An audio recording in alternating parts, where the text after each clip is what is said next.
It is 6 o'clock and change. I'd like to call this meeting to actually reconvene from open session.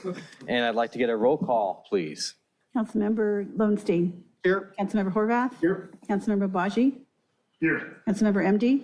Here. Mayor Brand absent, and Mayor Pro Tem Nierenheim. Here. All right. And Councilmember Horvath joined us remotely. Okay. Can I get, we don't have any announcements from closed session? Not this evening, no. Thank you.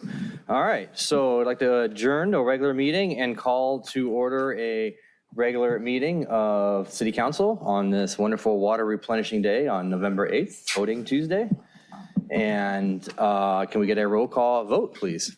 Councilmember Lowenstein. Here. Councilmember Horvath. Here. Councilmember Baji. Here. Councilmember MD.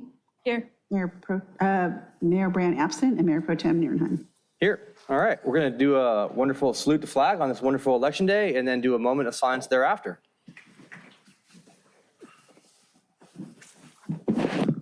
On three. 1, 2, and 3. I pledge allegiance to the flag of the United States of America and to the republic for which it stands, one nation, under God, indivisible, with liberty and justice for all.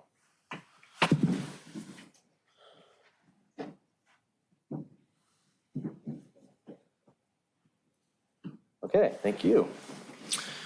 All right, we have no presentations or proclamations today, but we will go through the council and do from announcements if anyone has any. Councilmember Lowenstein. Yeah, thank you, Mayor Pro Tem. The next District 2 community meeting will be 1 week from tomorrow evening, Wednesday, November the 16th, 6 to 7:30 on Zoom. Come on, come one, come all, bring your questions. Open mic night, and sorry it coincides with Councilmember Obaji's as well. That is, I believe, at 6:30. So, but anyway, I hope to see a lot of people there, and we'll be talking about everything from the results of the election to, I guess, the right-of-way, the Metro right-of-way, other events that we have, ranked choice voting, et cetera. So please come.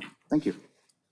All right, Councilmember Horvath. Yeah, District 3 community meeting will be Saturday, November 19th from 9:30 a.m. to 11 a.m. And my guest this month will be Chief Butler. All right, Councilmember Obaji. Howdy, as Councilmember Lowenstein stole my thunder, I've got my City Council community meeting on November 16th at 6:30 p.m. It'll be entirely on Zoom, and the link is accessible on my Councilmember page. In addition, today I had the privilege of touring All Cove, which is the Beach City Health District's new youth mental wellness center, which is based off a Stanford model after they had lots of youth suicides in Palo Alto. And it's a great space. It's for youth between ages 12 and 25. It's free. They don't need to have insurance. They handle all that on their side. Really great space that they put up in very little time. So it was great to tour that with school board member Raymer Flynn from District 4. So that's all. Thank you. It is spectacular. Yeah. It's a great, great space. All right, thank you. Councilmember MD. Thank you. I just want to thank Chief Butler for coming to my community meeting. It was really great exchange. Everybody enjoyed having him there, and it was a good time. So thank you so much for coming out. All right, thank you. I got a couple things. For those of you that have street sweeping this Friday, there will be no street sweeping this Friday. It is Veterans Day. And I want to invite everyone down to Veterans Park. It shall be a beautiful day down there. We have a nice flag ceremony. We'll have chairs set up. The crew that comes down and does the event is an amazing crew and works with the city and has built a great memorial. If you've never been down there before, please come down. It starts at 1 o'clock, I believe. Yes. And there will be a lot of dignitaries from the county, from the state, and it's a really well put together event, including the federal government. If you are here and you haven't voted yet, you still have an hour and 55 minutes. So go ahead and make sure to get that happen. And, something that we don't talk about very often up here, flu and COVID vaccines are available. If you haven't gotten your vaccines and the shot and you want to do it, go ahead and do it. A lot of people have been talking about flu season being really bad this year. So I highly encourage people to get the vaccines. All right. So with that said, moving forward, we have no agency approval of a order agenda. I would like to actually move some things around tonight. I'd like to move item N3 after public comment, which is the e-comment item, and I'd like to move item M1 to after P1 because the city of Ojai is actually voting on this tonight. So maybe we can get some election results. I'll second that motion. Okay, is there any discussion or thoughts on that in the council? All right, so again, moving N3 to after non-agenda items and M1 to after P1. So all in favor? Aye. Aye. All right. So are there any blue folder items? We have 3 blue folder items, I believe, that came in. Are there any more, Eleanor? Yes. Okay, we have for blue folder items for J1, non-agenda items. We have M1 for ranked choice voting. It's Ranked Choice Voting Institute, some public comments, and then N2 for Riviera Village parking study, the PowerPoint presentation. All right, thank you, Madam Clerk. Is there a motion to approve? A motion to the Motion to record? receive and file? Thank you. Second? Second. All in favor? Aye. All right. So that leaves us now to the consent calendar. So we've got 7 items on consent calendar. If you guys want to come down and speak to any of the items on consent calendar, we'll allow you to do that. You can do cards, e-comments. You got to comment there. And then I'll also ask council members if they want to pull anything. Councilmember Lowenstein, would you like to pull anything? H7, please. H7. Okay. Councilmember Horvath. No, thank you. Councilmember Obaji. H7. H7. Councilmember MD. I discussed with Eleanor about pulling H3, that they're going to review that. Yes, I'm going to pull it and bring it back for the next meeting, Okay. for the minutes. So I'll make a motion to pull H3 and not vote on it tonight, and pull item H7 and discuss separately. All right. Is there a second on that? Do we normally need them? But sure, second. Yeah, we need to make a motion to do that. Pull things? Yeah. Okay. All right, second that. All right, thank you. All right, is there any member of the public that would like to comment on any items except for H3 and H7? I have none. You have none? All right, no one going once, going twice? Okay. All in favor of approving all items except for H3 and H7? Aye. Aye. Aye. Okay. So that leaves us to item H7. Okay, well, before-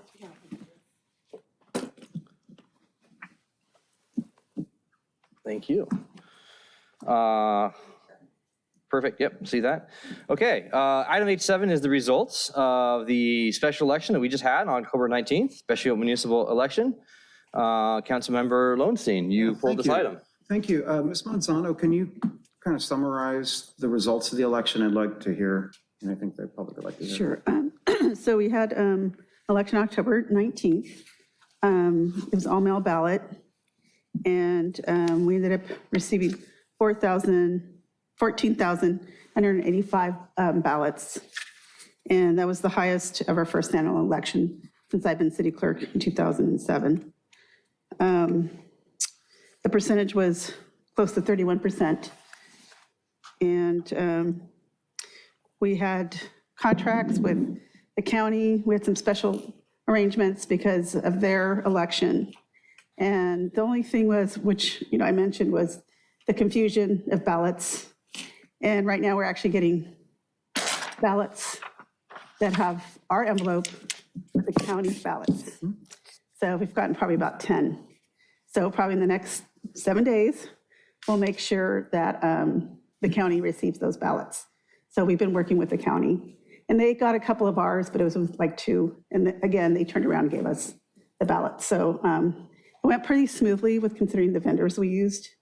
Everything went very quickly, very efficient and organized from my point of view, but that's it. Could you share my screen 1A? Sure. I don't know if it pop up or not. Be up in a few. Okay, great. Okay, so I did a spreadsheet on turnout, and the turnout was astounding. Other than the 2017 election, which is actually a county-run election, I recall that was the mayoral and Measure C election. It was by far the highest turnout of anything we've had since, I think, 2007, I think is what you had said originally. So it was 113% higher citywide, 2009, 86% higher than 2011. It goes up and up. It was 42% higher than a comparable election, which is not a mayoral election, but districts 3 and 5 in 2019, 42% higher. So citywide, people voted, people showed up. I think that's great for us. That's awesome. We have great turnout. District 4, astounding numbers. You can see here, 63% higher than in 2013, 24% higher than in 2017, and 19% higher than the rate of participation in the March of 2021 election where Councilmember Obaji was elected, as well as myself, and Councilmember Nierenheim, Mayor Brand were reelected. The recall, the rate per vote that Mr. Lewis spent was $431 per yes vote on the recall. 377, this is based on 377,138, based on the previous 460s reported, and 460s are the campaign disclosure forms. The reason I bring all this up is the turnout was astounding, and contrary to what my colleague to my right, Councilmember Christian Anthony Horvath said, he called it disenfranchising voters, confusing voters, called it undemocratic. There is nothing that was undemocratic about this. People knew what was happening. The reason that we decided to vote for October 19th was because we wanted people to focus in on this election and not be confused by the 47 or 48 pages of ballot propositions and Senate races and state Senate races and many other things that were on the ballot tonight. So people had a 3-week head start on this. And I think it's embarrassing to say to us, very embarrassing to say to us that people wouldn't show up, because people did. I gave a lot of credit to our voters, and the voters showed up. They knew what was on the ballot. They knew what was at stake. And I think it's shameful to accuse us or anyone else of not allowing people to vote. That's crazy. People showed up and voted. 15,000 votes on a non-mayoral election. On a Wednesday. On a Wednesday. Mail-in. So I think we can put to rest any of those silly accusations and, accusations of corruption and everything else that was lobbed at us, moving in the dead of night. All these other crazy assertions that Christian made are crazy. And I don't know where that happened. So anyway, that's what I wanted to say. I'm really glad people turned out. And, onward and upward, but I hope we get this kind of participation in March. So thank you. Yeah, I'm impressed with the voter turnout. Really want to thank everyone. I know there was really no organized, no on Measure M campaign. I know I was the only one who did a website and paid for it on my campaign funds and put some verbiage on there, worked with members of the community, worked with Mr. Stretzenberg. Thank you very much for putting together, volunteering to put your name and write up the no Measure M argument. And what's really important about that, I think, is it shows you how great of a job that we're doing here in the city as a whole, that it didn't take much to show the residents special interests will not win out here, Redondo. So I'm really impressed. I want to thank everyone for turning out. And when I went and voted today, there was a nice big long line and a lot of people in there voting a lot. And to your point, Councilmember Lowenstein, regarding voting, there were 47 different contests on my ballot alone, including judges and other local items, which I had really, quite frankly, didn't vote for all of them because there was no reason for it. Public comment, and let's see, Councilmember Obaji. Howdy, sorry, I didn't put my hand up. I'm still trying to log into the system. But I just, Madam Clerk, could you share 2B, please? First, we had great voter turnout. I would hope that anybody who has not voted yet and is watching this, doubt that's the case, but if you have not voted yet, please get your ballot in, because this is important, not just in this last special election, but generally. We need Redondo Beach to continue to turn out strong for elections. I don't care how you vote here, but and I'm not trying to urge a particular vote, but if you vote a lot, it tells our county, our state, our federal representatives that what happens here in Redondo Beach matters. And that's the strong message I want to continue to send. And that's that strong message we started to send in October with our high voter numbers. What I absolutely love, I mean, in my public statement in response to the election, I expressed some disdain for the proponents of the recall for wasting so much money. And indeed, that's not something that's commendable. With that said, it's generally a good practice to look at the bright side. And the bright side of what happened here is District 4 went from the historically lowest voting district in the city to having almost the most, just behind District 1 in this special election on a Wednesday. And kudos to Mayor Pro Tem for driving the vote in his district, getting District 1 folks out to vote on a Wednesday. And I think, people can write off the recall as 25%, a third of people just say no recall. They think it's a waste. They don't believe in California's recall system. I had people come up to me and tell me no recall from the day that Gray Davis was recalled. They didn't believe in the recalls then. They don't believe in the recalls now. And sure, if I'd won no recall with 2,000 votes, similar to the amount of votes that we'd gotten in the March election, that would be one thing. But we generated over, probably close to 1,000 more votes in this special election in District 4 than we had in the general election. That's a combination of disdain for the recall and excitement about the direction that the city is going in, particularly in North Redondo, and paying attention to North Redondo's small needs at every corner, every intersection, every parkette. And the folks appreciate that. And so, Mayor Pro Tem, you know what my total vote get in the general election when I got elected was? 50.64%. So to all the recall proponents, thank you for taking my numbers up to 72%. And I also want to thank here first the clerk's office, because they had to do this under the state statute within a very narrow window. I think it was 85 to 110 days. And they had to do it while they were thinking they were preparing for a March election. So all of them, all their volunteers, all their staff, thank you for your commitment to our democracy. And they were responsive. People lost their ballots. People didn't get a ballot. They got them that. In addition, I want to thank the residents.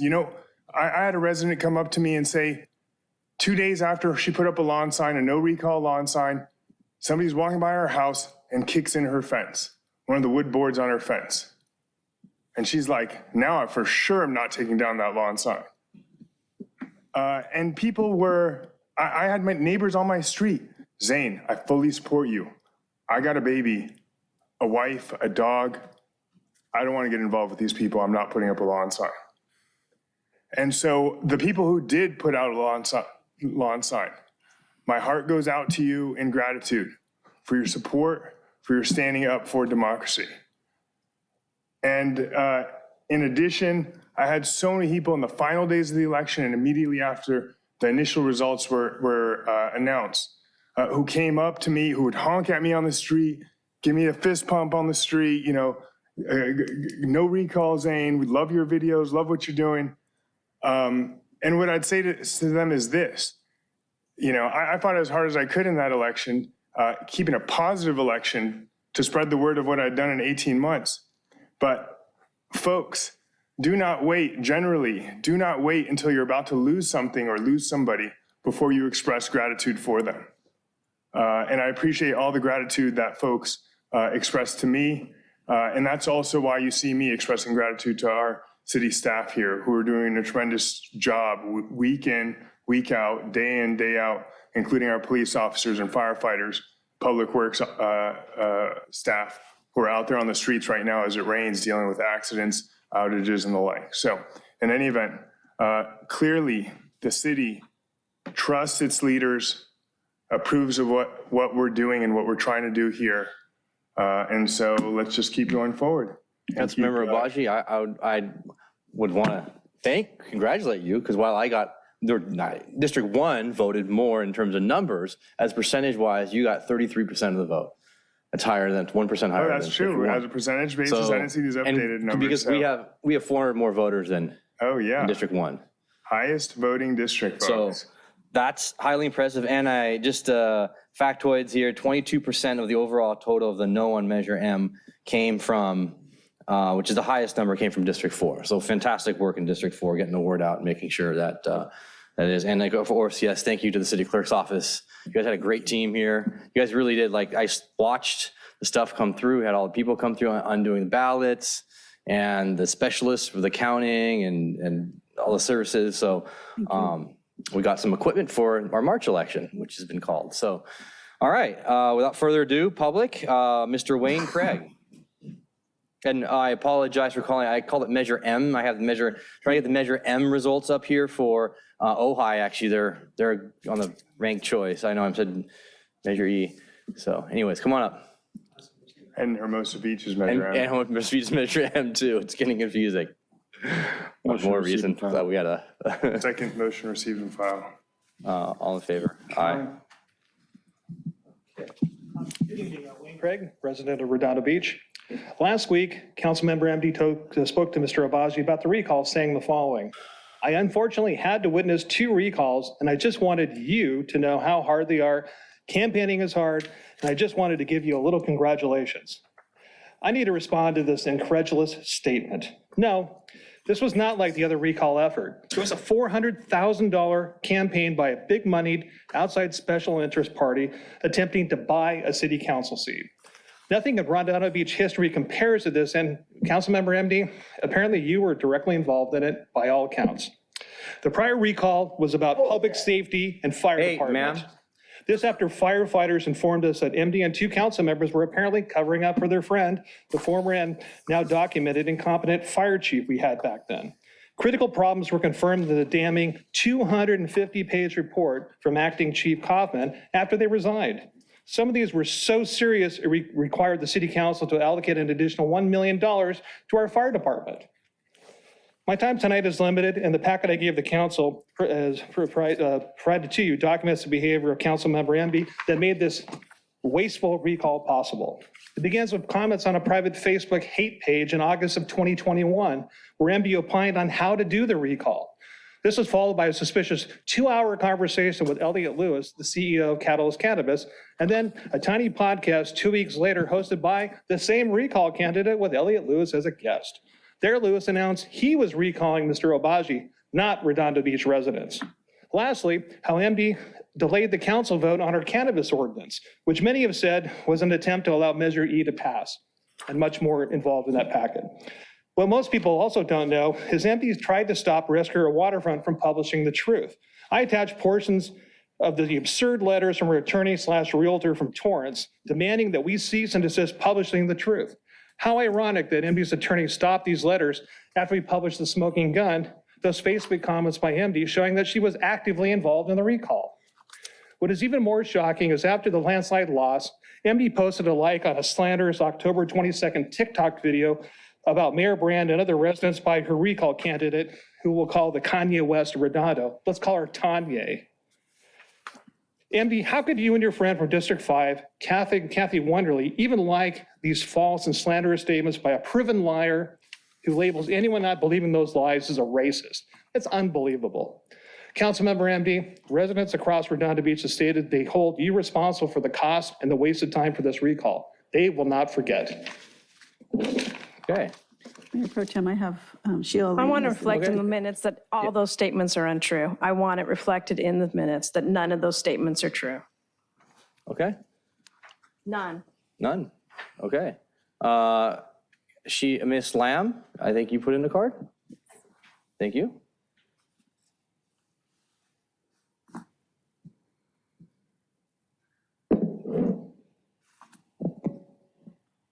Am I close enough? You are, yeah. Good evening, Mayor Pro Tem and council members. Sheila Lamb. As a resident of District 4, I'm elated with the results of the recent election. And this is why. The D4 majority voted collectively to repudiate an outside special interest attempt to influence our election. We said no. The D4 majority voted to reaffirm our confidence in our council member, Zaino Baji, our elected official. The D4 majority understands and supports council member Obaji's vision for our district. Aviation Boulevard as a vibrant business and restaurant district. Safe streets as evidenced by the new left turn lanes. Upgrades to our parks, such as the skateboarding facilities at Perry Park. D4 residents recognize Councilmember Obaji's continued support for residents, as evidenced by his strong involvement and advocacy for the Green Line extension being moved away from residential homes. And D4 residents, the majority of D4 residents, support his concerns for the homeless with the placement of the homeless shelters in District 4. We support him for these reasons, and there are many, many more. Dog runs, another one. We also support his vision that we are one Redondo, not a divided Redondo. Working together, we solve our mutual challenges by helping the greatest number of residents and working for the common good. We do that by working together. This is the vision of our council member, Zaino Baji. And the majority of us in District 4 support this vision, not just for District 4, but for the entire city of Redondo. Thank you very much. Thank you. All right. Very calmly said. Commissioner Lamb, it's a supermajority in District 4. All right, is there anyone else who would like to come down and speak in person? Are there any e-comments or Zoom comments? Okay, there's no Zoom comments. Let me just double check here.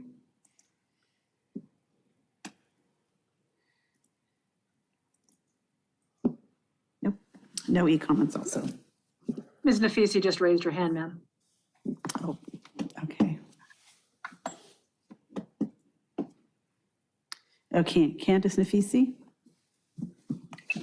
Good evening, Mayor Pro Tem and City Council. Thank you so much for having this discussion tonight. I too want to echo the sentiments of many of the other residents who came before me. Sometimes in the thick of things, we're arguing about things that feel so uphill, but this election really proved many people who were not with the side of the residents wrong. I'm sorry, right, that, you know, we always have to be on the side of the residents. So congratulations to Zane on this very, very victorious win, and congratulations to the residents on Measure E. So this is a wonderful thing, and I think it was a great thing to finally bring our community together. It's one of the very few measures in which all 5 city council members actually were out there supporting, the same direction. And it really just goes to tell you what a vision this city can have when we're on the same page and how we can move in the right direction when we're on the same page. So much to look forward to in the future. Thank you so much. Thank you. All right. Any other e-comments or Zoom comments? That's it. All right. All right. Is there a Motion to approve H7, please. certify the election? Second. All right. Councilmember Horvath, if you don't want to say yes on that, that's fine. I understand you weren't saying yes to it before, so I would understand. All right. Any discussion on that? He didn't want to have and said no to every single portion of this special election before. He So, walked out of the meeting, I mean, it's fine. If you want to say no, it's fine. I understand. so All right. All in favor? I think. Why? Anyone against? Anyone against? No? Anyone abstaining? All right. Passes unanimously. Okay, you. I'm going to read the resolution. Adopt Yep. by title only, resolution number CC-2211-093, a resolution City Council City of Redondo Beach, California, deciding the fact of the special municipal election held on Wednesday, October 19th, 2022, declaring the results and such other matters as provided by law. Thank you. All right. Thank you. So that brings us to public participation on non-agenda items. It is, now we have a wonderful clock up there. I'll say it's 6:32. 6:32. And we give a half an hour, 30 minutes for this. Anyone can come down and speak, give 3 minutes. I will take orange cards first, and then Zoom comments, and then e-comments. And we will not be responding to anything that is said, or we can ask for clarifications, but you get 3 minutes, and it cannot be on the agenda for tonight. It's kind of the rules of the game. So with that said, our first person coming down is Holly Osborne. And after that will be Wayne Craig.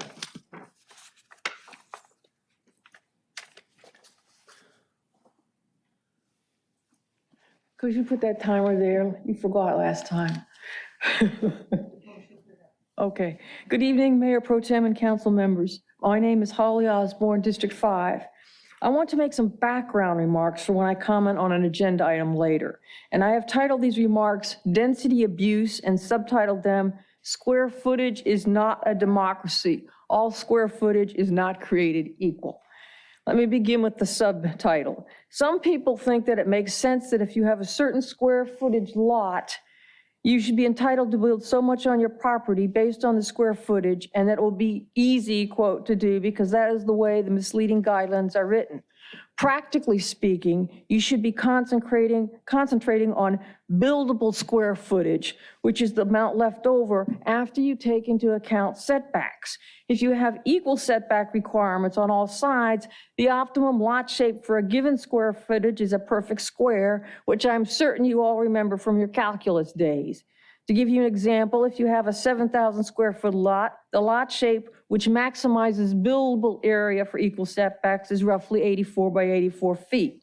If the setbacks are 5 foot on each side, then your buildable area is roughly 5,470 square feet.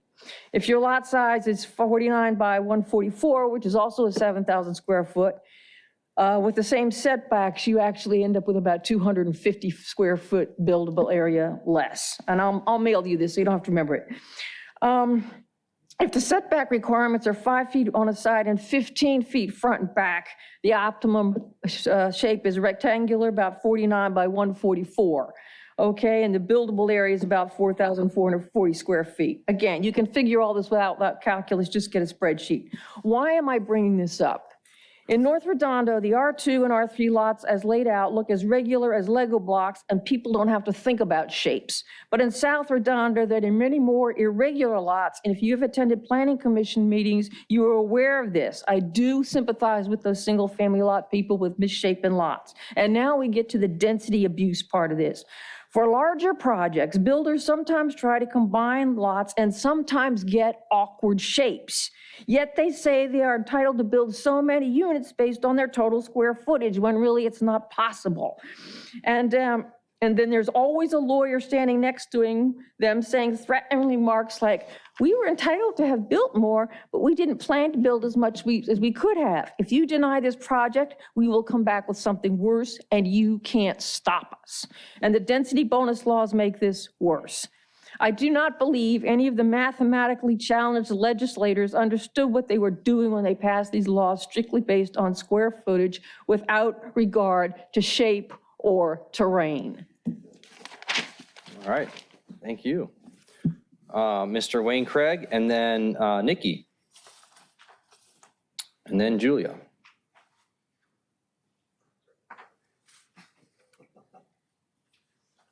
A motion received and filed. There's a second? Second. All right, all in favor? Aye. Aye. Good evening again, Mayor, Council, or Mayor Pro Tem and Council, sorry, and it was Measure E. How many times will it take before big-moneyed outside special interests and their local enablers to realize Redondo Beach is not for sale?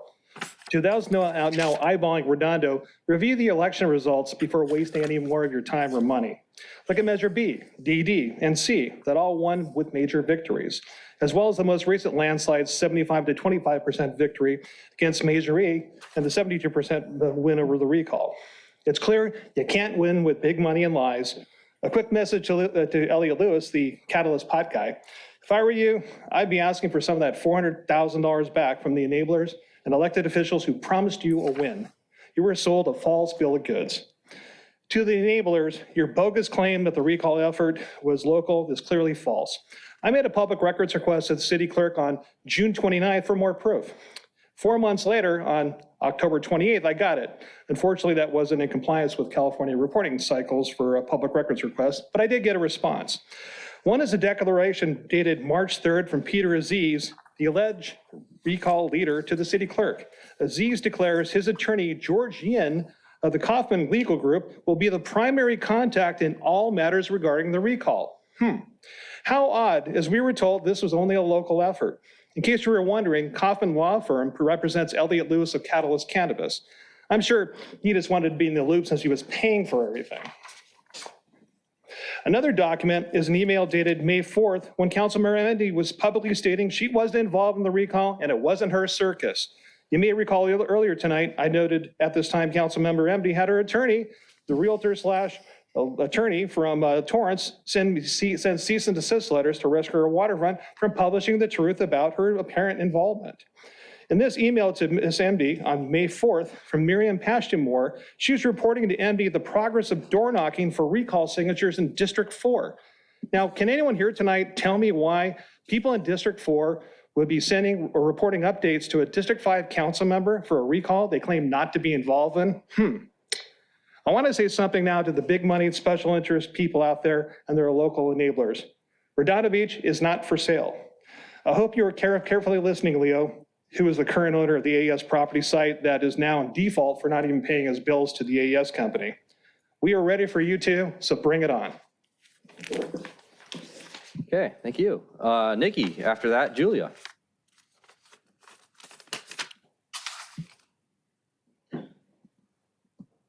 Hi, Nikki Negretti Mitchell, District 3.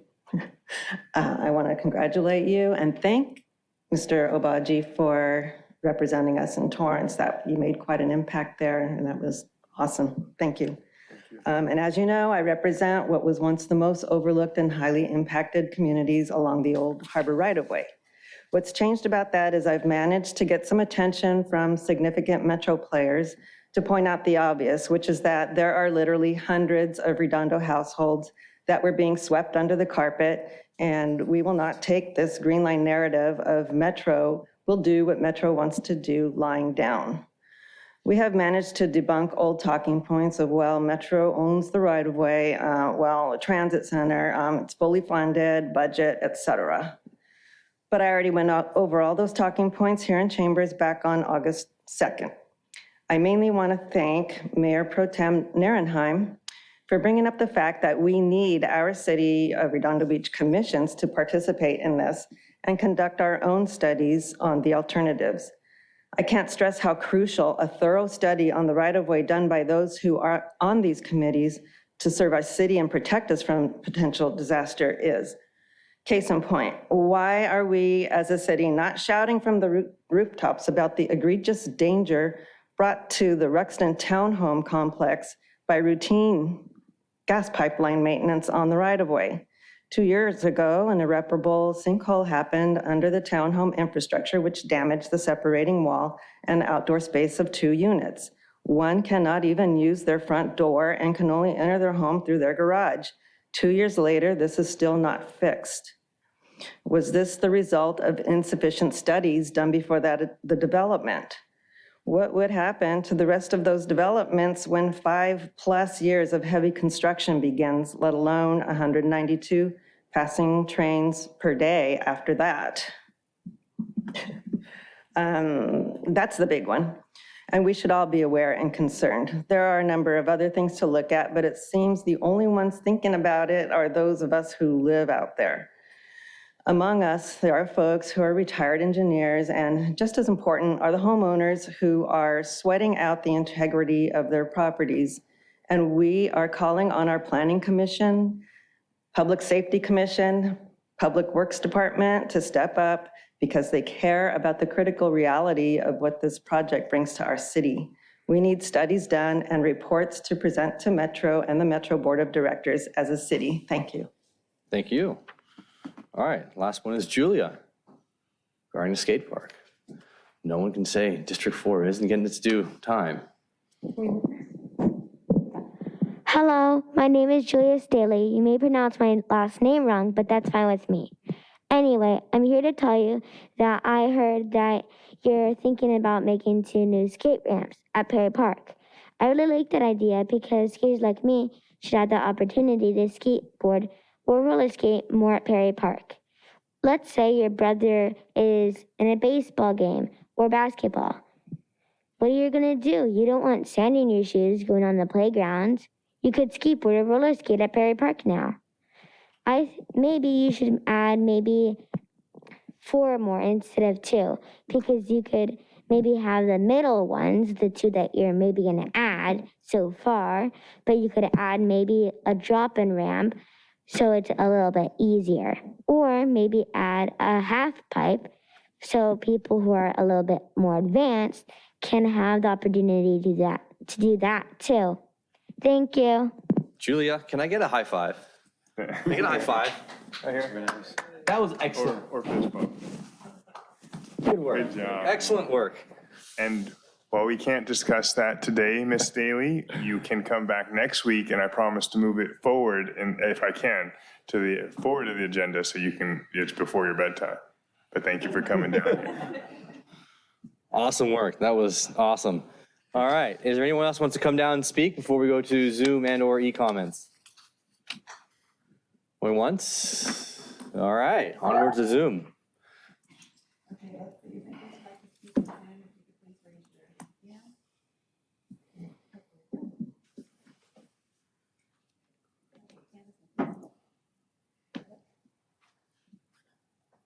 Candace, Nafisi?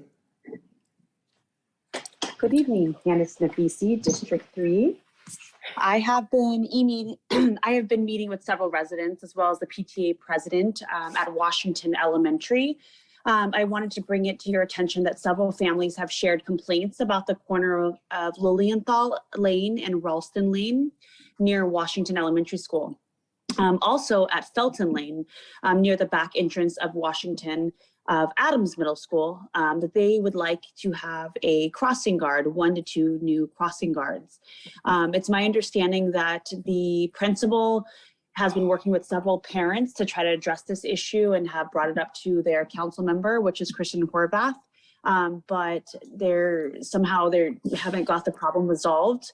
So we wanted to see if we could bring it up again to get some more crossing guards at this school. The school district kind of threw their hands up and said, this isn't our problem, it's the city's problem. And we're hoping that Christian Horvath takes a proactive approach to keep our kids and our community safe at both of those entryways. Thanks so much for listening.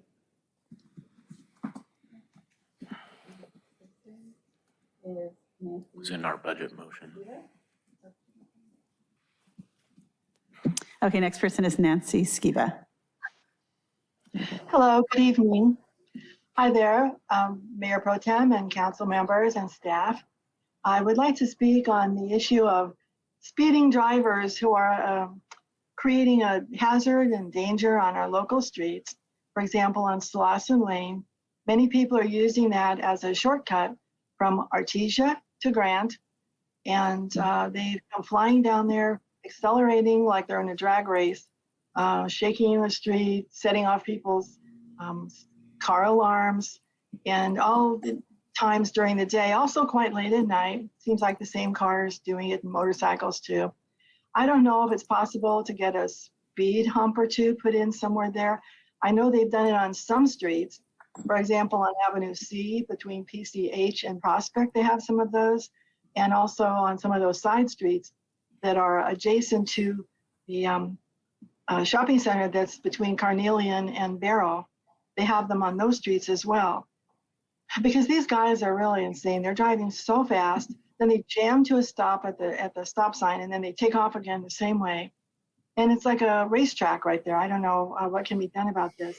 But I just want to bring it up because we have a lot of dog walkers, people with baby carts that they're pushing, little baby buggies, and just people walking. We have a couple of elderly guys in motorized wheelchairs who, for some reason, they go down the middle of the street instead of on the sidewalk, and they do that with a with a great big, SUV on their backs while they're walking, trying to roll down the street. But anyway, this is, I think, a hazard. And I know police can't be everywhere, but maybe there's something that can be done to slow these guys down. Thank you. Thank you. Ms. Skiba, just to clarify, did you say they were stopping at the stop signs? Yeah, they turn on to Slauson from Artesia, and then they zoom to the stop, slam to a stop, and they take off again the same way. So, they think they're in a drag race or something by themselves. Thank you. Okay. Okay, now we have two e-comments. Go ahead, Vicki. Thank you. Mark Nelson submits, Torrance City staff wrote a condemnation of BCHD's tactics in its attempted bike lane from Burrell to Diamond using Flagler. There are so many unanswered questions about ownership and liability having a wholly transportation incompetent and inexperienced third party like BCHD operate in two different cities and request easements and or rights of way. There is no reason that BCHD should be allowed to construct or gain access that it can abuse for its proposed 107.5 foot tall, 300,000 square foot private development by PMB, height and size from pre-CUP filing by BCHD. The bike lane project will not be on any BCHD property. Therefore, it needs to be parsed to Redondo and Torrance for any operationalization in their cities. To be clear, it appears that BCHD has flushed hundreds of thousands of taxpayer funds down the toilet already on this bike lane project. Second comment is submitted by Brianna Egan. I ask that the City Council issue a public condemnation of the racist flyers that were posted in North Redondo for the second year in a row. Anti-Black and white supremacist ideology has no place in Redondo Beach. The City Council must stand up to this and make it clear that we reject racism and hate in all its forms. Violence is actively harmful. Do not leave hate unchecked or this behavior will continue. I support the bike lane project on Flagler Lane, which will provide needed connectivity between North and South Redondo, as well as Redondo Beach and Torrance. It will also improve safety for pedestrians and cyclists with lighting and wayfinding. If folks are concerned about the lane being used for construction and utility vehicles for the BCHD redevelopment, we can advocate to BCHD/Metro/Caltrans to add a concrete or steel bollards at both ends of the dedicated portion of the lane so that heavy vehicles cannot pass through. This would also improve safety for people walking and biking. That concludes public comment under J1. That's it. All right. Does anyone else in person want to speak? Going twice. Going three times. All right. That concludes public comment. So we are now on to item, what is it? N3. Mm-hmm. Perfect. All right. Item N3. Discussion and possible action regarding the rules of conduct regarding modification of the rules, no longer to read e-comments in the public, into the public record. Thank you. Madam Clerk, would you share my screen? There you go. Great. Thank you so much. So good evening, Mayor Pro Tem and City Council. At last week's meeting, a referral was made to staff to bring back an item that would provide council the opportunity to discuss amending the city council rules of conduct so that e-comments are no longer read out loud during meetings. Up on the screen is a section in the rules of conduct that council would be amending if you choose to move forward with that update. And staff is here to help answer any questions during your discussion. Okay, thank you. Yeah, the 3 p.m. deadline, that's always been a deadline via email for everything that we do, correct? Typically for blue folder items, yes. Right, so that includes emails, and e-comments are essentially just emails that are going out to be read to the public. I know we made this referral last week. I know Councilmember MD talked about it. I'll just go ahead and say that I'm glad that we're able to get back to this point in time where pre-COVID, we're getting to normalcy back into our pathway. And I want to say that we have increased our ability to have people come in via Zoom and comment on the phone and join via computer. And of course, we got YouTube now as well. And I'll just say, one thing with e-comments is it doesn't give us the ability to go back and forth. At least via email, we'll be able to go back and forth via email, right? But in e-comments, we can't really respond to someone, and someone could be putting in an e-comment that's a little bit out of date, meaning the agenda item is reviewed as one item, and then somebody comes down, like Mr. Zerlich came down last week and started talking about the cannabis tax, which we have on the agenda again tonight. And we corrected him on a few things, and he was able to recalibrate his comments. So I think it's important that we have that two-way accessibility for the public to go through. And I would, let's see, what else? And yeah, Councilmember Abaji. Yeah, so I suppose I approach this from an efficiency standpoint. I went to Torrance City Council a couple weeks back to talk about the Green Line extension, a C line extension, and they give 1 minute per speaker per topic. That's horrible, but they don't have people also dialing on Zoom, at least not that I heard during that meeting, and they certainly don't have e-comments being read to the council. I do think that, I have valued the comments that we've been getting and that they're on topic and they're not just disparaging or, hate speech or anything like that. They're applicable to the subject matter. But repeatedly, it seems the same folks don't make an effort to make it, don't make an effort to dial in, and just decide that they want their comments read here. And it's usually well after we've engaged in the full discussion, well after we've heard public comment here and Zoom comments at the tail end, when kind of minds have been made up at that point. And there's, like Councilmember Nierenheim said, there's no exchange. Additionally, in the aggregate, we have to think about, we're hearing people here for 3 minutes each on Zoom, then the e-comments being read. Every item is taking longer, which is fine, but we have a lot of business to deal with. And I assure you that your council members and mayor are not doing their best work at midnight. I was up at 6 a.m. this morning with my daughter. So, but when 11:30 comes along, I'm not going to be the same Zain Obaji that I am right now. And you don't want me to be making decisions on what goes on your ballot at 11:30 or 12 o'clock at night. So for the sake of efficiency, so that we don't end up trimming down, the public speech period from 3 minutes to 2 minutes, to keep that discourse completely open, giving you an opportunity, giving everybody an opportunity to meaningfully participate in this democratic process at every meeting. I think a cost that we have to pay is to omit the e-comments from being read by the clerk. Also, in the legal industry, I'm very conscientious when somebody has to stenograph everything that we're saying, and I'm very conscious of the clerks having to read every single word that anybody in the public's writing, especially when there's tons of comments. So with that, I will also make a motion. I'll make a motion or second yours to receive and file. By the way, they are all up here right now. We can see them on every item. I can see that Grace Pang, Barbara Epstein, Mark Nelson, Jill Clausen all provided e-comments here, which will be read, I'm sure, at the end. And I've read them, and I know that they're all opposed. And so Nonetheless, for the sake of efficiency and moving city business forward, I make a motion to receive and file and waive reading of e-comments in the future. Thanks. All right, is there a second to that motion? I'll second that motion. All right, Councilmember MD. I don't agree with the premise that we shouldn't hear from everybody just because there's too much business on our agenda. That's our job, is to hear from everybody.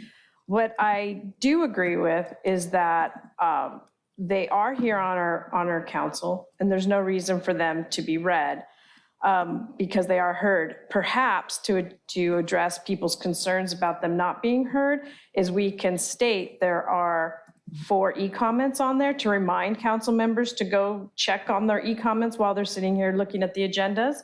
And then at least acknowledge that they're there so that we know they're in there. And even if we don't read them, they'll still be in the minutes, correct? Correct. We have a column in the area on Insight where the agenda is that says minutes, and then we have another column that says e-comments.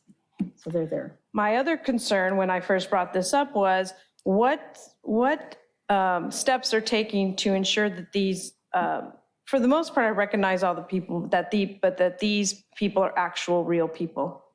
How does somebody get verified that they're an When actual? they sign up, it verifies their email address. So someone can just make up an email address and go along that way.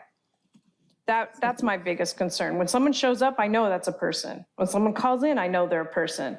But on an e-comment, I can guarantee you there's been a couple of false identities on there. So that was my bigger concern on that. But for what we do agree on, I don't think need to be read, but I would like us to do something in our procedure to comment that they are there.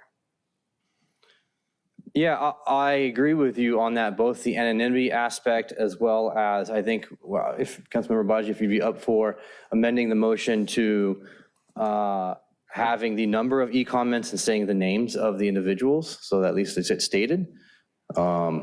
It doesn't have to be the individual. Names? You can just say Just there's say 4 public comments. 4 public comments into the record. Yeah, you don't have to go quite that, you know. Who's responsible for reading it? Is it the mayor? No, just Them or the clerk states how many, because they're the ones responsible for putting into the record. How many, all it is how many. I'll accept that amendment. Okay. And to the point of reading e-comments, any one of us council members here can take these e-comments and start reading them out loud as well. So, and If you have a e-comment, sorry, Mayor Pro Tem. yeah. If you have an e-comment that you really want to be read and you can't make it to the meeting, I'm sure you email your council member or any others and say, hey, I can't make it, but this is really important. I'm sure, council members will consider reading that in that case.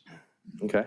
Your hand is still up, so. Oh, sorry, no. Okay. Yeah, Councilmember Horvath. Yeah, I would just say, listen, everybody wants to have an efficient meeting, and there are many ways to accomplish that. You can accomplish that by talking less as a body. You could accomplish it by removing things. But I think, to the point you made earlier, Mayor Pro Tem, about, hey, the pandemic's kind of over and we can get back to, some sense of normalcy. I think there's also been a broadened aspect of what is normal, right? So we've normalized Zoom, which you mentioned is still being a good thing. E-comments has been one of those things that has also come about, in recent years. And I don't want to necessarily limit people from how they want to participate, right? It's public comment in general. I get that, by the end of a long night, hey, it's hard. And I think you could take an individual vote, if you have 150 e-comments and you've already had, 50 people in the audience, I get it. And that should be determined on a case-by-case matter. But I just don't think it's a good idea to remove the reading of e-comments because those people want their voice to be heard. It's just how they're choosing to participate. I agree there's definitely issues with, people using false names. We've seen it, many times from up here. And usually those comments are vitriolic and not really substantive.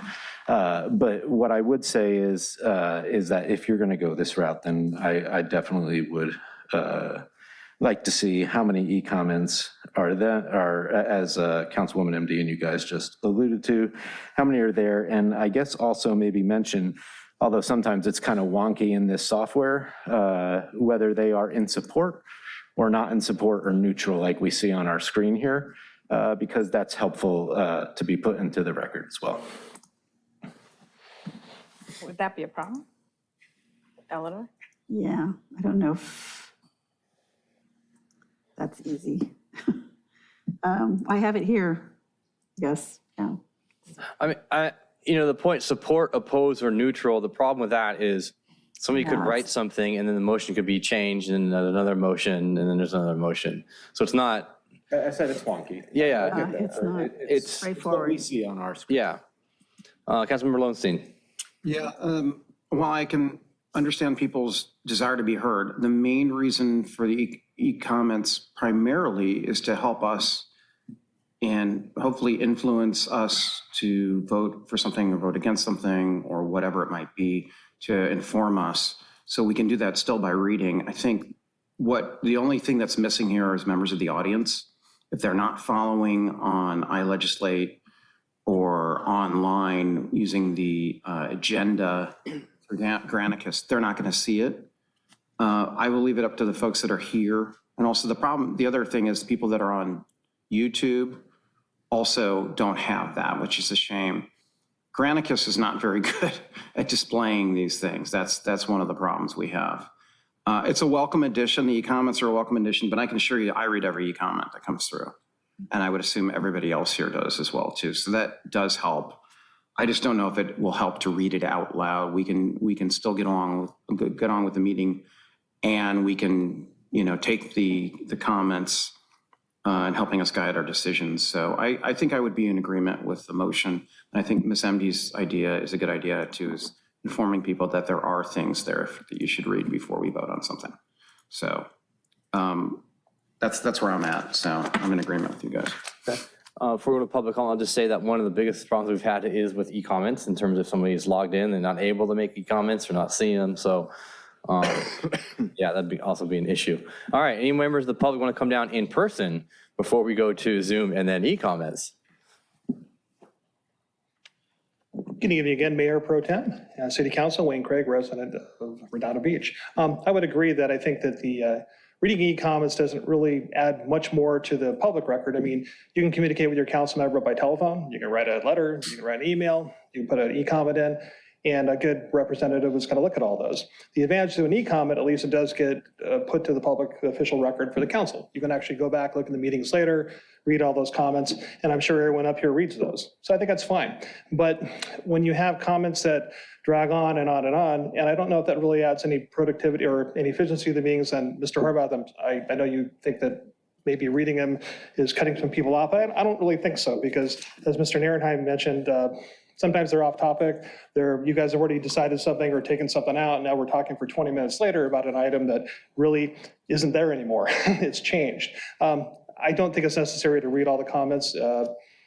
It doesn't really add much more to the meeting. I think it would be good if the clerk could track, I guess, whether they're for or against, because I know when I've looked back later, you can see people who say they were against something, but they really were for it because they clicked the wrong box. And I remember one time I was at the Citizen Police Academy, I was trying to log in something because I couldn't make a comment. Couldn't do it from my mobile device. I still can't for some reason. It just wouldn't work. So anyway, I think priority should be given to folks who are here, taking the time out of their days, speaking in public, letting the council know what's going on. The public can watch it in video later on as well. But if people want to look on the record, they're there. And also, I would like to say, I think I'd like to personally see this happen, because it seems like whenever comments are made, I got slandered by Councilmember MD. Last time on October 4th, someone made a comment, and she started blaming me for a bunch of stuff when I was here in the audience. And I look at the timestamp on when that thing was sent, Councilmember MD, it was at 7:30 p.m. I was here in the audience. How the heck did I do that? I'm still waiting for you to apologize for slandering, but you haven't. Even after I provide documents to what you said was completely and totally false. But then again, maybe you just don't care. Anyway, I would appreciate the council to stop reading the minutes. I don't think it really adds more. We've already got the record, as I said. Let's just move on. Thank you. All right. Thank you. Anyone, other people in person would like to comment about e-comments before we go to Zoom and then e-comments? About e-comments. Anyone else? All right, Zoom. Okay, if anybody in Zoom would like to please raise your hand and speak on this topic. At this point, I don't have none, and then we have 4 e-comments. Go ahead, Vicki. Okay, the first submission is by Jill Clausen. Jill Clausen, Redondo Beach, resident and homeowner since 1994. I'm opposed to modifying the rules to no longer read e-comments into the public record during council meetings, as this move would potentially negatively impact those with disabilities who are unable to attend in person, and it excludes people without access to Zoom to be able to record a message into the record. Effectively silencing people's voices by eliminating options for participation feels wrong to me. Thank you. Submitted by Mark Nelson. We have an unknown level of confidence that comments are actually digested or even available to by the council unless they are read to them. As a result, written comments are good for the potential litigation record, but only those relatively short comments that are heard by the members are assured to have been communicated. Despite all the rhetoric over raised salaries, I realize this is a volunteer gig for council members and that having every meeting go until 2 a.m. is not reasonable. So there must be trade-offs. Perhaps they could be boiled down and summarized by staff into a single 2-minute synopsis that is read. Barbara Epstein submits, I would like to see e-comments continue to be read during the meetings, providing participants observe constructive, respectful, civil speech at all times. A code of conduct will be necessary for our public meetings. Lastly, Grace Peng writes, e-comments are the only way that those of us who work in the evening, whether paid or family work, can have our voices heard at City Council. It would be anti-democratic to silence service workers and family caretakers. The character limit of e-comments already controls the amount of time needed to read them into the public record. Do not discriminate against caretakers, mostly women, from participating in our city. This would be a really bad look, given how much scrutiny our city has garnered from regional and national media. Keep our voices heard. Those are concluding the e-comments on e-comment.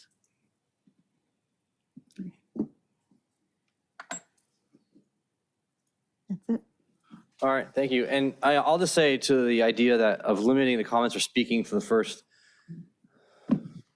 or only allowing a certain amount, the implication was you're only allowing a certain amount of words, is now you're limiting the speech of people. So if, once they're in the record, they're part of the record, I think we do a great job listening. And again, like I said, any council member here can listen to or read any of the e-comments. Are there any person speakers? No speakers. So any else wants to come down and speak in person? Mayor Pro Tem, just one bit of information to add for context. Elizabeth took the time to call our neighboring cities to see what they're doing as it relates to e-comments. And currently, among the 4 local cities, Torrance, Hermosa Beach, Manhattan Beach, and ourselves, we are the only city currently reading e-comments into the record. Right. The other 3 do not. Do they have e-comments? They do, but they do not read them into the record. And City of Torrance allows you 1 minute, unless you're smart like Councilmember Obaji and you got in there 3 times to the dais, to the speaker podium. It's good. All right. No one else wants to comment? All in favor? Aye. Oh, Councilmember Obaji, you had your. That's right. All right. Anyone opposed? No. And any abstentions? So 4-1-0. All right. And that takes effect right away, correct? Yeah, you just change your rules. Madam Deputy Clerk, how does it feel to have read your last e-comment? Well. My broadcasting career is over. Sorry. All right, so back to our normal agenda, which is item L1, public hearing for the cannabis taxation ordinance ballot measure. So we're going to start off with ex parte, and then we will do a motion to open up the public hearing. So Councilmember Lowenstein. The public, as far as ex parte related to that, and I believe staff as well, too. Okay, Councilmember Horvath. Staff public. Councilmember Obaji. Just Mayor Pro Tem, very briefly. That was very briefly. All right, Councilmember MD. Just staff. Okay, and I talked to staff, Councilmember Baji, and a couple members of the public actually on this. So can I get a motion to open up the public hearing? Second. All in favor? Aye. All right. Ms. Forbes. Great, thank you. I just have a brief presentation. So this is the continued public hearing on the resolution to add the cannabis taxation ordinance as a ballot measure for the city's March 7th, 2023 election. On September 6th of this year, the City Council adopted the cannabis regulations. September 20th, City Council discussed the cannabis taxation and gave direction to prepare the resolution and consider cannabis taxation ordinance. Actually, that should be October 7th, sorry, effective date of the cannabis regulation ordinance. That was 30 days after the adoption. November 1st, we had our meeting last week where we opened the public hearing, considered the resolution. There was some discussion about revising, making some corrections to the resolution, and as well revising the ballot measure language. And so the staff brought that back at council's direction to make those corrections and revisions. And this is the continued public hearing. The ballot question language that was agreed to put into the resolution for tonight is the first language here. It's to fund general municipal expenses. Shall the city tax cannabis or hemp businesses at annual rates from 3% to 9% of gross receipts on retail establishments, and from 1% to 3% on gross receipts on cultivation, distribution, manufacturing, and testing labs, which is expected to generate an estimated $300,000 to $900,000 annually, and will be levied until repealed by the voters. In the staff report, we did actually have staff propose alternative. We wanted to, keep the language in the resolution per what the direction from City Council was. But in evaluating it, making sure that we were looking at the total number of words that are allowed, it seemed like it might be a little clearer, kind of almost having like a title to it: proposed cannabis and hemp business tax to fund general municipal expenses. And then it has the additional language that was before. And, so it's just kind of keeping it with more of a title of it instead of to fund the general municipal expenses. It's, giving a title to it. So that's just something to consider. It's something that you could, when you're considering the resolution, you could adopt it with that amendment. And then the recommendation, continue the public hearing, take testimony. I would say that you'll want to receive and file the presentation that you have before you. Then there's closing the public hearing, deliberate, and then the recommendation is to adopt the resolution by title only, and you may consider those edits I just mentioned. And so I'll turn it over to you as City Council. All right, thank you, Brandy. I like the proposed changes. Hold on. Are there any comments on this? Councilmember, anyone? Any members of the public would like to come down and speak? No? We've made this sausage delicious. It's only been here like 5 times. Now if the public wants to consume it. All right. Okay, is there any Zoom comments on this particular issue? I have no Zoom comments, and I only have one e-comment. One e-comment, okay. Motion to close the public hearing. Second. All in favor of closing the public hearing? Aye. Aye. Okay. Any other further motions for this item? Motion to adopt resolution 2211092 and submit a ballot measure to establish business tax on businesses which sell, distribute, manufacture, and cultivate cannabis, including industrial hemp and hemp products, for March 7th. So the bottom? And as called by resolution. Yeah, we already called it. The bottom, the staff proposed alternative? Yes. Okay, and by title only, and are we getting a letter with this yet, or no, coming back with a letter? We're coming back with, which one is that? N4 today, later today.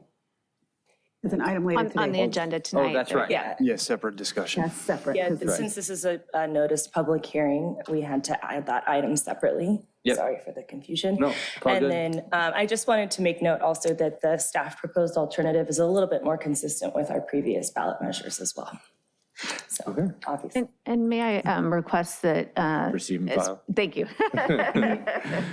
All right. Is there a second on that? Second. Okay. Any other further discussion, comments, ideas? Yes, sir? I was looking at that semicolon, I went back, I was like, did I add the semicolon in, or did staff, it was actually in the original staff one, so. But glad to see that you guys got that out. Catch that one, yes. Yes. And just for those, again, for the public, we discussed this last week, but just to make sure that there's a sales tax plus this tax, or is it just this tax? Can we clarify that? There's both. Yeah, yes, there's both. So this is a local tax that would. There'll that be the is- 9.5% sales tax. In Right. addition to, there'll be these taxes. These taxes, though, the 100% of these taxes will go to us. That's correct. And the subsequent action of council is to set by ordinance the specific amounts, right? The ballot measure allows for us to create the range. So yes, it's actually, I believe the Or is it- language is is it adopted by resolution? resolution. The council has the authority to do so following, should this be voted into law by the residents at the next election. The language of the ordinance indicates that the council has the authority to adopt by resolution the sales tax number within that range. Mayor Pro Tem. Okay, Councilmember Baji. Yeah, I'm wondering if you'd be open, sorry, who was the motion maker? You were, Councilmember Horvath? If you'd be open to an amendment where we agendize a discussion at some point in the future for an expression of the policy by the city council to our state legislators and state representatives, essentially asking for a reduction in the state taxes on it, because essentially the cities are getting all the pressure to reduce our taxes, but the cities need these dollars as density is being shoved down our throat. And so there is some momentum where where the cannabis industry is asking for reduction in taxes, generally directed at the cities, so a little bit directed at the state. But if the cities got on the bandwagon of asking the state to roll back the taxes, then I think we could benefit from, being able to retain more tax money here and keep our tax rate firm rather than having to keep it low. I would recommend we do that as a referral and keep this. Later, okay, yeah, that's fine. That's it. All right. Any other questions, comments? All right. All in favor? Aye. Anyone against? Anyone abstaining? All right. Passes unanimously. It's going to the voters. I need to read the resolution. Adopt by title only resolution numbers 2211-092, resolution of City Council, City of Redondo Beach, California, submitting to the city voters a ballot measure to establish a business tax on business which shall distribute, manufacture, and cultivate cannabis, including industrial hemp and hemp products. Election to be held on March 7, 2023, is called by resolution number 2210-079. Thank you. All right. So onwards to item N1, so our inclusionary draft of our inclusionary housing ordinances that we've been working on for quite a long time. And I remember this was deep in the middle of Zoom when we first met and started going over this. Thank you for staying with us and moving through this. So this is a meaty subject. Yes, it is. The last time we met was actually just over, it was the first meeting in November of last year. This was aligned with our contract to update our housing element, and that just kind of delayed it. We wanted to focus on getting the housing element completed. We do have Veronica Tam is available on Zoom, and as well, Kathy Head is with us tonight as a sub-consultant on this project to answer any questions. And really what we want to do, Eleanor, if you could share the screen. Will do. Thank you. So this is, the discussion and possible action on the draft inclusionary housing ordinance, and it's incorporating the city's policy directions that we've discussed at prior meetings. I wanted to go through what has been decided and has been included in the ordinance, just so that you're clear on what direction that we received. So the financial evaluation that was done on this indicated that a full affordable unit could not be supported if the project is fewer than 10 units. So with that, the inclusionary requirements for all developments 2 to 9 units would have a sliding scale in lieu payment. Certainly all projects of 2 units or greater would be included, but the 2 to 9 units would have an in lieu payment, and all projects 10 plus units would have the inclusionary required and wouldn't be allowed to have an in lieu payment unless there was a extreme economic hardship, which we have defined in the ordinance as we discussed, and that would have to be determined by the city council and going to a hearing to the city council. There is for the fractional unit requirement. So say that the number of units required was going to be 2.5, it would be rounding down to the nearest whole number for the total number of inclusionary units, because anything that's a fraction financially, it would, it's not really supported with that. The standards for sale residential projects, the inclusionary, if the inclusionary is fulfilled with for sale units on the site for market rate for sale project, for the up to 19 units, 9% would be there'd be a 9% moderate income requirement. For 20 or more units, there'd be a 15% moderate income requirement. There'd be one cumulative 55-year term covenant. And when that covenant term expires, the city recaptures the affordability gap associated with the first market rate sale, plus a share of the equity appreciation. And then the owner must occupy that unit. So they cannot lease any portion of that. One of the exceptions was a caregiver, or again, if there's extreme economic hardship, that they could lease a portion of the unit.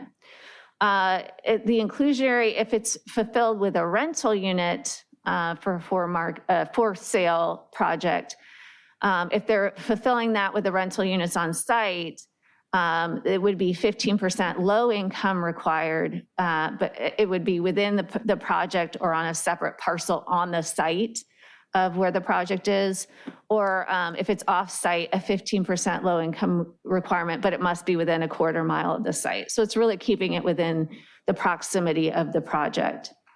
The developer may choose to provide for very low income units rather than the low income units. And the covenant would be as long as it's a residential use and no less than 75-year term, because it would be rental units. Then the standards for a rental residential project.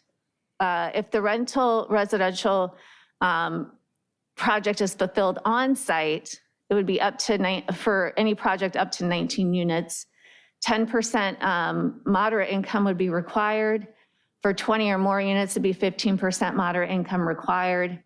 Covenant, similar to what we were saying for if it was rental to accommodate the affordable under a for sale, the same thing, it would be a covenant as long as it's a residential use, no less than a 75-year term. And then if it's going to be off-site, if they are going to be providing the inclusionary requirement for rental off-site, for all project sizes, a 15% low income affordability would be required. It must be within a quarter mile of the market rate project, again, bring it into proximity of where the project's being developed. The developer may choose to provide for very low income units rather than low income units. And the covenant would be as long as it's a residential use and no less than 75-year term. And then here are some standards for all residential projects. We talked about this again, but it was, a year ago. So I wanted to make sure that we really make sure you know that this is included in the ordinance itself. The inclusionary units would need to be made available prior to or concurrent with the market rate units. So they can't just sell all the market rate units and then decide to do the affordable. If it's a phased project, the inclusionary units would have to be proportionally with each phase. It has to be comparable in construction quality and exterior design. And then for the interior finishes, if it's a for sale home, it must include comparable interior finishes with the market rate units. For rental units, it must have the interior finishes that meet the quality standards established by the California Tax Credit Allocation Committee. The affordable units would have to have the same rights to the amenities as the market rate, including parking. That also includes like access to any amenities, pools, gyms, business center areas. The inclusionary units would have to be reasonably dispersed throughout the development and not clustered. The bedroom mix would be proportional to market rate. And then for rental, no more than 15% can be studio and at least 40% have to be 2 or more bedrooms. So it's not just forcing everything into the studio or smaller units. And again, we had the extreme economic hardship, but we put that in there that it has to be heard by city council, and it is on the developer that they have to demonstrate that need. The exemptions, if it's just one net new single family unit, accessory dwelling units and JADUs cannot be counted. Reconstruction of residential structures that might be destroyed by an act of nature, residential building repairs, additions, remodels where it's not increasing the number of units, residential projects in accordance with a developer agreement that was effective before this ordinance. And then similarly, any application when the planning application has been formally submitted and deemed complete before the effective date of this ordinance. And then the recommendation would be review the parameters that we have tonight, just make sure that we're good with moving that forward. And then the recommendation to forward the draft ordinances with any revisions to the Planning Commission for their review and recommendation. And then it would come back to you for adoption, introduction and then adoption. And then we have, like I said, we have Kathy Head here, who, you know, she knows all the details of the financial, why certain parameters were set certain ways. So any questions that you might have on that, we can, you know, make sure to answer those, refresh any memories on the discussions. Thank you. So this applies to the coastal zone as well?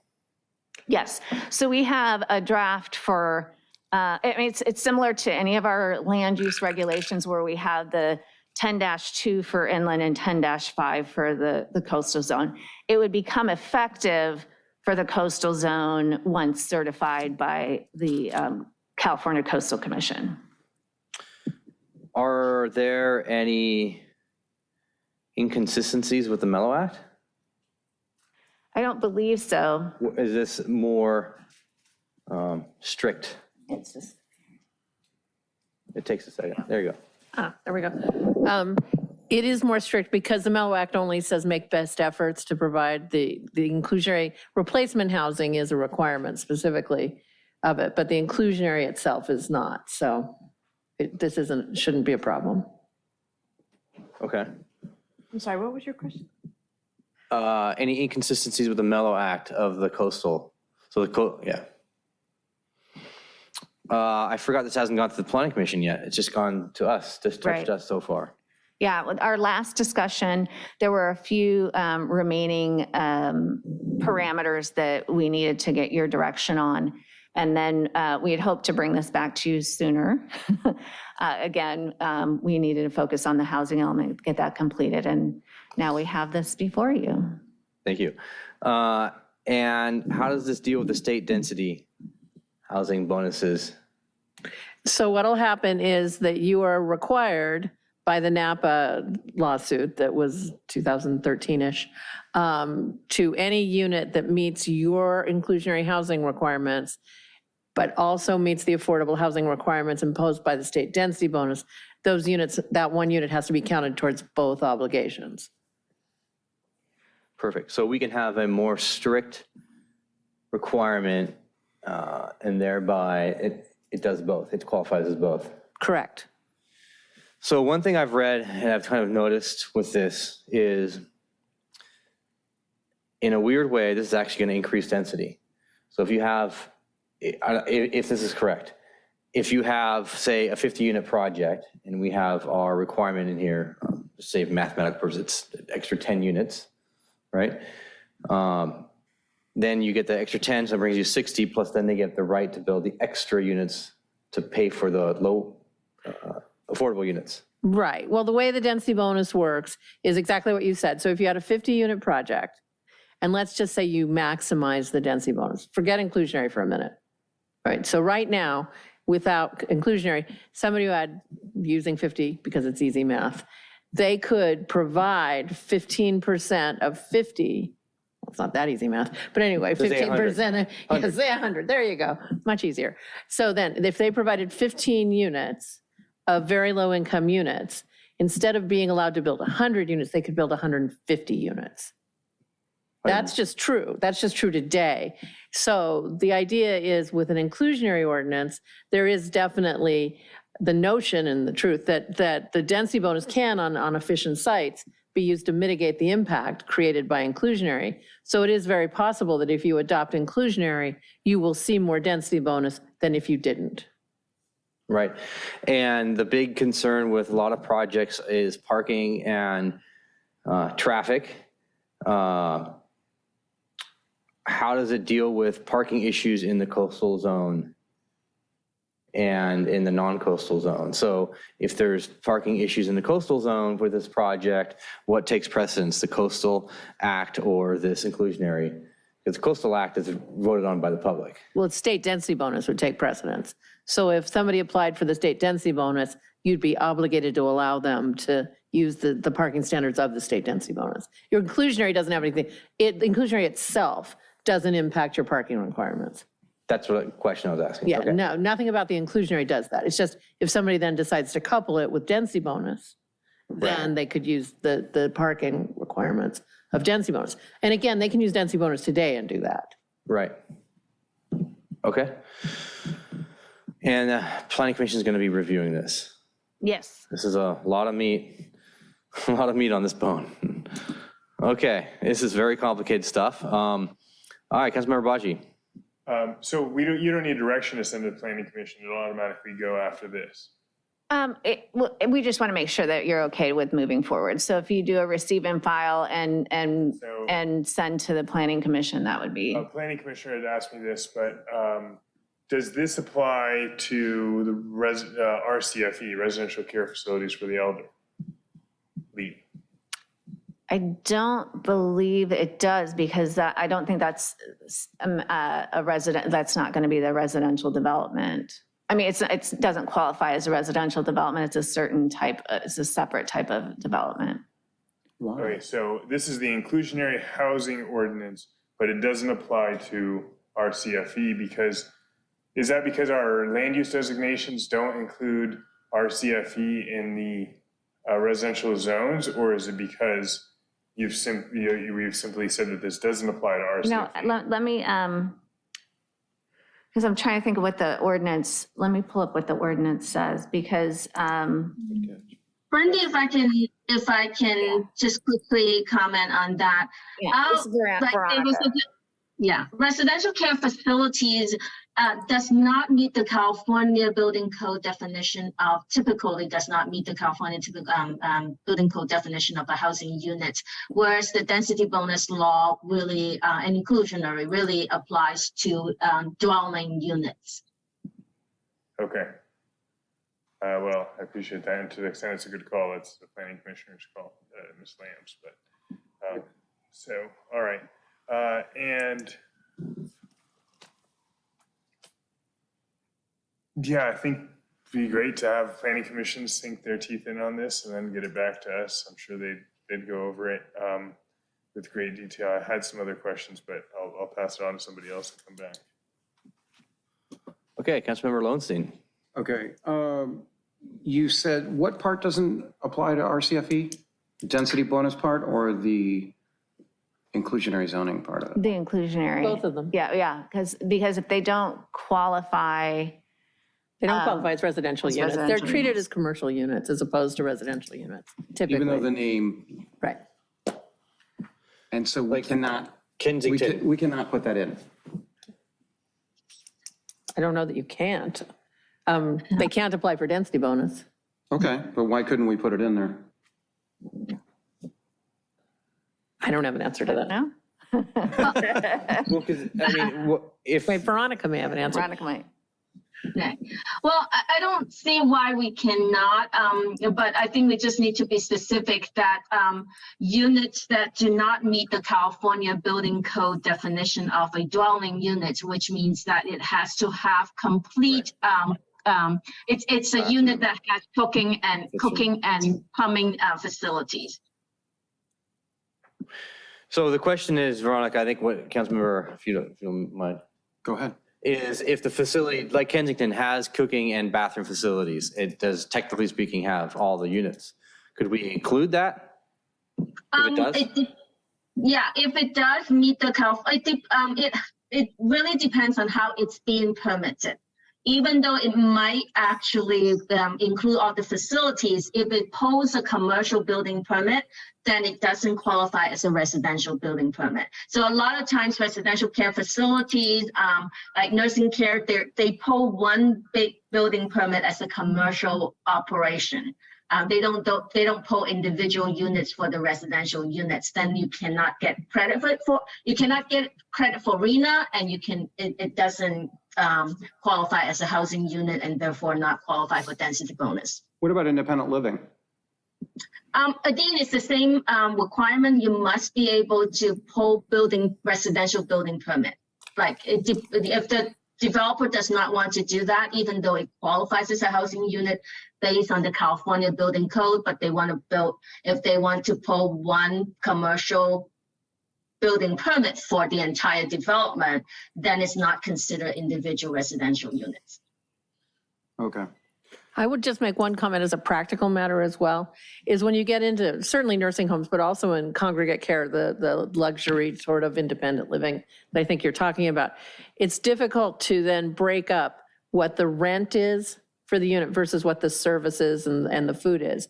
So for example, you'd have a congregate care where the monthly payment is $5,000 or $6,000, but how much of that is rent?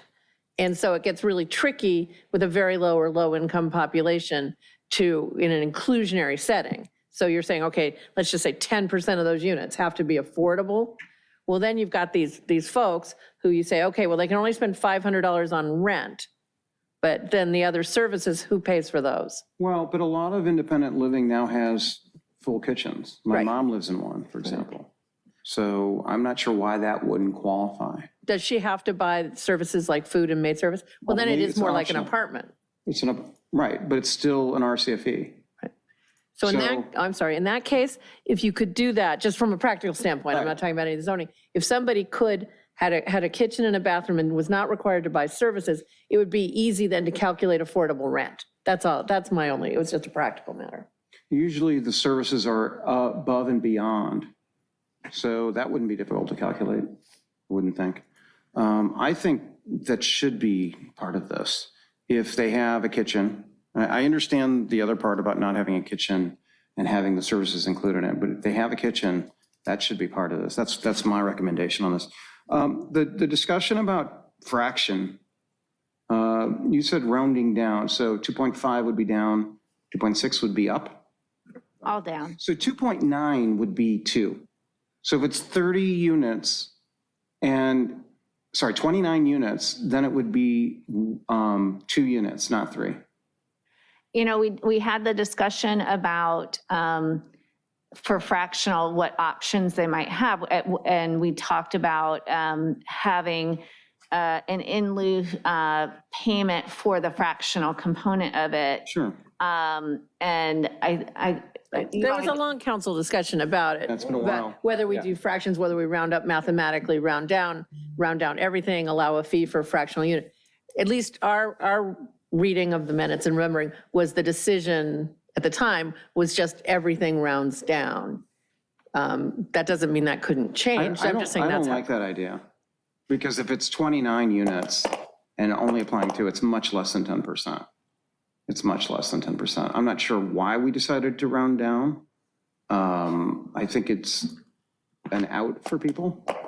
And I don't remember why. It's been a while. It's been about a year.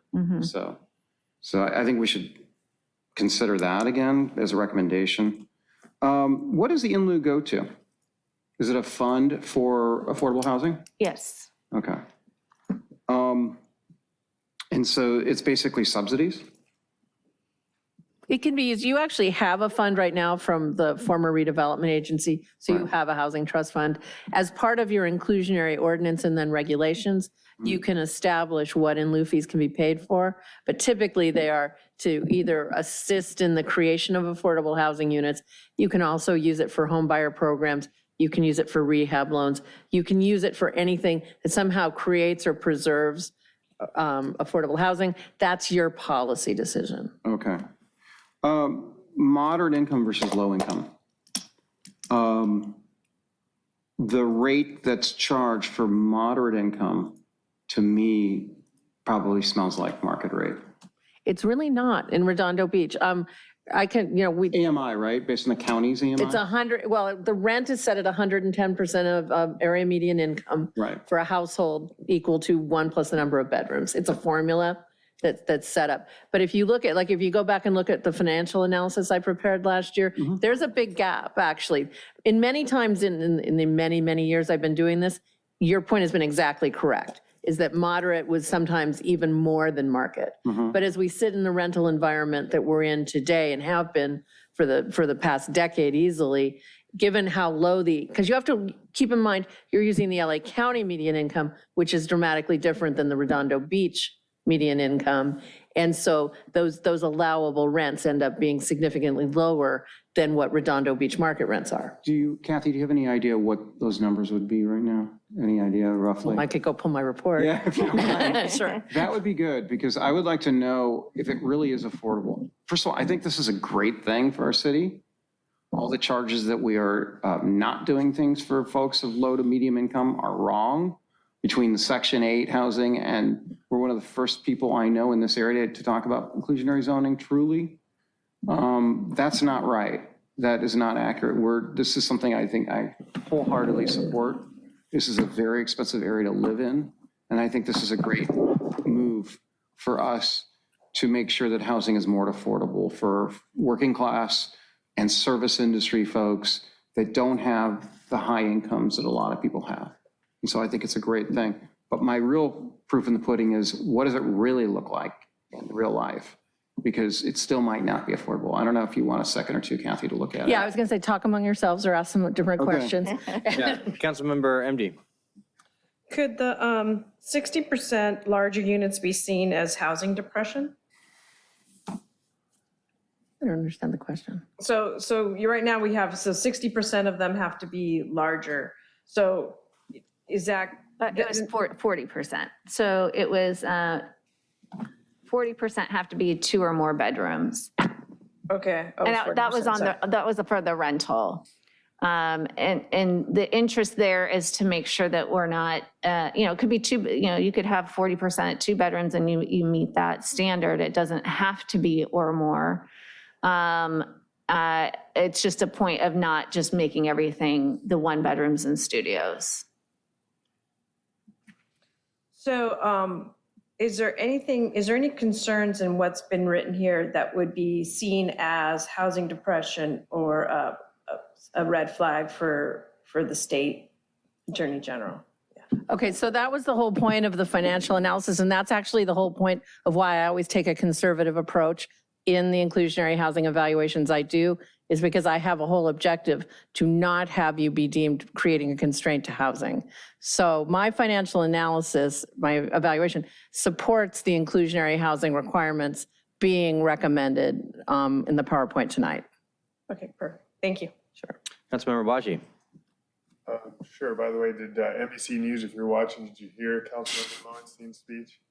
It was fabulous. Thank you. No, they don't want to. No, they don't want to do that. Straight They'll let it facts. out. I guess my question is going to be along the lines of both of theirs, which is, if our requests were, we realize, oh wait, they are too strict because people keep coming to us, to city council under that exception and asking for relief. What would be be the repercussion? I mean, we just have to change the ordinance, the inclusionary ordinance at that point? What you would do, if somebody actually proved an extraordinary hardship for which we have a very tough definition and put all the burden of proof on the developers, again, because I believe the analysis is conservative, you would then make an exception for that project to create a situation where it was not an exceptional hardship. Okay, but if it created an exceptional hardship for one project, would that mean that it's got, writ large, it's got a real problem on the, as far as the financial feasibility of coming into existence, or could it just be site specific? Yeah, I mean, I think it could very well be site specific. If you all of a sudden got 10 verifiable extraordinary hardship or exceptional hardship, then I think you'd have to rethink. But if you get one and it's a small site and the requirement to have the one unit clearly does create that hardship, then that's a one-off for what is a policy for an entire city. And what are the standards, and where are those specified, the standards for the extraordinary hardship? Because I'm not so concerned about this city council, but we're going to be replaced at some point. So, down the line, could the city council just become a rubber stamp for people trying to circumvent the inclusionary housing law? They could. I mean, we tried to, in the ordinance and in the analysis, tried to create as ironclad a definition as we could for that. And we added more specifics as the ordinance was being written. That being said, I mean, subsequent city councils could determine whatever they wanted, really, as to what was an extreme hardship. How long does it take, Director Forbes, if you know, for the Coastal Commission to approve the coastal amendment to the coastal plan to include? We're kind of at the mercy of their review of it. I think that they'll recognize the importance of, furthering affordable housing in the state. With that said, they still have to do their staff reviews. So if we were, say if this was introduced and adopted in January, say if we took it to Planning Commission and I'm just giving an expedited schedule here, but if we took it to Planning Commission in December, came back to council January, say you adopted at the beginning of February, it might get on there. I don't think it would be on as early as April. It might get sometime next summer that they would have that reviewed. And then if they don't have any modifications, it'd be certified. If they did have any modifications, we'd immediately make the revisions to the ordinance and bring that back to you. So, worst case, if we had to make modifications, it would be a year from now. Okay, I have an answer. Okay, so in 2022, the moderate income allowable rent for a one-bedroom unit is $1,916, and the market rent that I used in my financial evaluation was $3,500. And then in 2022, again, the moderate income two-bedroom rent is $2,142, and the market rent was $3,900. What would it be for low income? Okay, that one I can tell you right away. So low income for a two-bedroom unit in 2022 is $1,117, and for a one-bedroom, it's $1,005. That's a substantial difference, about $800, right? Right. Oh, actually, more than that, $1,000. No, that's right. And that's why when doing the analysis, in order to maximize the percentage of units you could get, I went with moderate rather than low. If you went with a low income requirement, you'd have to lower the percentage. To make it financially feasible? Correct. Not to create a constraint to housing. So if you're doing, I don't know if your analysis does this, but if you're doing a credit check qualifying people for these things, what kind of income would they have to be able to afford the moderate income units?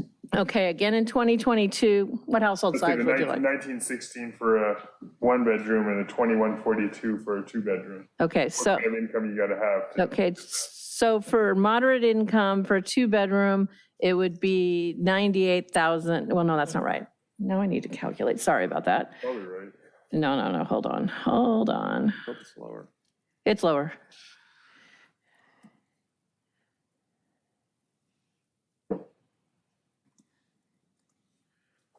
Okay, and then this one is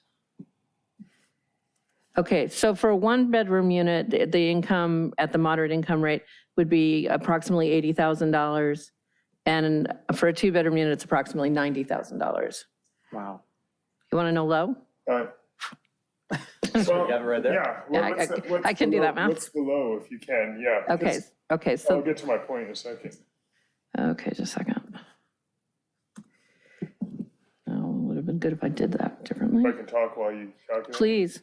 So my hope is that when this gets to planning commission, and when it comes back to us ultimately, we'll be able to say that a starting teacher in Redondo Beach, a starting police officer, and a starting firefighter can afford to live here in one of the units that's constructed under our inclusionary housing ordinance, be it, so, whatever that mix is, whether it's gonna have to be a moderate unit for the police officers and, I don't know if it's low income for the teachers. I can only assume the starting teacher's not getting $80,000 a year. Then, maybe that's where we need to look at getting some low income units into our inclusionary housing ordinance. But the idea is, I think, all of our service people, all our staff in the city would be better off and better serving the city if they could live close to the city. So that's my hope. No, and I think that's a perfectly appropriate policy objective. No issue with that. Just then recognize that it's going to be a lower percentage that you can assess. So here I pulled up the standards for rental residential projects. If they have it on site, and I think that that's where our biggest issue is, right? It's if they're having it on site, the requirements for moderate income, instead of it being 10% for those less than 20 unit projects, that may be significantly lower percentage if it was going to be low income. Right. Right. And then, so when you wouldn't have 10% or 15%, it would be something lower if you wanted to have. It'd be close to half. Well, I have to go to lower. Lower. It would be half of that. It should be just doing rough math in my head. If you gave developers the choice between this and half at low income, do you think that they would choose one or the other in particular? This is what I think people will do on a reasonable sized site with efficiency. I think they're going to give you very low income units, and I think they're going to take the density bonus. Even with a moderate requirement. The state's density bonus. State density bonus. So I think even with a moderate income requirement, I think there's a very strong potential that developers will give you 10 to 15% very low income and maximize the density bonus to the extent they can. Okay, you're right. That's what I'm not considering, which is that there still is this state scheme that's playing in the background. And so for example, if you have a moderate income requirement and somebody builds a very low income unit, you have to count that towards your moderate income requirement. That's why in the PowerPoint you see developers may choose to do very low, which on its face, you'd say, why? And the answer to why is because they want to use density bonus and they want to maximize the financial benefit. So if they do 10% low income or very low income and get the density bonus, that could satisfy their entire obligation to the city under the inclusionary housing ordinance, and they're good to go. Right. Okay. Can I just say, basically looking at median household income in both 90277 and 78, I think in 2020 dollars, it's roughly 98,000 in 90278 and 116,000 in 90277 zip codes. $90,000 is pushing it, and that's assuming we don't get more inflation with rents. I don't know how it's affordable even for people on two incomes to do this. I mean, it's getting there. I don't know, what is it, 30% of? 30%. Okay. So 30%, just for folks, 30% of take home, or is it of It's gross. Okay. That's really high still. And it's still unaffordable for folks that are, there aren't a lot of households that have two service folks. Even $15 an hour, I don't know what it works out to be. 65, 70,000. Is it? Yeah. But it's pretty hard. It's pretty hard. I don't know. I'm almost leaning towards very low income or low income. It's, because $98,000 sounds like it takes you a long way for two income. It doesn't. It really doesn't in this area, because you've got a lot of other things, especially when you're dealing with daycare, you're dealing with car expenses and gasoline, everything else. That's not taking into effect into account when we're looking at this. By the time this goes into effect and places are built, I think it's going to be, it's not going to be affordable still. And that's my concern about that. So there's a compromise measure. I mean, all of these things are absolutely policy as long as you stay within the bounds of not creating a constraint to housing. So these are all policy choices that you as a council can make. So right now, the low income that can pay the rents for low income units that I gave you, the $1,000, those two numbers, is for one bedroom units, it's $43,740. And for a 2-bedroom unit, it's $49,200. Now, moving to that low income standard does, as I said, maybe it doesn't cut it in half, but maybe it cuts it very close to in half. So instead of 10%, it's 5%. A trade-off I've been doing in some high income communities recently, in high rent communities, is instead of using the 60% of median for rent, I use 80%. And that gets you to 58,320 and 65,600 for a 2 and 3 bedroom. It creates at least, it's less than moderate, but more than what the statutory low is that we were using. It's a fine because it's an inclusionary program. You can do whatever you want. And so that 80% sometimes is a good compromise. Yeah, I think that sounds better, honestly, 58,000. This is for a 1-bedroom or 2-bedroom? 58,000 is for a 1-bedroom. 65,600 is for a 2-bedroom. Yeah. Well, the 65 sounds legitimate because anybody with a family is going to want at least 2 bedrooms. Right. Yeah, so. I would caution against very low income as a requirement. I do believe that people will use density bonus and provide very low income. The reason I caution against it is because AB 1505, which is what gave you the ability to do rental inclusionary, HCD kind of made that point, that they didn't want something less than 80% of AMI. And they didn't say you couldn't, but they said, we're going to be watching you for constraint to housing. So I just sort of, again, because I'm conservative in this realm, because I don't want my clients to get challenged, and because I really do believe that there'll be developers who do very low income voluntarily if there's inclusionary, I just think that's as low as I can recommend. Okay. And are you thinking for that mainly for the rental? Only for the rental. Only for the rental. What if you did the modified, I'm just going to call it modified low income, the 80%? In Claremont, we call it Claremont low. Claremont low. So the Redondo low. Redondo low. Yeah. I didn't copyright it, so you can call it whatever you want. Right. So for that modified low income, it may be somewhere between that 5 and 10%. Correct. Right, okay. Correct. And that would be, we would be able to determine what that, you could reevaluate that, and we, could take that to the planning commission. I prefer not to do it as we sit on the dais, but yes, I can do that. You good?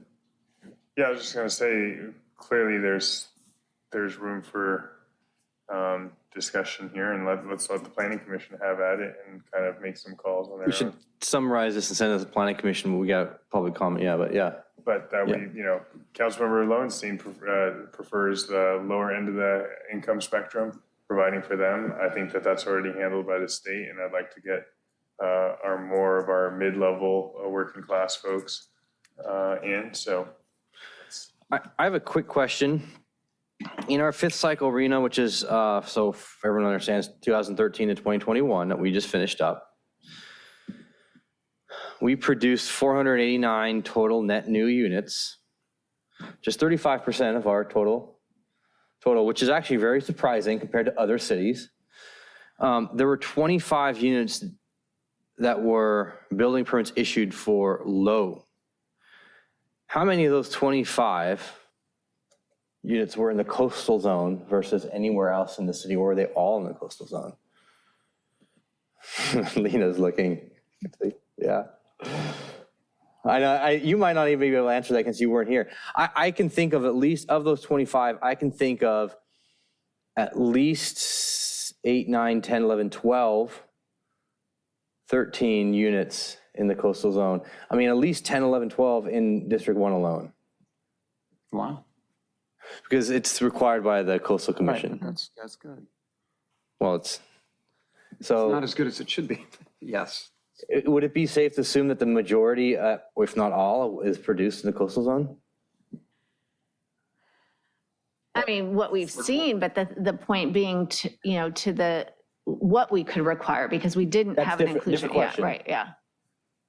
I mean, to me, it's about balancing out for the rest of the city. The coastal zone is producing the low income, low affordable housing. The rest of the city is not. Oh, no, we have the Ruxton and Heritage Point. Right. And Seasons, it's not in the coastal zone. Breakwater No, Village. Seasons, We have well, affordable units, southern, yeah. if not Section 8 units Yeah, in District 4. yeah. When we first had, one of our first discussions, we had somebody from District 4 call in an affordable unit, saying that her units are smaller. Right, I remember that. Giving us her opinion on Those that. were old, I don't know if those were necessarily in this cycle that was produced. My only question, what my point is with this is, if the coastal zone is producing the majority of the moderate and low income, or low and very low affordable units, it needs to be balanced out throughout this rest of the city. We shouldn't just be doing it in one area. And that's the whole point of the inclusionary ordinance, is it will be citywide. As a matter of fact, in the inland zoning, it'll be effective 30 days after adoption. So, so you'll see any projects, two Right. or more, whether they're paying an in That's right, lieu it'll or be the. coming, okay. So in 3 Yeah. lots, they'll start paying in lieu fees, right? Correct. Yeah, all right, your hand up again? No, I was just going to say, when you're saying new, Yes. newly created, not current. Net new. Net new. Right, because to Mr. Obaji's point, if you look, there's many more that are not in the coastal zone than there are in terms of Right. existing. Well, I know the Galleria, but that's, a No, one-off. but no, I think to his point, Heritage Point, a lot of places, Ruxton, I was saying in this particular housing cycle. in this size. Yeah, that Which makes sense. is 2020 to 2020. 2013 to 2021. Oh, God. Yeah. All right, public comment. Anyone wants to come down? Sheila Lamb. Oh, and cards. There you go.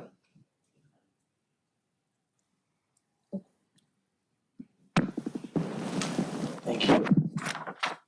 Holly Osborne.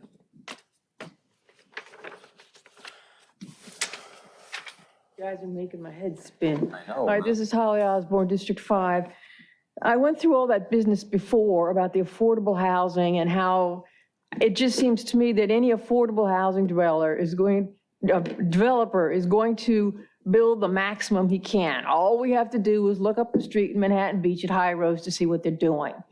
And so he's going to do that. And my first Or she. question. Oh, God, don't go there. He is going to do that. They. And, come on, quit rattling me. And if that's the most he can do, and he will do what the most he can do, is that more than anything he can do with inclusionary housing? Yes. Okay, so why do we even need an inclusionary housing ordinance? He's always not even going to use it. He's always going to do what gives him the most. He's always going to do the affordable housing. So what's the point of adding another ordinance? I don't see it. And I just don't see it.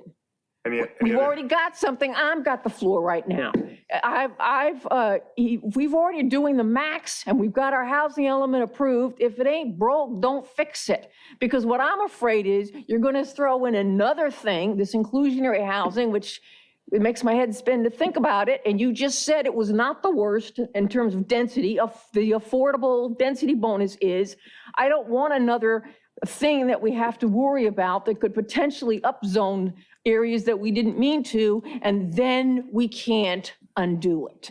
We've got our housing element. If it's approved, if it ain't broke, don't fix it. Now, since I still have a minute, I'll let you talk. Councilmember Baji, you have a question? No, I was just telling her to, encouraging you to get all your questions out during your time. Okay, well, all right, anyway, if it ain't broke, don't fix it. You're And right. Is there any place in Redondo where you can do affordable housing, where you can do inclusionary housing where you can't do affordable? When does the density bonus, the state density bonus start to kick in? Only if they want it, the developer. It's a choice of the applicant. So if you're building 3 on a lot, you can take a density bonus? No, 5's the minimum. 5 is the minimum. So less than 5, that to begin to answer the question, less than 5, you get in lieu fees under our inclusionary ordinance. Okay, beyond that, when would somebody choose? Now you're taking my minutes. No, we'll do a motion to extend. No, I don't want to add more crap, okay, to our already complicated system if we don't need to, okay? Ms. Osborne, I hear exactly what you're saying. As I stated earlier, we're actually adding density by doing this. Yeah. Okay. Thank you, Ms. Osborne. Thank you. All right. She's Dr. Osborne, by the way. That is true. It's Dr. Osborne. Good points, doctor. Is she? Dr. Osborne? No. He is technically speaking as in the charter as mankind, humankind, person, people kind. All right, Commissioner Lamb. All right, Commissioner Lamb, state your name, please. Sheila Lamb, Planning Commissioner. I wanted to provide some information regarding RCFEs for Mr. Lowenstein's benefit. RCFEs are considered quote-unquote housing units. The California Housing Accountability Act stipulates that RCFEs qualify as housing developments. And this was determined in the court case Yimby versus Simi Valley, May 2021. And HAA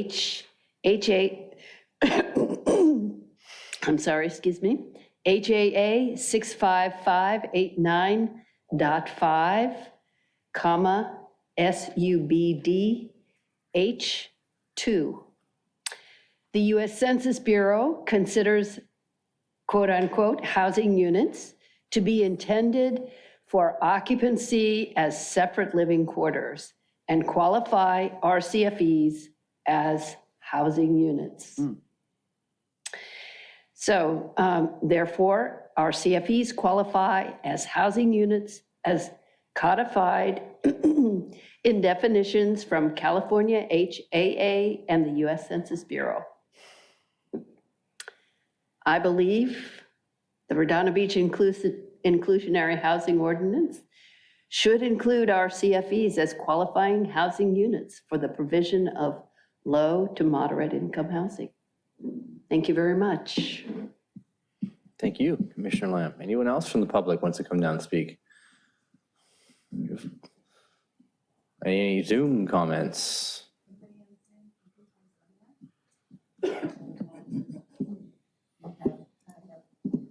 Okay. Yeah, it is. Okay, so we're going to need a motion to move this forward to the Planning Commission. And I think we're going to need to have them include, or a motion should include, whether or not they recommend this because the housing density increases. They recommend, so I'll make the motion. Well, you can go, you want to make the motion? I'll just make a friendly amendment if I have one. Make a motion to move this forward to the Planning Commission to, what was the percentage? 70%? 70%? 80%? Well, you said 80, what you say 70 is? To look at the 80% option as well as the other option that we had? What was it? You had 60%? What's moderate? Moderate's Moderate's 110. 110. 110 of what? Area median income. Okay, so I would like them to look at moderate. You'd like them to look at 80 and 70%. And also get back to us on whether they think they recommend an inclusionary housing ordinance for anything that's greater than 5 units. Right? That's the main question. What number to be set at? Greater than 5 units? And if we set one at all. We set one at all. They recommended it at all. I'm sorry, I didn't understand that. If they recommend even to have, well, we're going down this path to have this, but to have what the number they would recommend for 5 or 10 units, Well, right now you're at 2. 2. We're 2 or greater units, up to 9 units, it's an in lieu fee. In lieu fee, right, okay. 10 or greater is the inclusionary. I think you talked about, instead of rounding down for the Yes. fractional, any fractional amount to be Yes. considered as an in lieu payment for the fractional. So Fractional. if they had to have 2.5 units, they'd Goes have up to 2 3. units Yep. included, and then the half unit, that would be the fractional, it'd be an in lieu payment for that. Right. Second for that?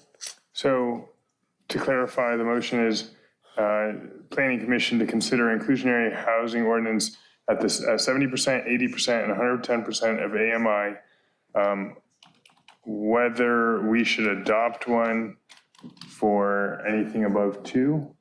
2 to 9.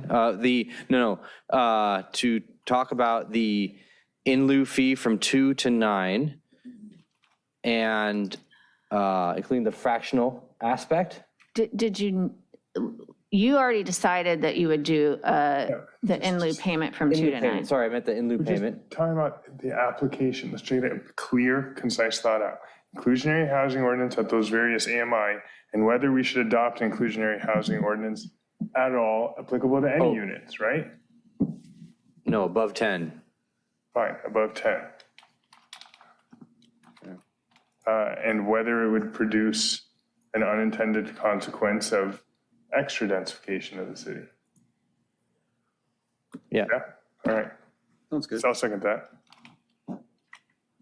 Did you want to have anything to address the fractional? The fractionalization.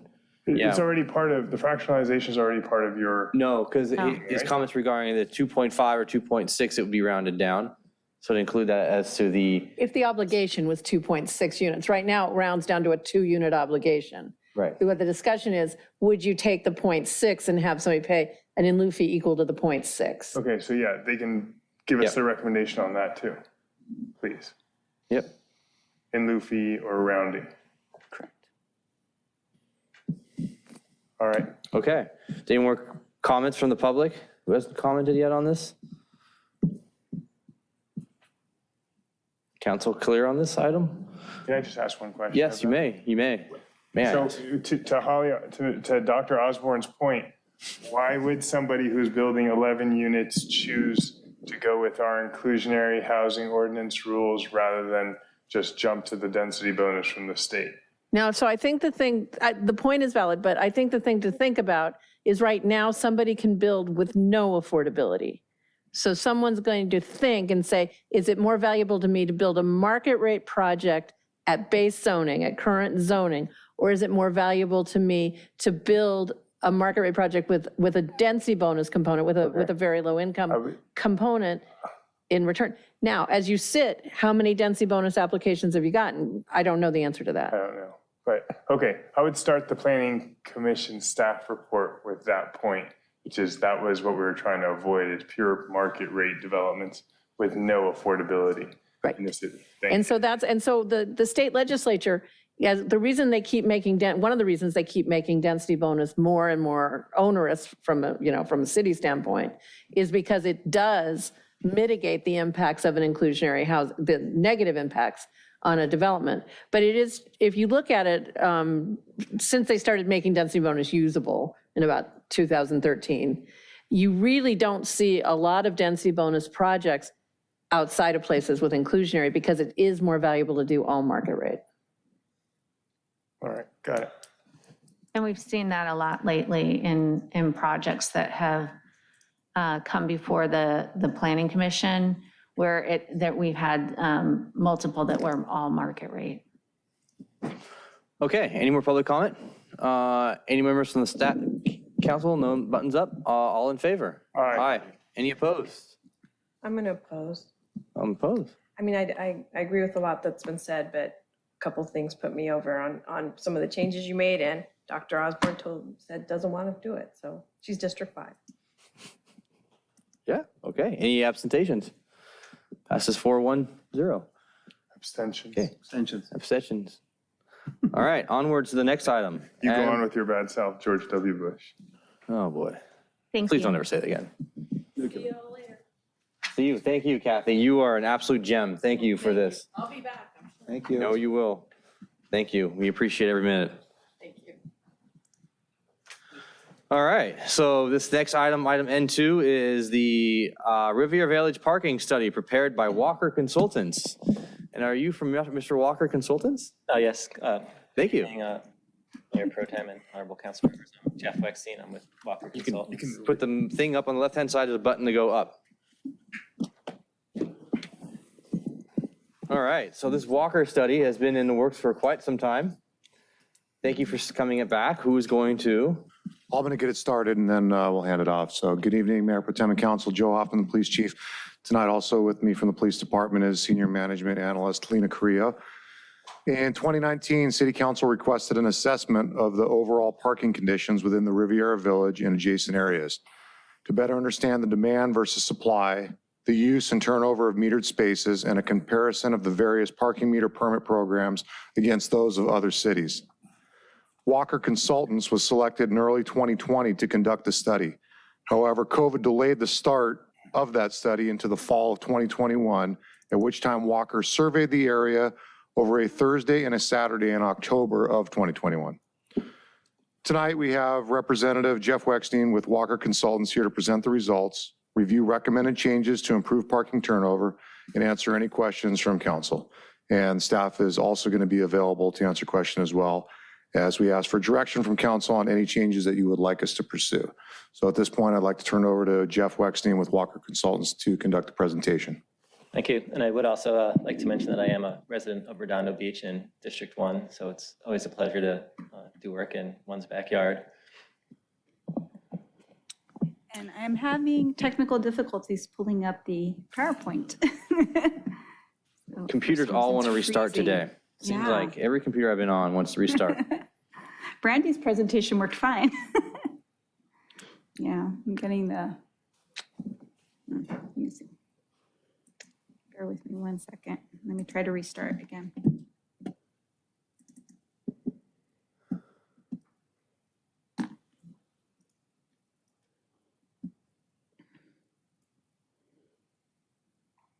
Yeah, it seems to be giving the hourglass. Maybe Control, Alt, Delete, and close out some of the tasks that are running. Task Manager, yeah. There you go. Oh, there we go. There it is. Okay, See? very good. It knows. Must be. And you can skip to the next slide. You can start from there. So as mentioned, I'm with Walker Consultants. We performed a parking study in Riviera Village, as well as looking at the permit programs in the city. We have done work for the city in the past as well. We've looked at Riviera Village before. We've looked at the feasibility of a parking structure under the triangle lot and other various measures. This was a fresh look at it. I'm going to briefly talk about the study area and the data that we collected, the current conditions, what we saw on the ground in October 2021.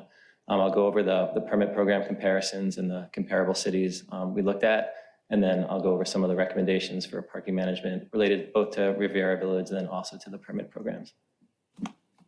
So the study area for the main part of the study was basically the public parking in the Riviera Village. We also looked at select private off-street parking areas in Riviera Village.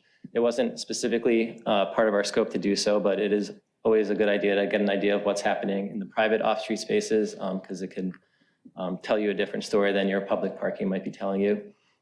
And then we also looked at, we did a permit count adjacent to the high school during a football game night to understand to what extent non-permit users are parking on some of those permit restricted streets over by the high school. Next slide, please. And again, the picture on this slide just shows some of the private off-street areas that we briefly popped into to also collect occupancy counts during the course of our 2 days of data collection. So as mentioned, we counted on Saturday, October 23rd, 2021. It was a pretty warm and fair day, good weather. We collected counts at 9, 11, 1, 2, 3, 5, 6, and 7 p.m. on the weekday. We did a permit usage count right in the middle of the day during the peak. And then on Thursday, October 28th, we counted similar times and also did a permit usage count. That count was basically just a count of the number of metered spaces that were occupied by vehicles that either had the parking meter permit or had the Riviera Village employee or merchant permits. The total parking supply for existing public parking on that date, again, there was spaces that were taken up by dining decks, and that number has changed since then. I've noticed some of the dining decks have disappeared, some are still there. About 286 on-street meters, 208 meters in the Triangle lot, two brand new EV chargers in the Triangle lot at that time, some unrestricted on-street spaces and ADA spaces in the Triangle lot. I will note a few of these block faces you can see are in the city of Torrance. For example, adjacent to Rock and Brews and also by the Chevron. Parking demand doesn't obey boundaries or jurisdictional things, so we included it as part of the holistic whole here. Next slide, please. Just a brief comment on the sampled private supply. This is by no means an exhaustive look at the private supply in the Riviera and in the blocks themselves. For example, block C there, we did not look at the underground parking for the office building since that is gated and inaccessible, but these were like the visible spaces that we could see in those back areas. So peak parking demand on the Thursday, peaked at 1 p.m. The public parking was 99% occupied within Riviera Village. Obviously that's very high. Almost everything on the chart is red. And one thing that was interesting was on the Thursday, the parking demand was very high throughout the day, probably between 11 a.m. and 5 or 6 p.m. It was over 85% occupancy in general, your public spaces. At the peak of 1 p.m., there was vehicles circulating in the Triangle lot, looking for spaces, waiting for someone to get out so that they could take their space. There was a few spaces here and there that were empty. Surprisingly, some of the free spaces over by Rock and Brews weren't full, which is kind of before I had the parking meter permit, that was my go-to place to park. So I was surprised that wasn't full. Off-street parking, the private supply that we sampled was about 54% full. So you can see there's, on the chart on the right, there's a lot of yellow and green. You had, your bank lots, which bank traditionally is an overparked use. They were pretty empty. And then again, some of the, I guess you could say, less convenient and less enticing parking behind your businesses, like in the blocks labeled E and F there, are pretty empty. You have a bunch of spaces that kind of back up to the back door of the business. A lot of them are in a tandem arrangement, and those tend not to be utilized much at all. Next slide, please. Again, on Saturday, which surprisingly, the parking demand, at least on these 2 days, was higher on the weekday, probably due to the office uses in Riviera Village than on the weekend. And again, this was not in the summer. But again, 95% occupancy of the public spaces, and actually, again, 54% occupancy on the private off-street spaces. One thing I will note on the private side, you can see the Wells Fargo lot is orange on a Saturday. It would appear they probably already have some sort of arrangement with the restaurant that's kind of on the east end of Block A there to let patrons or employees use their parking because they were not enforcing those spaces being full on the weekend and the bank was closed. So it looks like there might be some impromptu arrangement. The Wells Fargo location? Yes. And other areas like the Bank of America lot were pretty empty since they were closed during that time. And I'll get back to the recommendations that come from that data collection in a little bit. I'll touch on the parking meter or parking permit program. So this is a comparison of the employee parking permit programs. In Redondo Beach, you have the Riviera Village employee and merchant parking permit program. It's called various things in other cities, Hermosa Beach employee permit, Seal Beach merchant permit. They all have different start and end dates, which is immaterial to an individual city. The fees tend to vary widely. Among the beach cities here, Redondo is clearly the lowest at a $60 permit fee. Hermosa Beach is about double that, and Manhattan Beach about 5 times that.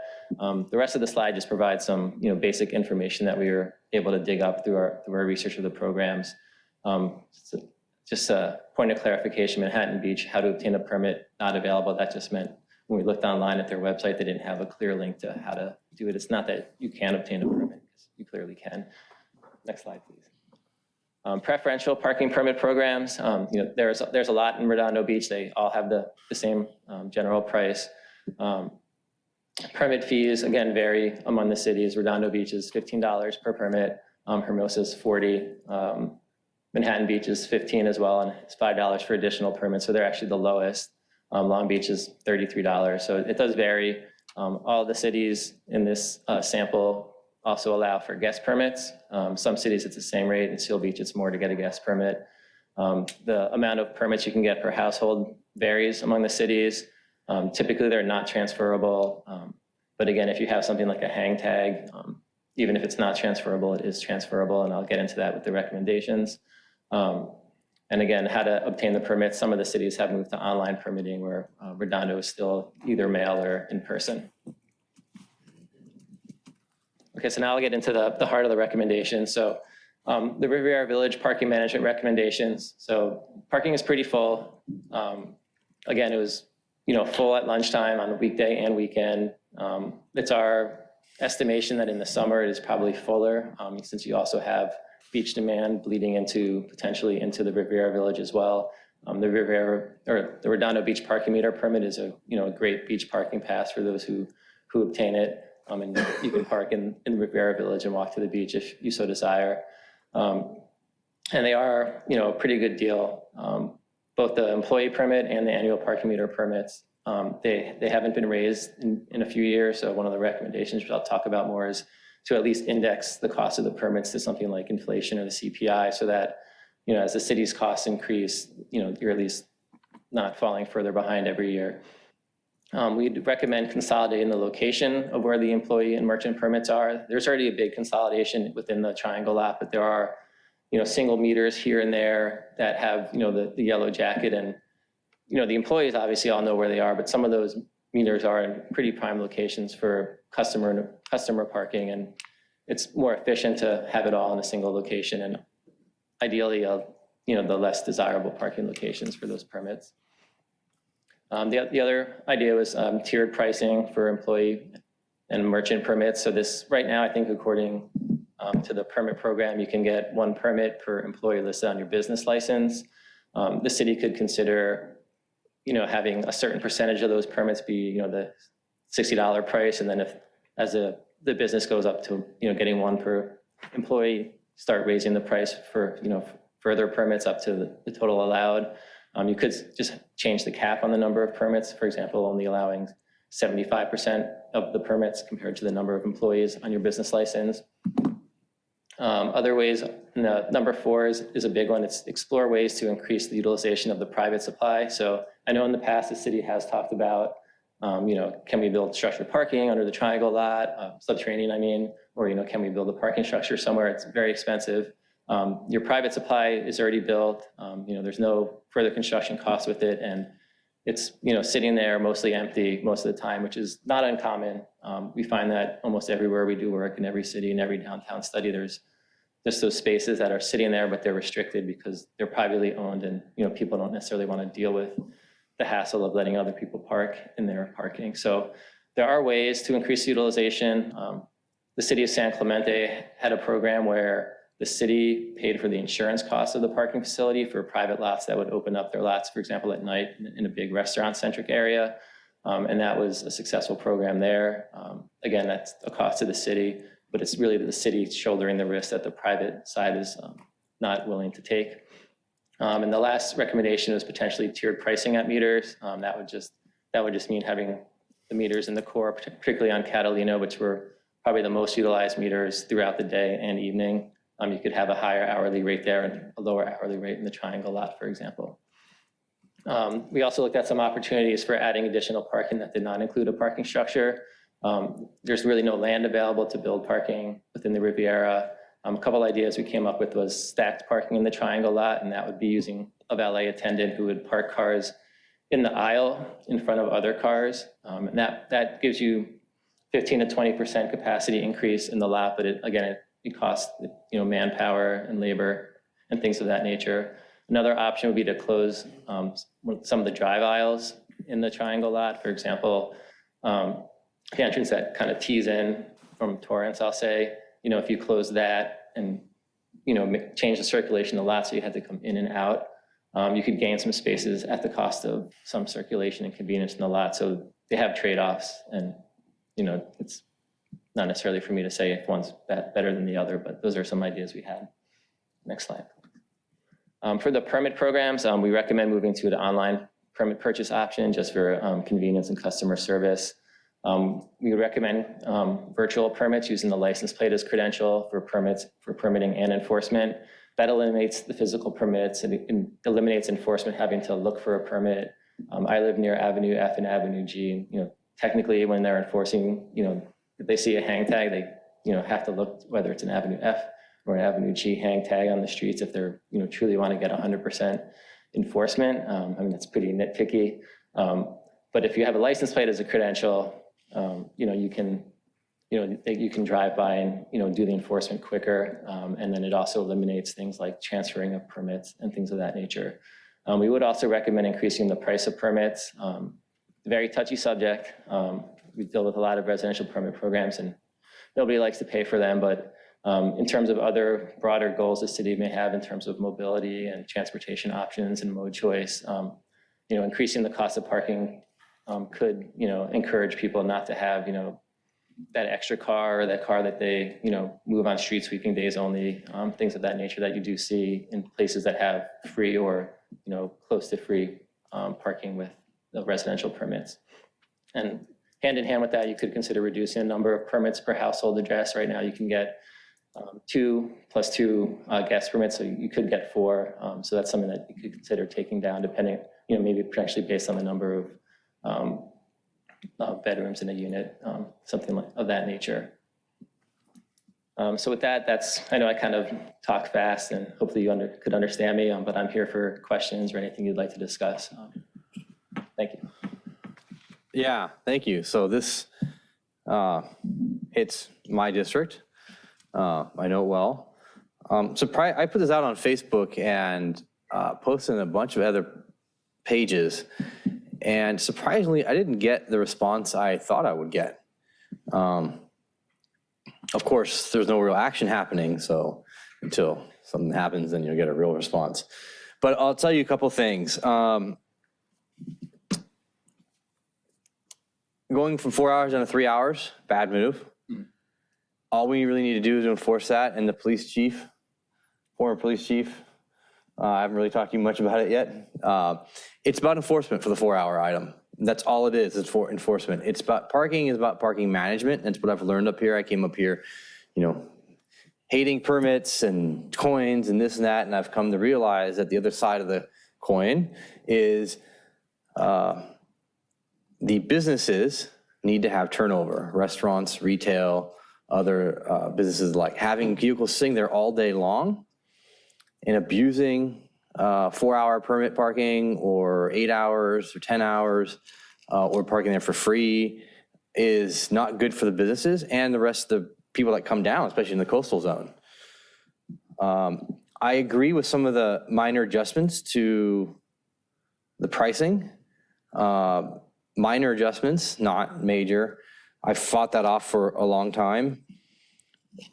It does concern me that such a large amount of people are in the Riviera Village parking. I see that with those parking permits. It's not a problem. It's only a problem if they stay past the 4 hours, which comes to the enforcement action. And for the Riviera Village, for the businesses, all I ever hear in the businesses is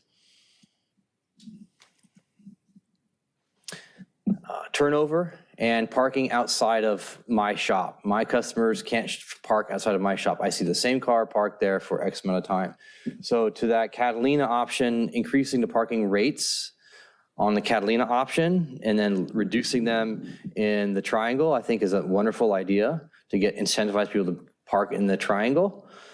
And conglomerating the employee parking permits down to a certain area or and utilizing some of the private parking. Did you notice that the parking garage or parking flat surface area behind the Bank of America, there's a large parking lot there. I don't know how they enforce that parking, but they do. The drive aisle closure on the triangle parking lot is a very interesting idea. At first I was like, whoa, no, not into that.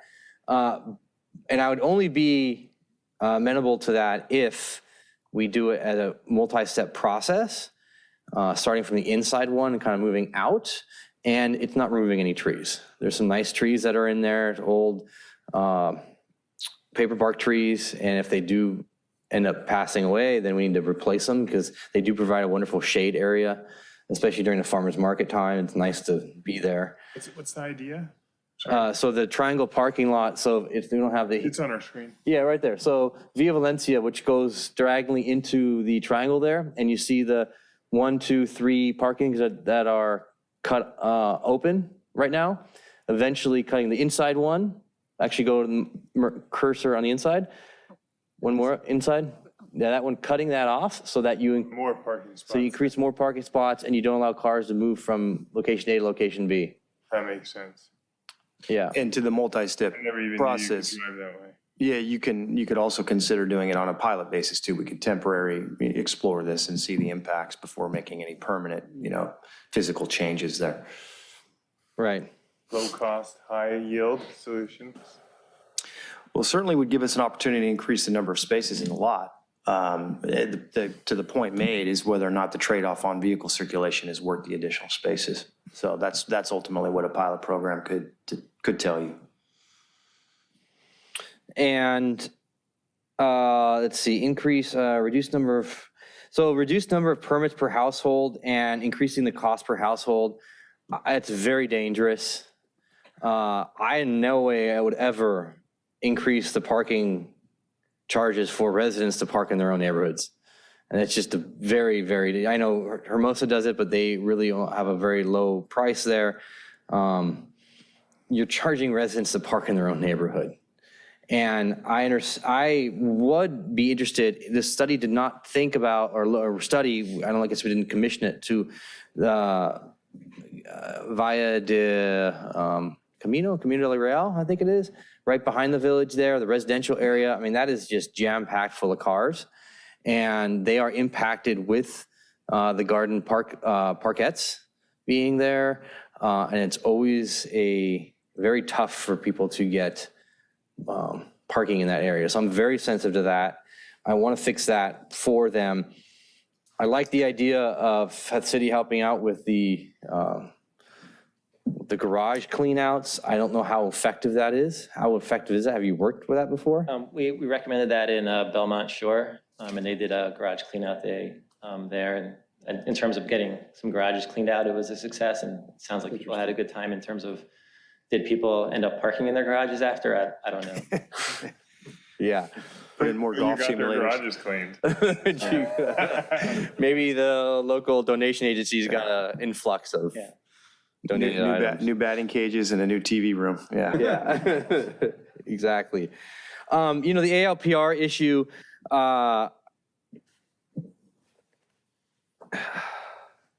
you can't mark cars anymore with chalk. And I'm glad we don't do that. That's a violation of illegal search and seizure. Unlike Palos Verdes Estates, which continues to mark cars in their lots. And I think Hermosa does it too, I want to say, maybe. I'm not sure. PV Estates definitely does it. I'm glad we don't do that. It makes our life difficult. So how do we do with the privacy aspect of the ALPR readers? And when they come down the drive aisle, how long do they store that data? Where does that data go? Does it stay on site? Does it get deleted automatically? Can we control that to make sure that that information doesn't go past the one-time usage? We have a cloud server where all of our ALPR data is stored, and we do not delete it. So we have millions of license plate records stored, and we use those for all types of investigations. So we can go back and see where vehicles have been parked, when they've driven through various intersections. We have fixed and mobile license plate readers throughout the city at Torrance Boulevard, Artesia, 190th Street. We also have them affixed to patrol vehicles. And then we just recently, the problem with the 4-hour parking has been the best way to do it. We were trying the handheld readers, but the problem was we'd have a handheld reader, the vehicles would get scanned, and then we're trying to transfer the handheld reader from one parking enforcement officer to another and try to time it right so that they would go back at the right times. It just wasn't very effective. So we just outfitted a parking vehicle with ALPR cameras, and we had to get a new computer, and we're getting that up and running. It should be going by the end of the month. And it's basically using the ALPR technology. So a vehicle can drive through, it scans the license plates, and then the vehicle can just drive through the lot again, and it'll automatically identify any vehicle that's been parked over there. And actually, with the technology now, it'll recognize that the vehicle hasn't moved and actually print up the citation and make it way more effective as far as an enforcement mechanism. So we'll be able to cover a lot more ground in a lot less amount of time. How does the citation get on the vehicle? They'll have to get out and do it, but it'll cut the time down. Oh, wow. Yeah. The online permitting process, I can't tell you how much of a great idea that is. Welcome to the 21st century. I just the other day, someone pinged me, hey, is the city finally selling tickets? I'm like, what day is it? Oh, it's October what? Yes, we're selling those parking permits. So whatever we can do to increase that. I'm interested in the license plate idea. The problem with that is, what if somebody has a few cars, 2 or 3 cars? They want to be able to move it from car to car. I don't want to expect them to buy a parking permit for all 10 cars or 5 cars or 3 cars, but you should be able to buy that permit, whether it's a hang tag or, I guess if it's, the sticker one goes on an individual car. Right. But the hang tag for the employees, and that will also mostly looking at the residents, especially on the Esplanade. They play that whole game. I think, if I may interject, there is a way to, allow for multiple plates on a permit, and then it would just, the enforcement would be if both of those plates were on the street, that would be a problem. But you can set it so that you could kind of have a couple tied to the same permit. Right. Okay. I mean, and somebody living right at the beach shouldn't have 10 cars maybe, and at least not storing them on You the would be surprised. Not 10 cars, but 3 or 4 cars, absolutely. Where you would still need to have the hang tag would be for the guests. I mean. Right, and I was going to bring this up. What do you do about guests for all of this conversation? So like Avenue G, Avenue F. I mean, unless you're going to push them through an automated online process where they would register those plates temporarily, but that's fairly complicated. We're not there yet, that's for sure. Yeah. And permits, let's see, what else I have? Virtual permits, online permits, drive aisle, tiered pricing, explore. I like the idea, explore the utilization of private parking supply. There's a lot of private places there that would be more than happy to give up some of their extra parking and maybe get a few bucks, get a few tiered. And I think it's really important for the employees to disperse the employees around. And there was one other thing regarding the permits and the residents that we have to be careful about. Permits, I forgot what it is right now. Could we maybe explore what you just mentioned a little bit and talk about that? What experience have you had and what types of shared, call it employee permit programs have you seen between businesses in an area like this? Because it seems to me that's a bit of low hanging fruit here for us, is to try to encourage, reduce perhaps the number of employee dedicated spaces we have in the triangle, and then try to offshore those onto private on-street parking through shared agreements. Yeah, I mean, we have seen that in some areas. I mentioned San Clemente. Banks tend to be a pretty compatible use, at least for employee parking on weekends. That's probably the most common we see, where you might go somewhere and there's a Wells Fargo that says customer parking only 9 to 5 on weekdays and 9 to noon on weekends, or whatever their weekend hours are. And so that tends to be probably one of the first places you could reach out to. Some of the other pockets of parking behind the businesses, that could be tied to the fact that you can get 1 employee permit per registered employee on your business license. So if you can get these permits that are basically a great deal at $60 an employee, you get them, and your employees who would park behind the business now park, at one of the meters, and then they can park in the Riviera for free all year, I guess. But even when they're not there in their capacity as an employee. Yeah, that's a really an astounding stat. I mean, to see on both days, only roughly a little over 50% utilization of the private areas. And that's recognizing that a lot of those spaces are occupied through TUP activity right now. I mean, temporary use permit, so we've allowed some of our businesses to encroach into their parking areas for outdoor dining. So it just seems like that's an area we've got to dig into a little bit further, because we're just not using those spaces. And it seems to me that businesses are taking advantage of our employee permit program first and preserving their private spaces. Right. I mean, to that point, just so everyone knows, the Riviera Village had, I think, Ted actually wouldn't know, 65-ish, 70 parking spots taken out during the height of COVID. when we had the parkettes, and then we brought that down to now 47. So from 65, 70-ish to down 47. We've dramatically increased the number of bike parking. I mean, dramatically increased bike parking, and those biking parking spots are filled everywhere. And sales tax revenue has never been higher in the Riviera Village. True. So, and it's only until recently, I think this last summer, late spring, that we actually really started to have an uptick in parking issues. So your numbers here would, add a few percentage points to that. And I would argue that at the time of these stats, we weren't really actively enforcing the 4-hour time limit. We didn't really start doing that, I think. It's been about a year now, but we. Oh, don't say that. And it's still been a little bit intermittent as we're been trying all the different ways to do it with the handhelds, which has been inconsistent. But I think that with the new system, we're going to be able to do it on a regular basis, with a much greater efficiency rate. And we're also increasing the number of municipal service officers that do the parking enforcement, so we should be able to do it on a more regular basis as well. So that'll be, I think, kind of new to this particular data. Right. It really is about turnover down in the village. All I ever hear about, and this study does not go over, talk about the holiday, free parking in the holiday period. We have over about a month period of time where there's free parking in the Riviera Village. Shameless plug, come on down, free parking, free $1.50 an hour. Which is not actually, it's great for people that come down, but the problem is now all of a sudden people start leaving their cars and consistently. And the problem with that is people leave their cars on Catalina, which is right where the restaurants and retailers are at, which is specifically geared for a high turnover. So you completely go opposite of the high turnover. And like I said, after being here for a while, I'm understand that it's about parking management and we have limited supply. So Councilmember Baji. All right. I, like the city manager, was really focused, taken aback by the number of vacant spots on private property. And we considered a flexible scheme for Artesia Boulevard. I don't know, are you the ones who did the study for Artesia Boulevard? Not you individually, was that a different firm? Yeah, it's a different firm. That's coming, I think, going through Rincon and Fair and Piers. Oh, right, okay. Well, so the idea there was basically find out what hours people are using their spaces and then give it to a different use at a different time.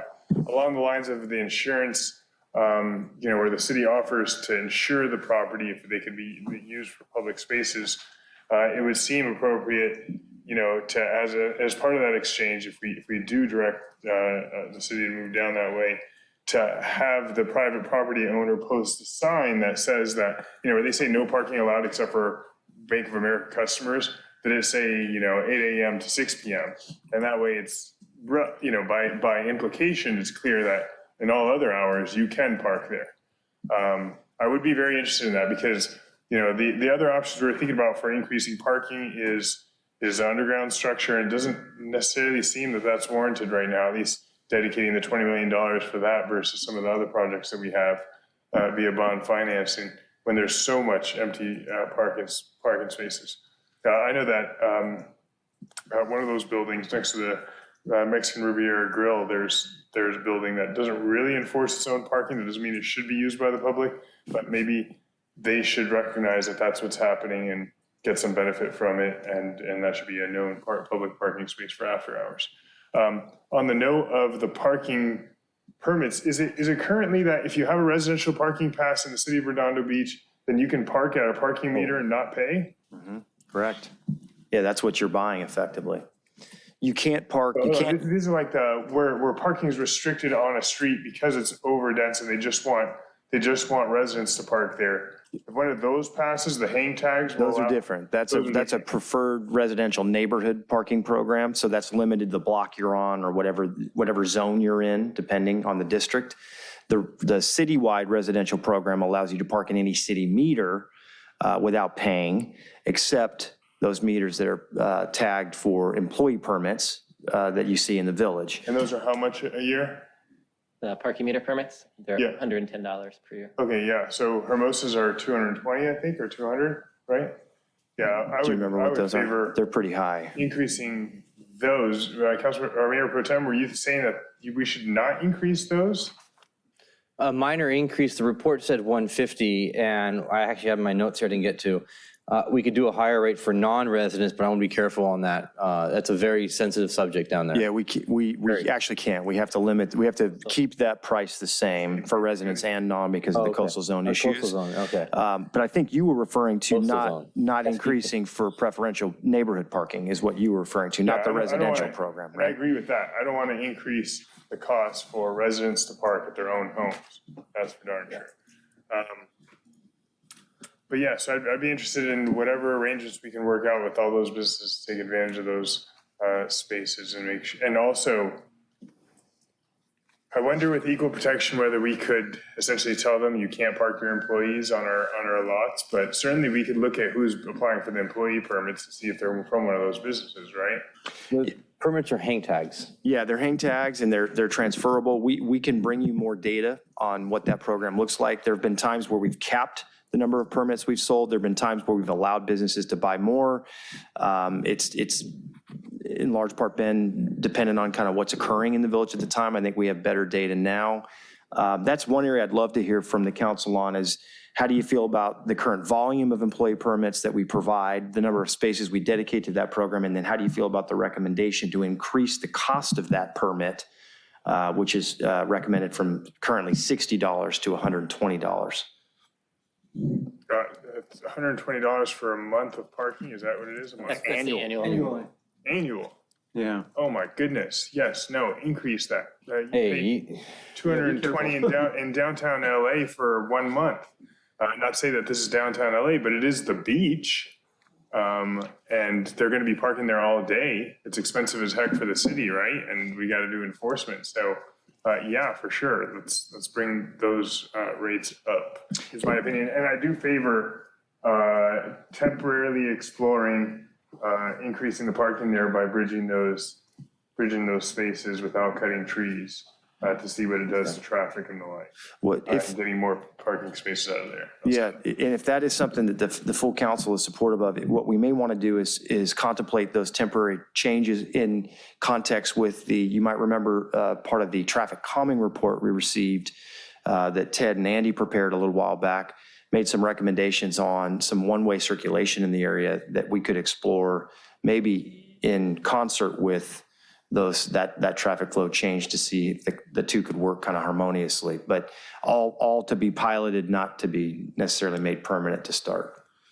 I won't redraw Councilmember Nierenheim's Mayor Pro Tem's entire neighborhood or try to, so I'll leave that to him and just support whatever he wants. Real quick, from an enforcement standpoint, the 4-hour limit does not apply to the employee permit spots either. Right, 4-hour limit does not. So they stay there all day. You're right. But the point is that the police you guys have to go by and realize that's an employee spot, so they get to park there as long as they want. Let's move on to this car and now tag this car for being here for longer than 4 hours or not, right? Right, So, like, and some of that stuff's programmable also, so we can identify which spots are designated for employee parking, but, when they're in those locations that are the prime locations and a vehicle parks there, it can stay there all day and there won't be any enforcement activity or any turnover. Well, let me say this.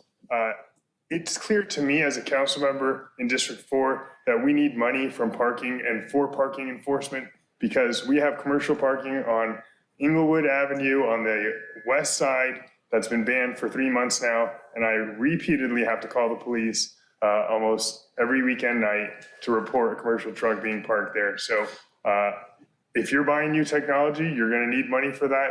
You're going to need money for maintenance and all that. So I want to make sure that we have that money recurringly and regularly, and that's by getting our fees up to snuff with the market and surrounding communities for non-residents or employees, businesses in the area. That's all. And then if we could, Joe, how many spaces how many employee parking permits do we currently sell? We have a cap, I think. I keep thinking 300, but I don't know if that's right. Do we know the I'm number? not sure. I'd have to look at that number. I don't want to give you misinformation. Okay. Okay. So just so you know, Councilmember Abaji, the last time we went through this, there was a motion that was made to double it to 220. That was vetoed by the mayor. And the significant increase was also such outcry the significant increase that was proposed in 2019 was also vetoed by the mayor, so careful with that. Just so everyone knows, 2016, 2017, the parking permit database showed in 2016-17, total number of permits, Redondo Beach residents, 1,225, and number of non-Redondo Beach residential permits, 748. And then for 2016-17, these numbers are gonna be a little bit off because what happened between 2016-17, when I came here, is I started to really bang on the drum of the 4-hour enforcement for the parking enforcement.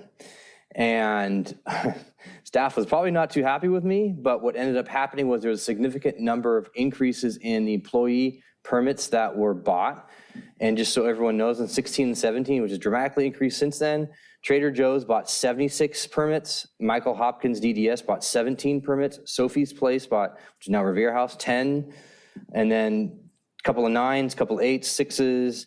And so a lot of these places here actually overall were more so business places and not as much as one would think as retail places. So professional services versus retail, and a lot of medical. And that plays a big deal. So Councilmember Lowenstein. Okay, what's the average revenue per meter per year? Any idea? You know, I could probably do the math here. I do have some. $1,600 a month?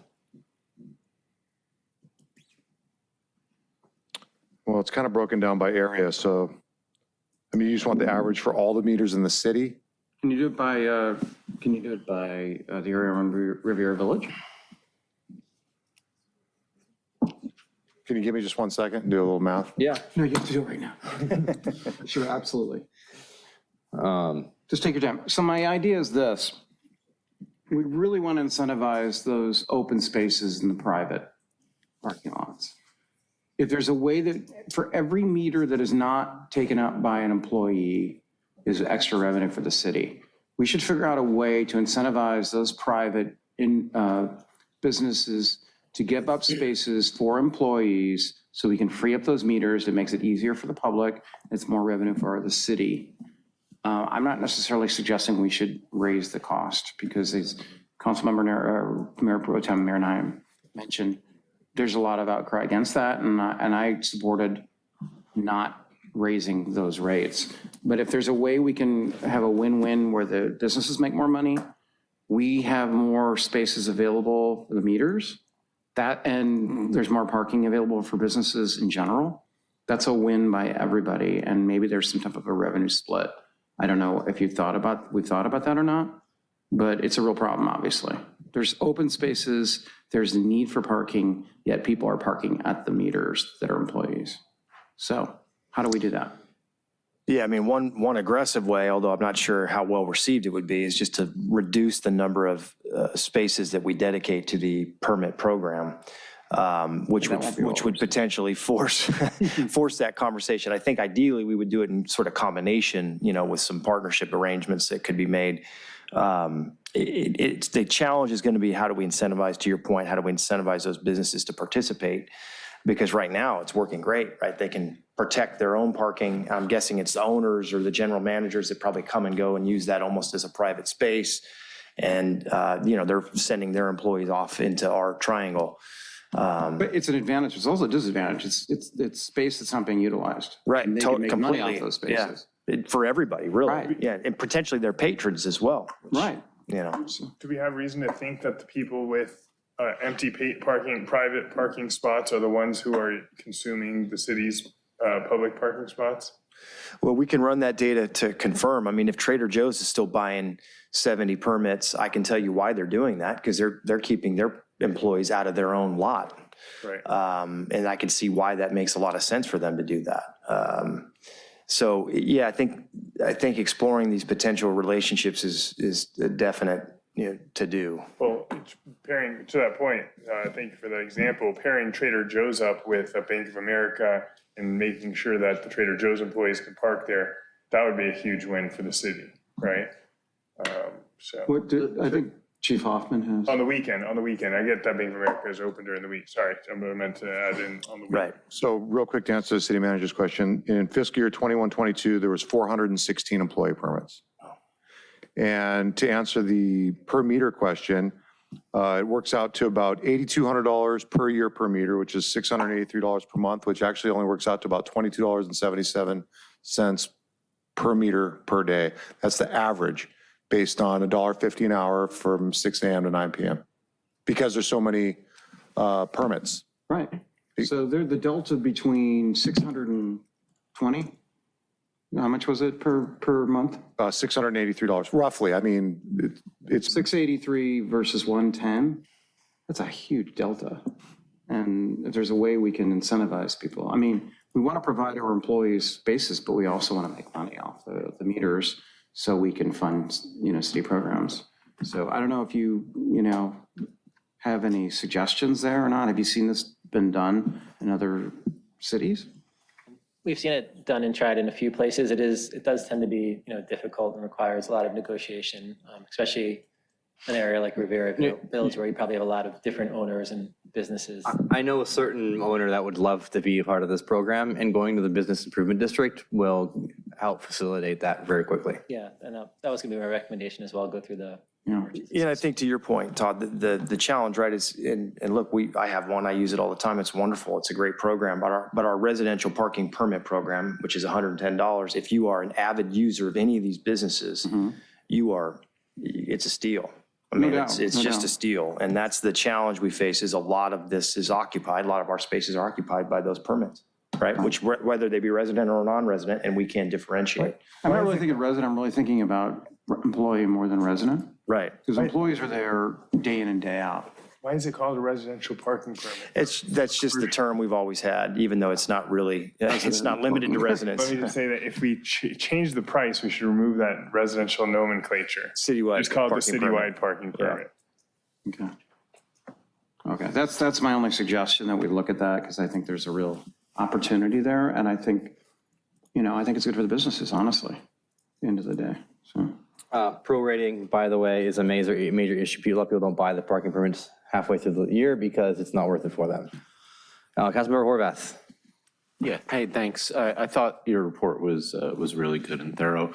I agree with pretty much the vast majority of your recommendations. And as my colleagues mentioned, about 4 years ago, we did have this conversation around budget time about the permit fees. And I did think then, based on the data that was provided to us, that it made sense, to the point that Councilmember Obaji's making, the permit fee, whether you call it a residential or a citywide, it's a convenience charge, if anything. We're not meeting up with other beach cities or other cities in terms of their permit fees.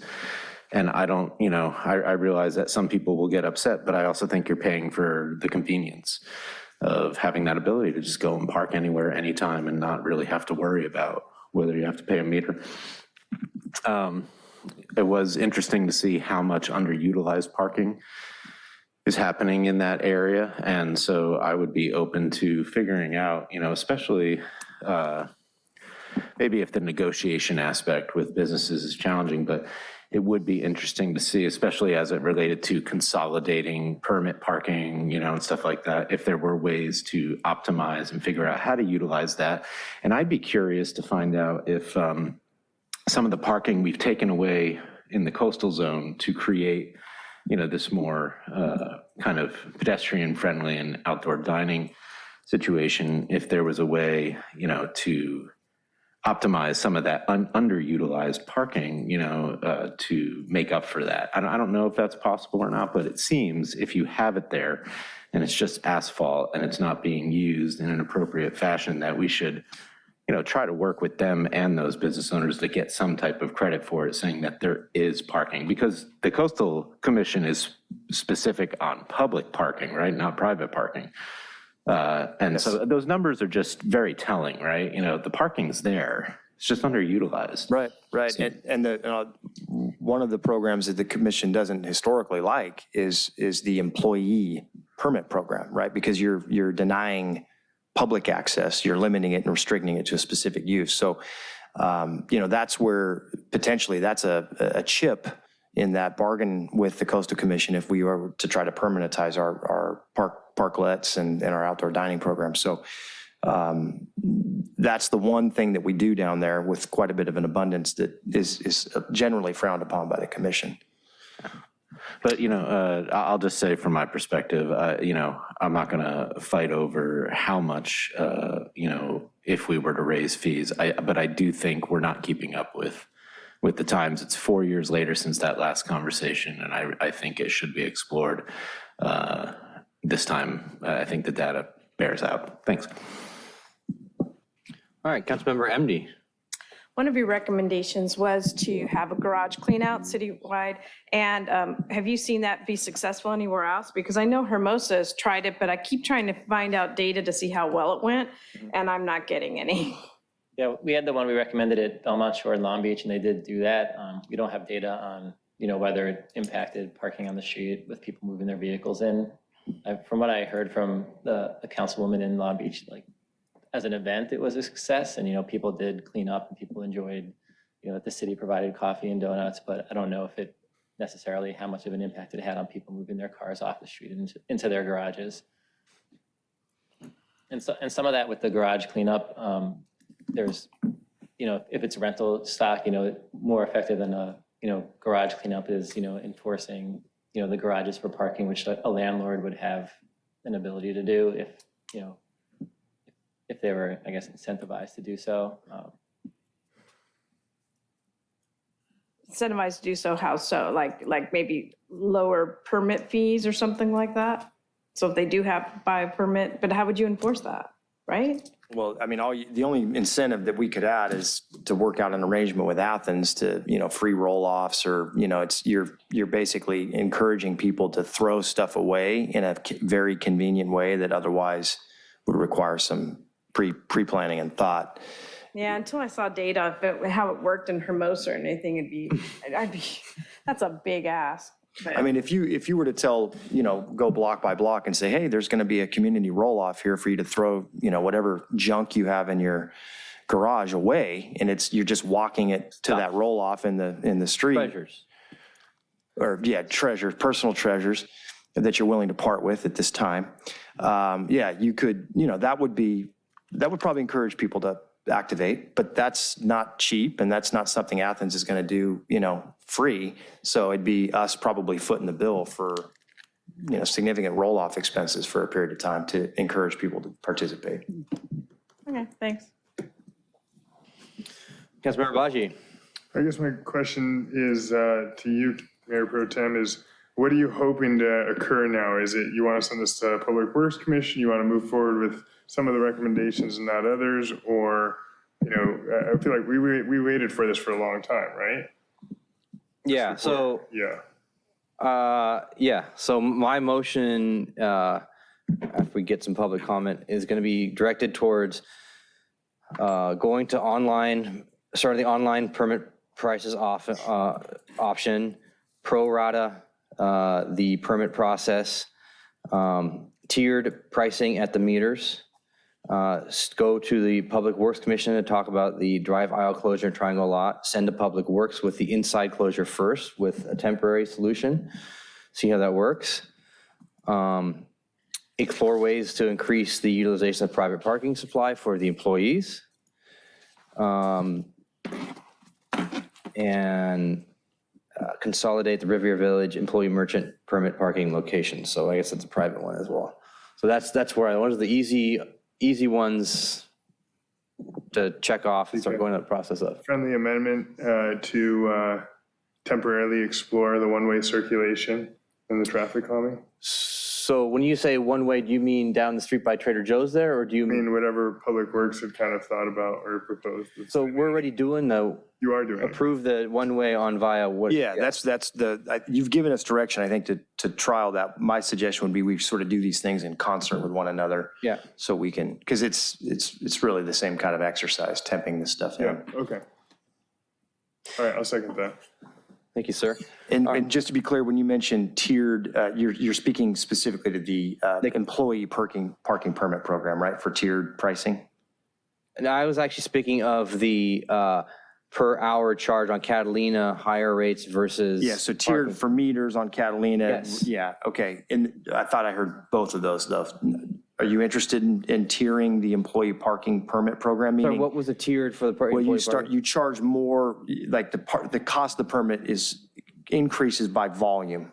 So, the first 5, whatever it would be, the first few. No, I do not want to do that. And the reason why is because what ends up happening, the businesses, because I can tell from the businesses that do buy these versus don't buy these, they end up pushing their employees to park in the neighborhoods. So if they start buying more, they're getting penalized.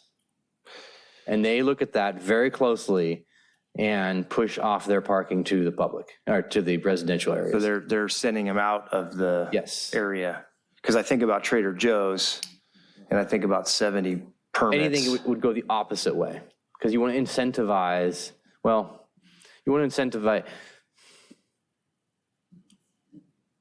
it would, if you really want to talk about it, you have to go to 2 different employee permits. So a 4-hour versus an 8-hour parking for employees, 2 different colors.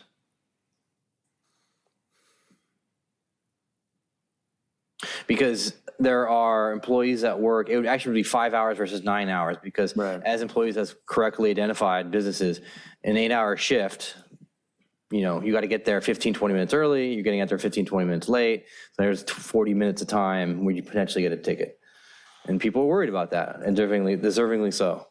Would you consider a small increase in the cost of the I think we can do parking permit? Deal with that at the budget time, because if we deal with that, then we have to also deal with the fee schedule and updating everything, do it all at the same time. And I'd bring this back in May with our proposed budget is when we would typically do this. So if the council is generally comfortable with some modest increase here, we could bring that to you as part of the fee conversation. The 150 I'm comfortable with, no more than that. But I do want to provide a carrot and stick approach to this and have the online purchase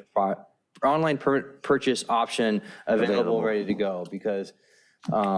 And indexing of the 150. No, not indexing, just keep it at 150. Because this isn't about. Trust me. 10 years down the line, keep it at 150? Well, they can increase it. Or not. Or set it automatically. I mean, no. Well, hold on, if I may, Mayor Pro Tem, the problem that, Redondo Beach is to a certain extent in a lot of respects behind other cities. And we are for, in part, a reason, including decisions like that. Set a price and don't index it to go up ever. So indexing maybe in 4 years? So to that point, we need to be competitive with Hermosa, Manhattan. And one of the great competitive advantages we have in the Riviera Village is the fact that we are not like Manhattan Beach. And the second your meter expires, you don't get a ticket. We don't sit here and nitpick every single little thing on your car and give you a ticket. People hate that. And they love the little bit more laissez-faire enforcement action, which brings them down to the Riviera Village and keeps them there. And I hear that all the time. In fact, a local council member from another city came from another city and said, I really appreciate the way the parking is easier here versus my city having dinner. I appreciate that, but Manhattan Beach is also paying for a 2-story underground parking garage in multiple locations, right? And they got the money for that. That's a different conversation we could have. I'm all for the underground parking garage with a park on top. Which, by the way, the history of that triangle parking lot was it was donated to the city and to be remained as a park, and Redondo Beach turned that into a parking lot for cars. And then we subsequently conveniently lost the deed. It's all true. Like I found a news article about it. There used to be a flag in the middle, 4th of July, big celebration. It was awesome. Yeah, nice article about it. Anyways, public comment.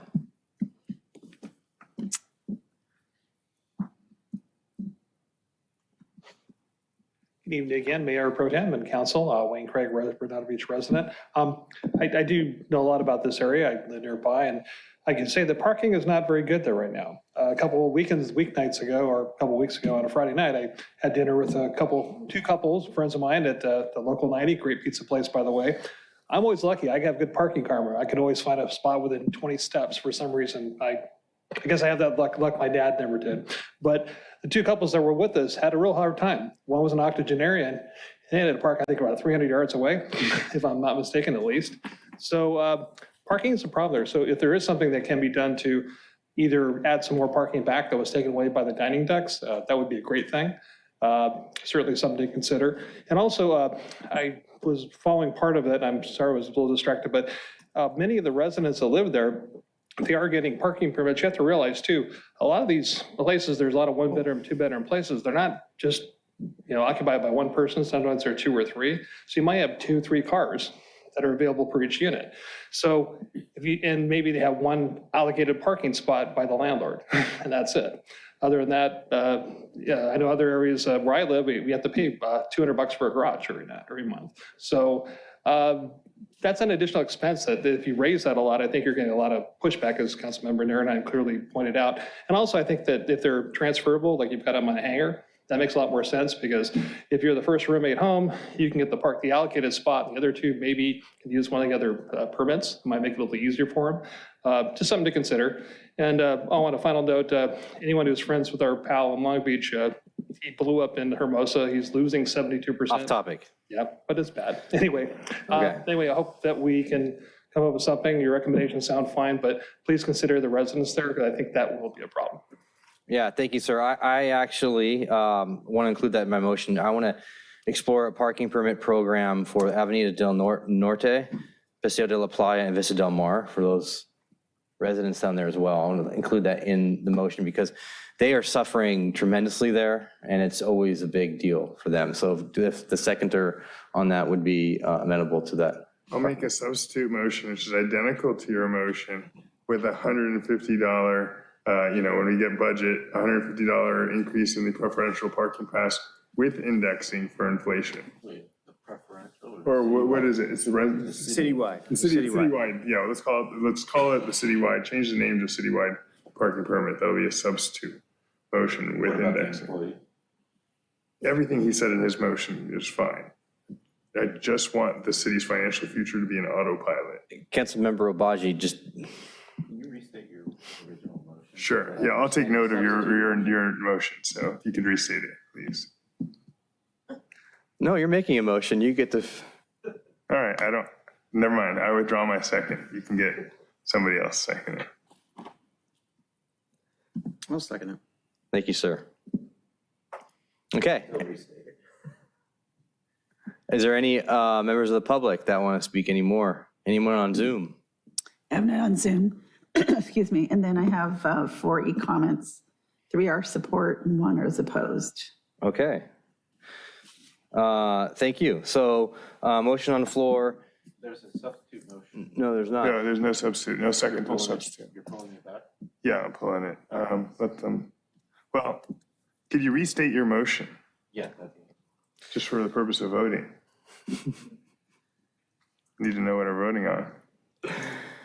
All right, so we're bringing back a parking permit, or exploring a parking permit program for Avenida del Norte, Paseo de la Playa, Vista del Mar. Pro rata for the pro rata for the parking permit program for the parking permit, the permits that we buy for half, so per year, per month, I should say. Does that make sense? You understand? Annual, yeah, annual pass. Pro rata for the annual What do you mean? How do you? So like if somebody buys it in July, they don't pay the full. Prorating, okay, prorating the rates. Sorry. All right, so we'd amortize the expense. Yeah. Okay. Drive aisle, send to Public Works to drive aisle closure and triangle parking lot test with inside location, the first location. Tiered pricing at the meters, so Catalina higher than Riviera, than the triangle. Explore ways to utilize the private parking supply, working with the Business Improvement District.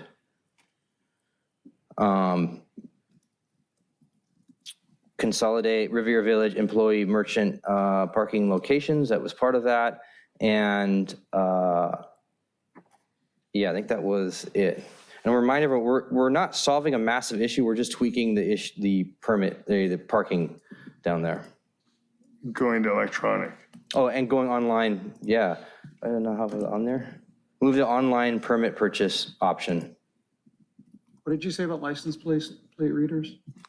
We're sort of rolling that out as a general enforcement mechanism. I think that's kind of going to be standard form for us. It's really the only option we have, so we don't necessarily need direction on that. I know there's sensitivity about data storage, which we already have that issue citywide now with kind of egress ingress. So that's really our only effective means to enforce at this point is ALPRs. And changing the name to the citywide parking permit? Yeah. Right. And changing the name to citywide. You changed the fee to 150? Or did you? Or no, he's going to change the fee in the budget? It's in the budget. Well, we'll have to bring it back as part of the master fee schedule update. We can do it more quickly than that if there's clear, concise direction. No, only if you get the online purchase option up and running. So the goal is to get online going and then bring it back as part of the annual update in May. Okay. That's the direction. Yeah.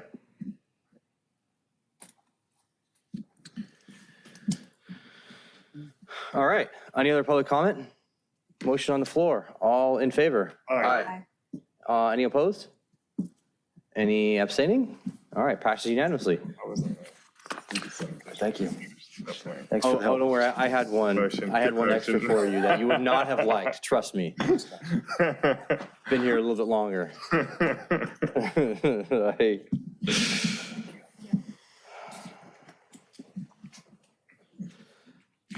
All right, so that brings us to item N3. We did N3. N2, N3, right?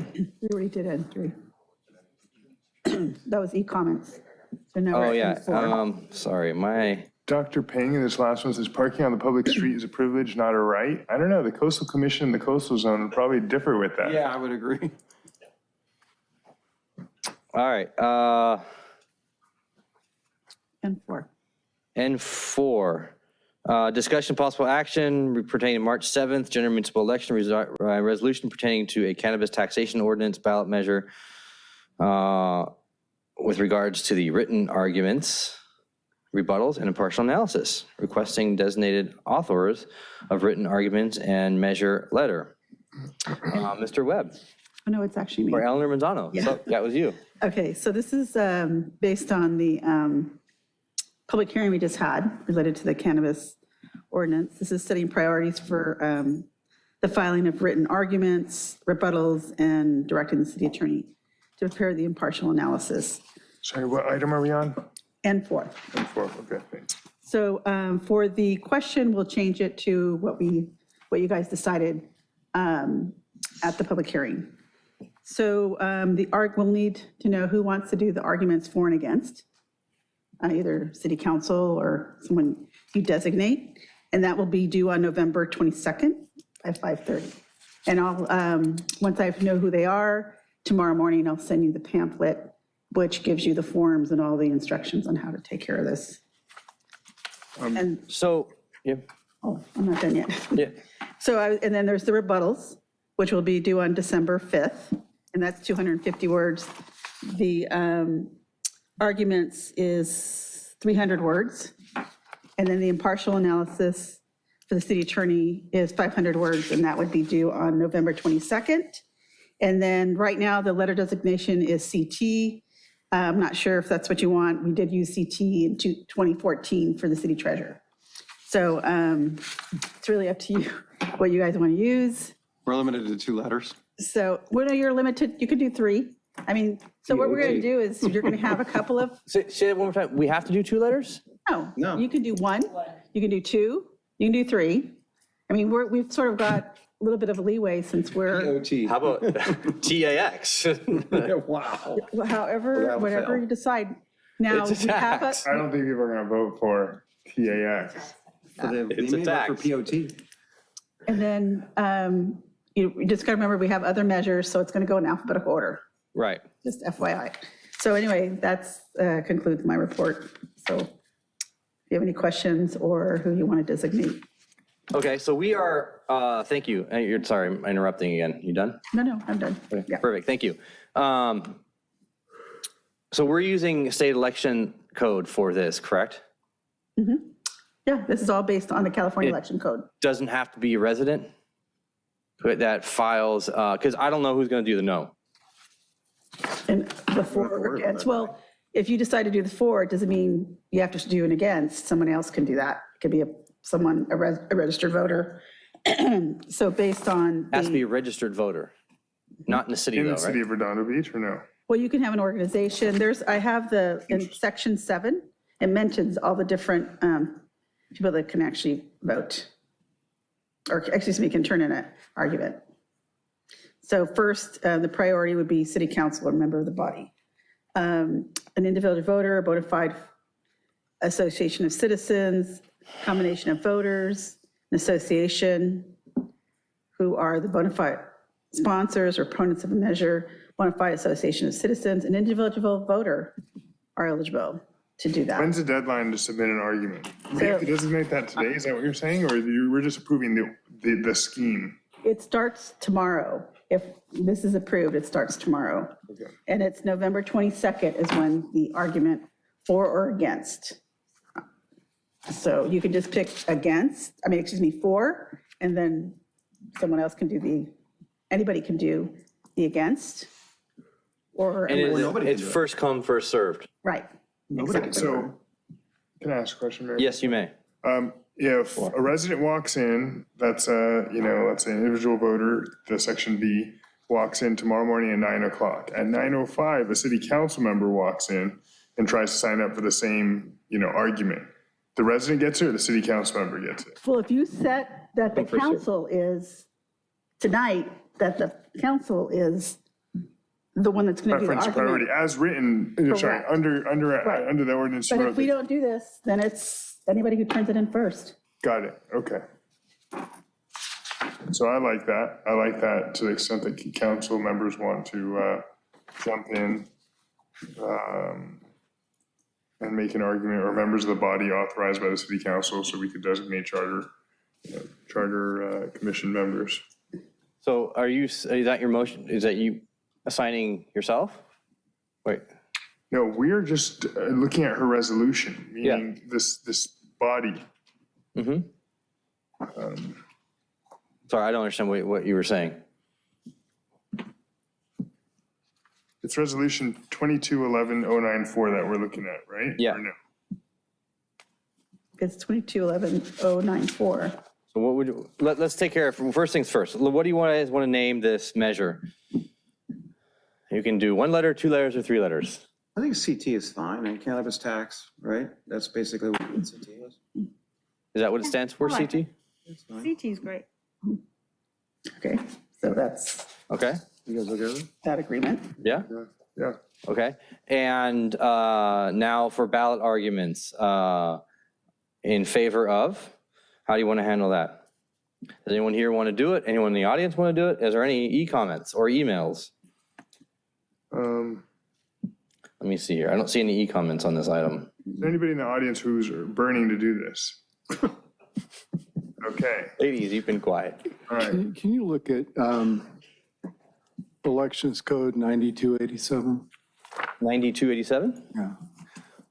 If you're going to select a member of the body to do it, then you can authorize that pursuant to Section A. But failing that, you give a time for them to turn in arguments. And that section says if more than one is received by the elections official, the election official should choose among priorities. So actually in your hypo, I would disagree with the city clerk. If this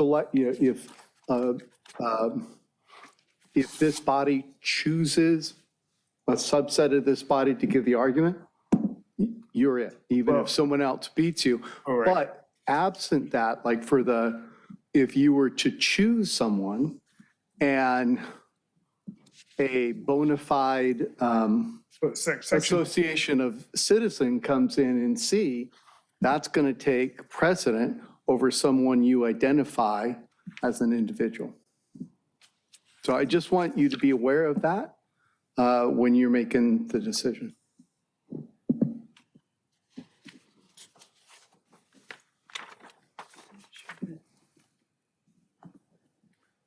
What makes somebody a bona fide sponsor or proponent of the measure? Since this is a city council initiated measure.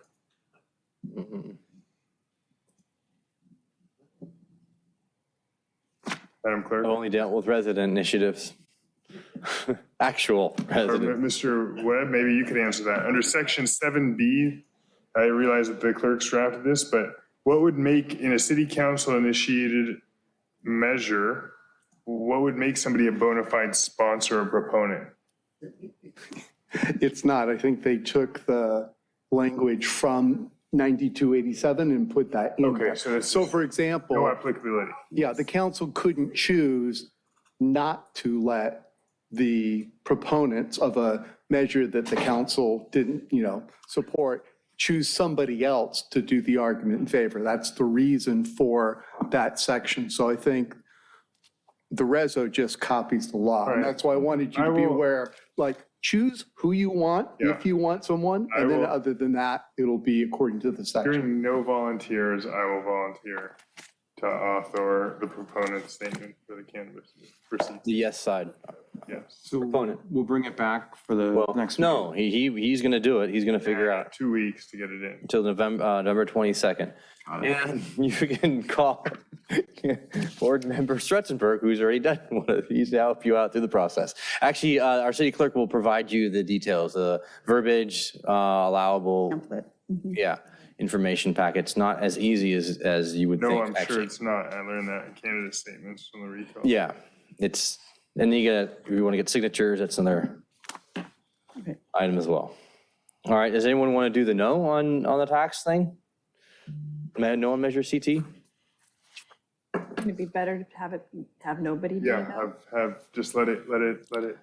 I mean, I personally think everyone, the voters should have somebody there, or somebody should say something, but if nobody picks up, then nobody picks up. If there's nobody here. I don't think you want to manufacture raising their arm. opposition to something. No. Want to raise our arm? If we just voted 5-0 to have it, and then one of us I voted to vote 5-0 no. to put it on, we voted 5-0 to put it on the that's on the true. ballot. That's true. Still. Right. No, I don't. If there's legitimate opposition, somebody will step up in the city, I think. Yeah, and that's fine. I'm just asking and calling if somebody knows of a person. And I mean, Don Zerlup was here the other day, and he's in District, what, 4 Let him or write 5? if he wants to. We'll find out how closely Elliot Lewis is watching Redondo Beach tonight. He said My he'll guess is walk he's not. But 1,000 homes. Probably busy looking at the election results, or lack thereof. All right. So is there a motion on the floor to? What time is it due on the 22nd? By 5:30. Is there a motion on the floor yet to approve Measure CT and assign Councilmember Obaji as the proponent and to leave the opponent to the ballot measure blank? But the language of the ballot measure is going to change pursuant to what we voted on earlier, correct? I have that. Right. And we're not voting to leave it blank. It's just. No, leave that first come, off. first served. Leave it off, because anybody can walk in and do the no, right? Yeah, the ballot, the question will be, sorry, yeah.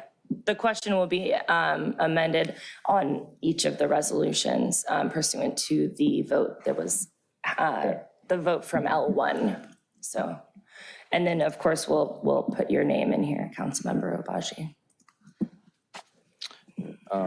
And adopt by title only the resolution with the changes that we need. Will someone second that motion, please? Second. Second. All right. Lowenstein got the second. Yep. Okay. I get this. This is deliberate because they can't recall me again, right? Oh, they could. Good luck. Not within 6 No, months. not within Not within 6 months. 6 Right, months. good luck though. 6 months free. All right. Hey, just, you haven't been sued, all right? So just wait until you go through that process. Still going to Supreme Court. Still waiting. All right. So there's Any other no, members of the public that would like to speak? Anyone? Are there any Zoom comments? there's no Zoom comments. and All there's right. no e-comments. All in favor of the motion on the floor? Aye. Aye. Any opposed? Any abstaining? No. Passes. Okay, adopt by title only resolution number CC-2211-094, a resolution of the City Council, City of Redondo Beach, California, setting priorities for the filing of written arguments, rebuttals, and directing the city attorney to prepare an impartial analysis regarding the establishment of the business tax on businesses which sell, distribute, manufacture, and cultivate cannabis, including industrial hemp and hemp products, to be submitted to the general municipal election held on Tuesday, March 7th, 2023, as called by resolution number CC-2210-079, as amended. Thank you. Finding it very suspect that you've never Brown acted on this with me, Councilmember, Mayor Pro Tem. What do you mean? Never mind. Cannabis one? Yeah, this, The tax? it's all good. Oh. I'm kidding. All right. All right. So we are on to item N5. And this is a discussion and possible action regarding the code of conduct for city boards and commissions. Been working on this item for quite a long time. Thank you. Talked to a couple of members of the public who are very thankful for this to come back. So thank you. And Elizabeth, take it away. Yeah. So tonight for your consideration is the strategic plan objective. We are bringing you an item on the code of conduct for city boards and commissions. And more specifically, staff was asked to provide a review of the current code of conduct, any enforcement measures currently in place, and any possible policy update options if council does want to pursue updating the code of conduct or making it more comprehensive. Dr. Lesser saying he had a comment on the last one on Zoom. I didn't see him raise his hand. Did you ask for public comment? I did. Oh, we did. Zoom. I didn't see his hand up. Oh, he didn't put his hand up. Okay, sorry. We're good? So just very briefly, some background on the code of conduct as it is today. The municipal code does authorize each individual city board and commission to adopt its own set of rules and regulations, as long as it's in compliance with the Muni Code, as well as any ordinance or resolution passed by the city council. And to that effect, the city council did adopt a code of conduct in November 2011, but this didn't preclude the boards and commissions from adopting their own additional rules. And as part of the agenda packet, I'm sure you saw, we did include several bylaws that the commissions adopted, and within them, there are aspects of conduct and decorum in certain sections over there. In terms of elements of the current code of conduct, there are administrative ones related to setting an agenda, having meeting minutes, et cetera. There's regulatory ones that speak to the Brown Act as well as the Political Reform Act. And then up here on the screen, you see commissioner responsibilities. So it speaks to, again, more operational items like attending to partake as a commissioner, being prepared to vote. So make sure you read staff reports. The only one that does speak to decorum or behavior as a commissioner is the fourth bullet point you see there, which is relationship with other commission members, specifically Section G of our current code of conduct. Talks about having respect for individuals' viewpoints or having open and honest conversations at all times, things like that. So in terms of decorum and behavior, that's really the only section that talks about that or expands on that. Everything else is more operational. In terms of enforcement of the code of conduct, there really is only one measure defined. It relates to an excused absenteeism and the ability of city council to declare a seat vacant after a certain period of time. We also want to remind council of another enforcement option that's not currently within the code of conduct. It was adopted by council by ordinance in 2021, and it granted council the ability to remove any commissioner or board member for any reason at any time by majority vote. So you really only have two enforcement measures. One is very specific and focused on absenteeism. The other one is more all-encompassing. There's really no middle ground, and other cities do have other measures like censoring or censorship or censures rather, and education options or training for folks who have broken the policy. So maybe this is an area that council does want to kind of look into and expand upon. And if council does want to move forward with updates, staff did go ahead and survey several other cities and pulled out some common elements from other code of conducts for commissioners. They're up on your screen now. I did want to bring your attention specifically to the last two bullets you see over there because they were rather prevalent in other cities. There is the code of conduct that applies to both elected and appointed officials. So one umbrella code of conduct that applies to city council, commissioners, and board members.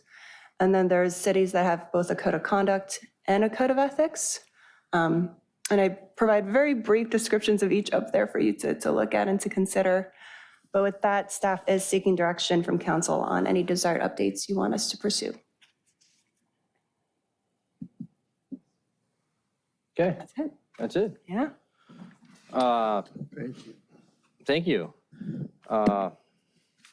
There's, so we already have a resolution on file reaffirming its previous resolution CC. Okay. Did we look at Red Code of Conduct for other cities? Where is that? There were some items in there that I saw. I think LA City of Torrance has it. Which element specifically were you thinking of? I don't have my notes on this item. I just have some extra slides, maybe that'll help.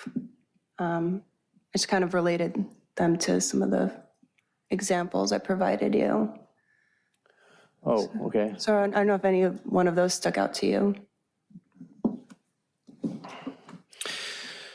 Social media use. This was, yes, thank you.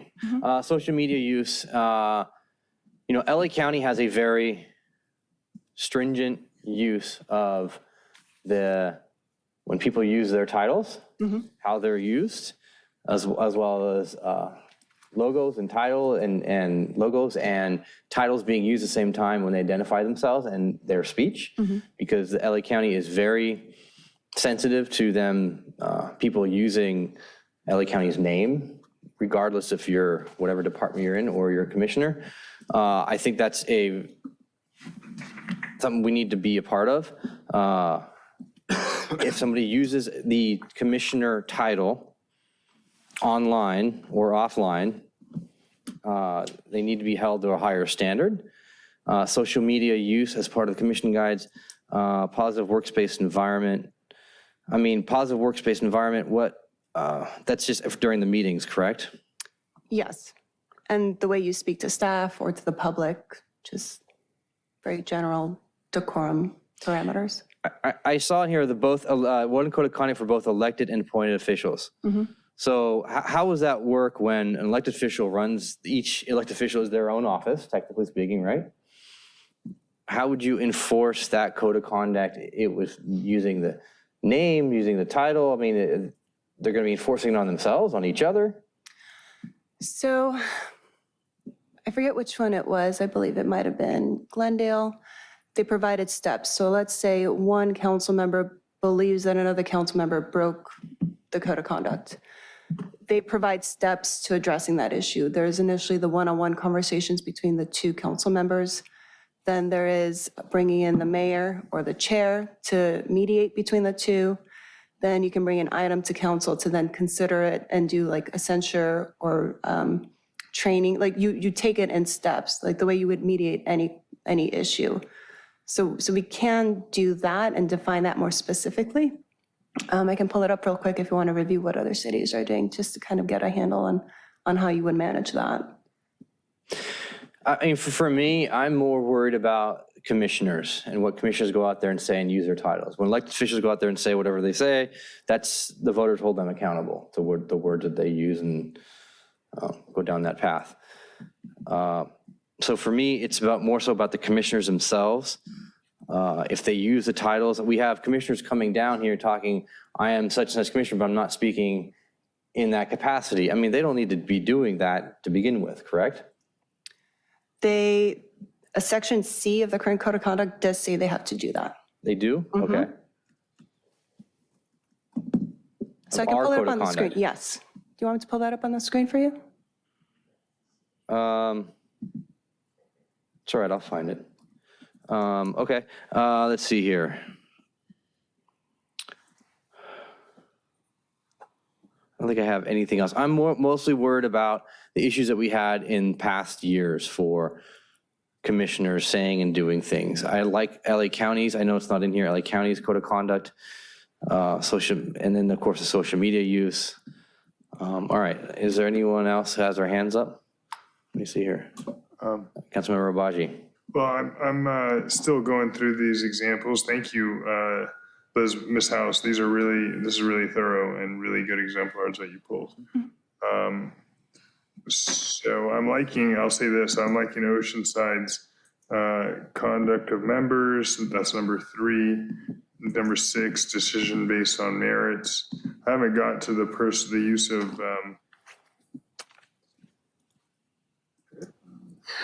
what is it? The use of individual. In Oceanside, section B6. B6, okay. And I can pull it up on the screen Social media too. use. I thought it was on yours.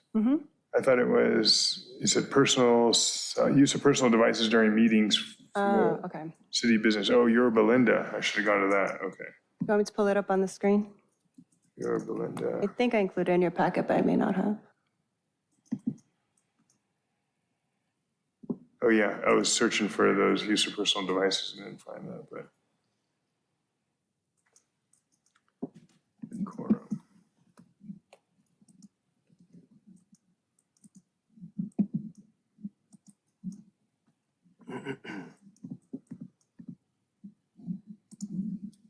Okay, so we're gonna look for, basically the direction that we're looking for tonight, you're looking for from us tonight is what you want to have us incorporate into or update our code of conduct.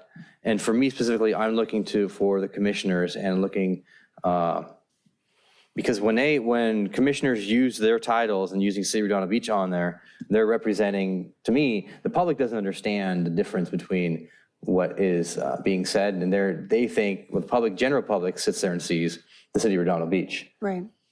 Okay. So do you want us to expand on that section C? Or perhaps, or are you focusing specifically on social media? I mean, both, because people are going to use it on social media and letters to the editor, and they're going to out there come down to the podium in multiple other areas and say, I guess just appropriate thinking, Mayor Pro Tem, what's the problem with a planning commissioner writing a letter to the editor of a newspaper identifying their role as a planning commissioner when they're talking about land use matters? It's not a problem. It's when... Well, unless they haven't adjudicated on the matter yet.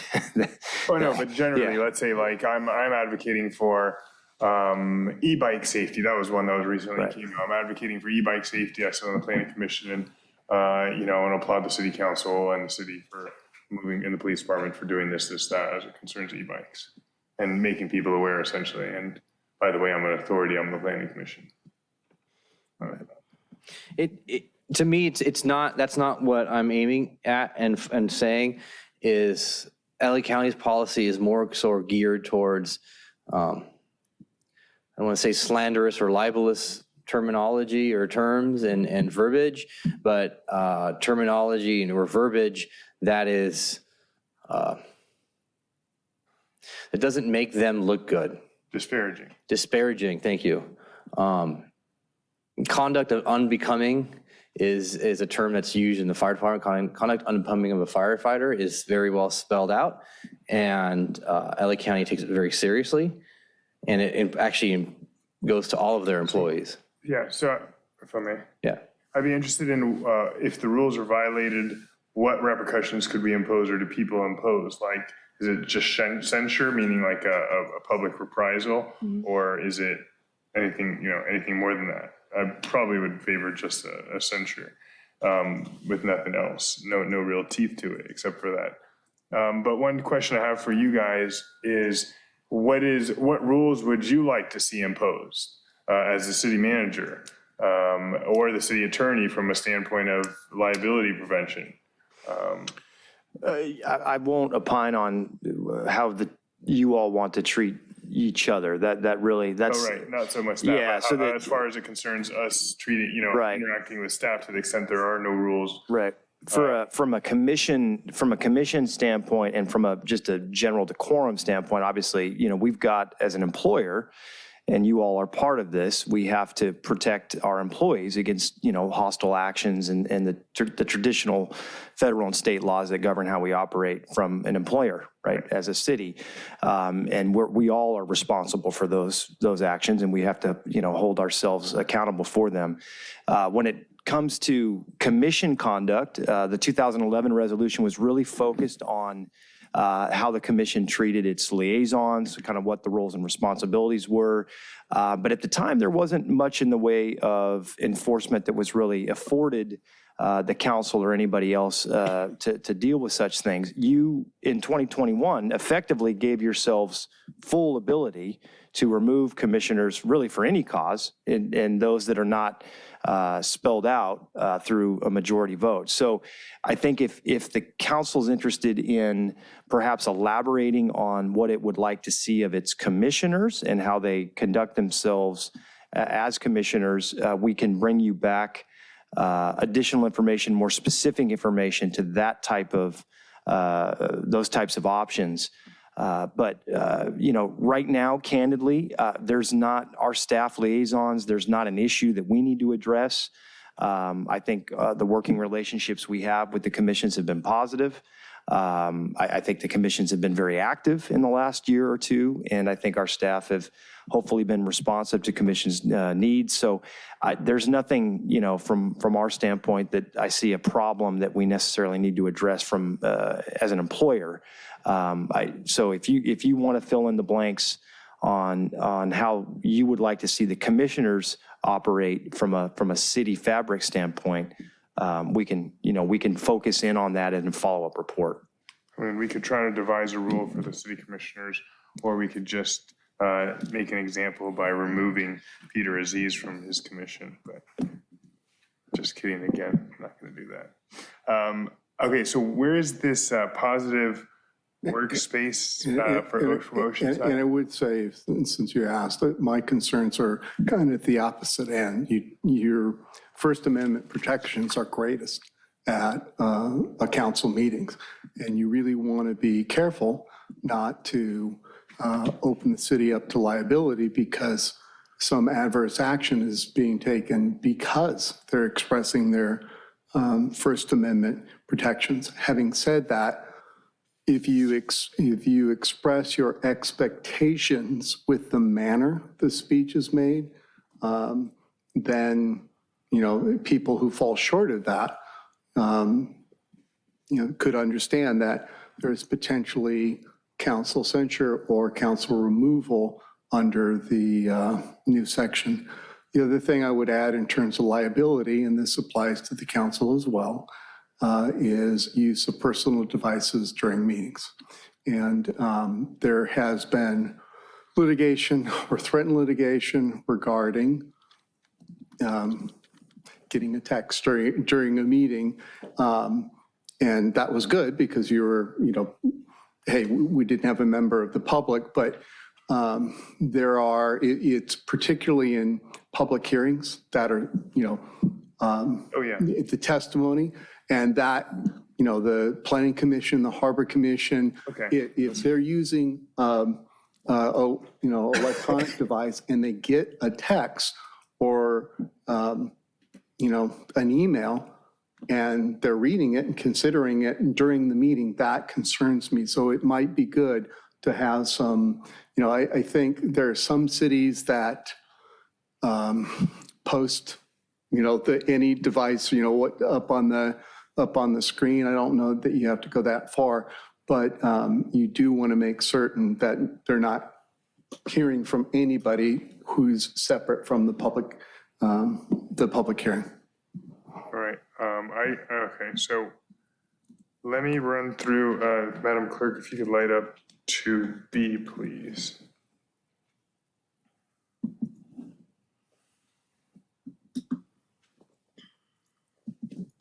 So I'll say that I like the, so social media use I'm not inclined to take up right now. Conduct of members, professional conduct, I like from Oceanside. Actually, a lot of stuff from Oceanside. Decisions based on merit, number 6. Positive workplace environment. Putting a provision, that's also from Oceanside, number 16. I do agree that considering what comes in on your devices during a public hearing, which is a quasi-judicial hearing, could lead to liability. So I'd be open to, a I want to say no device rule, but that's too broad because honestly, I'd want to use my laptop since that's where I put all the city documents, even the materials that we get for the thing. But could I get an email during the middle of the hearing? Potentially. Am I looking at my email? No.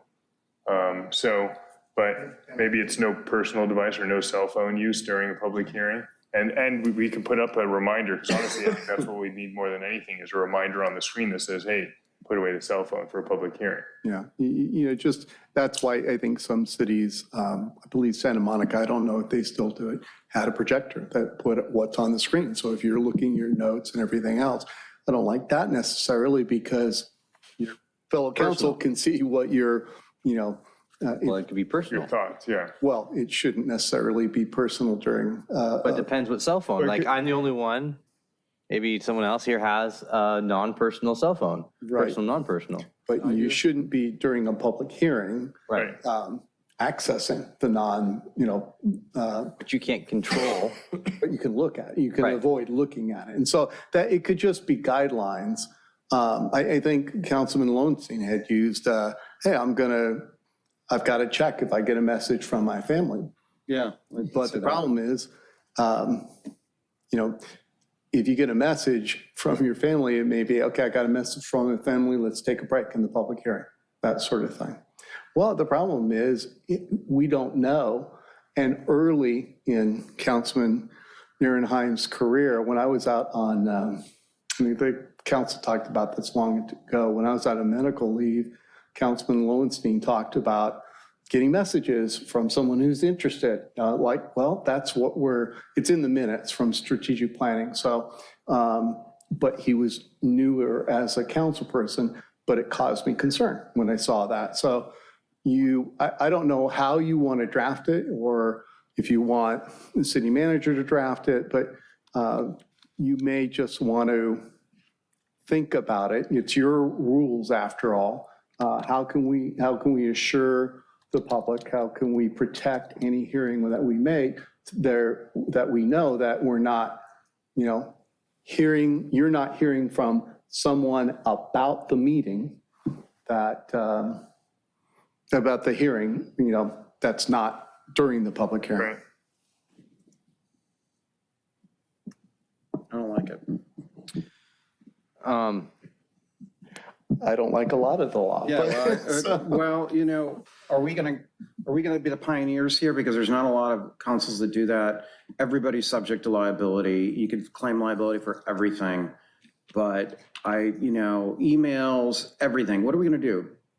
You would assume that, the point of it is somebody going to unduly influence you by sending you a text or an email or something else during a hearing, and I understand the concerns about that. Somebody could do a thumbs down or a thumbs up at a meeting and not everybody sees it. Right. We're going to say no thumbs up or thumbs down in a meeting. But the public hearing is different because you're supposed to only consider what occurs, the evidence you hear during a public hearing. That's why you go back and forth. Somebody's going up and down, nobody else sees it. So anyone here sees it. Right. No one sees the text you get from, hey, I think this. And so that's the concern. It's up to you how you decide to do with it. Well, a lot of public hearings, I don't think it makes a difference. It might not make a difference for considering the cannabis thing, right? But if you have a developer there and it's a multi-million, $100 million development or whatever, however much they have millions in, if you pick up your phone during that hearing, they're going to have an opportunity to essentially examine what you looked at. Right, that's discoverable in a public records request. That's the point of a PRR. Somebody says, I'd like a public records request on all text sent from this period to this period. That's what a PRR is. I mean, I don't know. It just, whatever. I don't pay attention to that stuff anyway, to the text. during a hearing. I'm focused on the hearing, but, whatever, you guys. Yeah. But again, they may get they may get the text. Yeah. But if you looked at the text, then you consider that you can't control someone sending you a text. It could be as simple as, council will not look at texts or emails, during a public hearing. Sure. And you don't have to do that. I'm just, I was There's asking for my opinion. there's one city in LA that has done this, right? Yorba Linda or Santa Monica. I haven't checked recently. I know it was a bigger issue a few years ago. Yeah. So one of the things that, Councilmember Raji, you done? Yeah, I'll just say that I favor council, a resolution including that council will not look at text messages and emails during a public hearing. Well, I don't like the email action. I mean, all of it's discoverable. Yeah. One of the things that started this process for me was the whole Mark Mitchell incident where he threatened the life of the mayor and another council member, I think it was you, and it was said some very unsavory things to me at an event in El Segundo. And this is actually a big deal because if you just look up in the newspaper, East Reader article is a great article about what he said to the mayor, which is people like you end up where I come from, people like you end up on the train tracks In ditches. in bad places. Yeah. Ditches. In ditches, bad places. So these are types of activities or things that are being said that we need to address. So conduct of members, I've been looking here. I don't know what city this is. City of Glendale has a bunch. There's you've found a lot of great cities. The problem is I can't have the time to go through all the little things and then sort them out for you and put them all in place. That was our difficulty as well. We weren't quite sure. Well, and I think what we would do is if there are a couple of target areas you want to flush out, we'll take excerpts from the various policies and we'll target the next staff report to give you a little more kind of context and framework. Tonight's sort of your first consideration here. So we're just looking for overview and direction. My issue is use of titles with the city of Redondo Beach name on there. The social media use, identifying yourself as part of the city.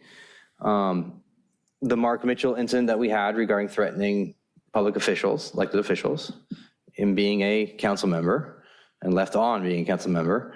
And how would that change in the future with any rule change? You still need a majority to remove him, right? Yeah. You don't have the majority, you don't have the majority. Well, again, if you're,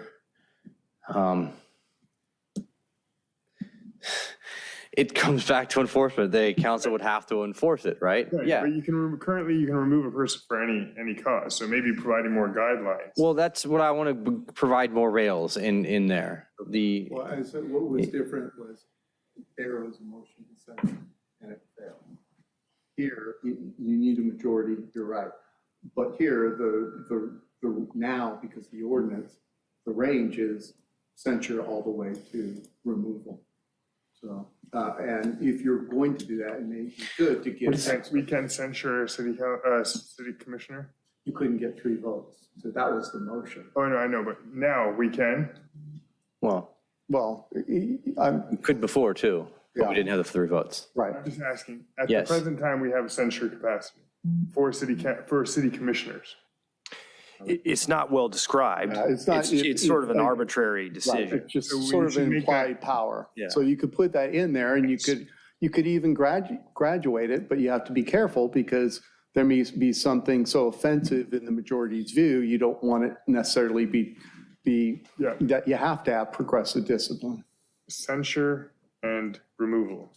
Really grave removal, otherwise censure. I think that's sufficient. Okay, Councilmember Horvath. I would just posit, what is it we're trying to fix here? So you're looking at a lot of information prepared by staff or from different cities. What is it that you specifically want to fix or change? And maybe you need to have a second meeting or a subcommittee where you actually lay out what is it in the existing guidelines, a code of conduct that either needs tweaking, fixing, removal, because I think right now it's just too amorphous in this conversation. Aside from maybe a couple specific things you've mentioned. And then, really just evaluate what is it that you want to change here? Because, I'm not necessarily hearing any super concrete things that need attention, aside from maybe like adjusting the social media, not the social media, but the use of devices during public hearings,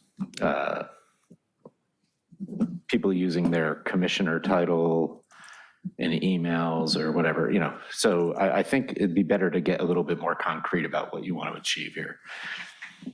I would tend to agree with you. I also want to address the boards at the city staff level. City staff, you guys have task force and boards that are not Brown acted or put together by the council, just you guys put them together, which is fine. But I want to give the ability for you guys to be able to, oh, well, wait a second, you guys did something here. This is highly inappropriate. You shouldn't be here anymore. Removal. Because again, it goes back to using the name of the city and the title. I wouldn't be against some sort of subcommittee on this. All right, Councilmember Baji, your name up, or you want to do public comment?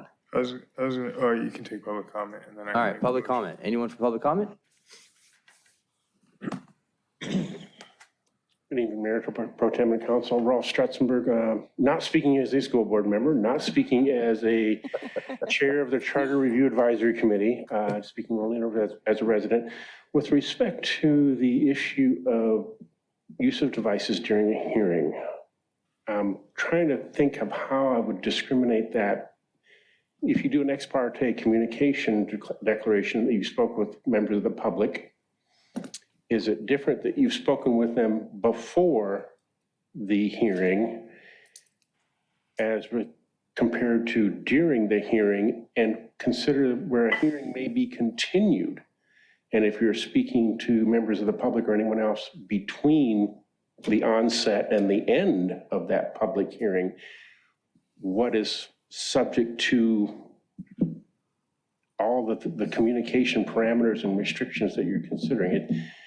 It opens it up to an interesting, broader sense, and maybe there is something that actually discriminates that actually here in chambers during the hearing itself may be different. I'm not aware of what that might be, but that's the considerations I'm thinking about as I hear all this. Thank you.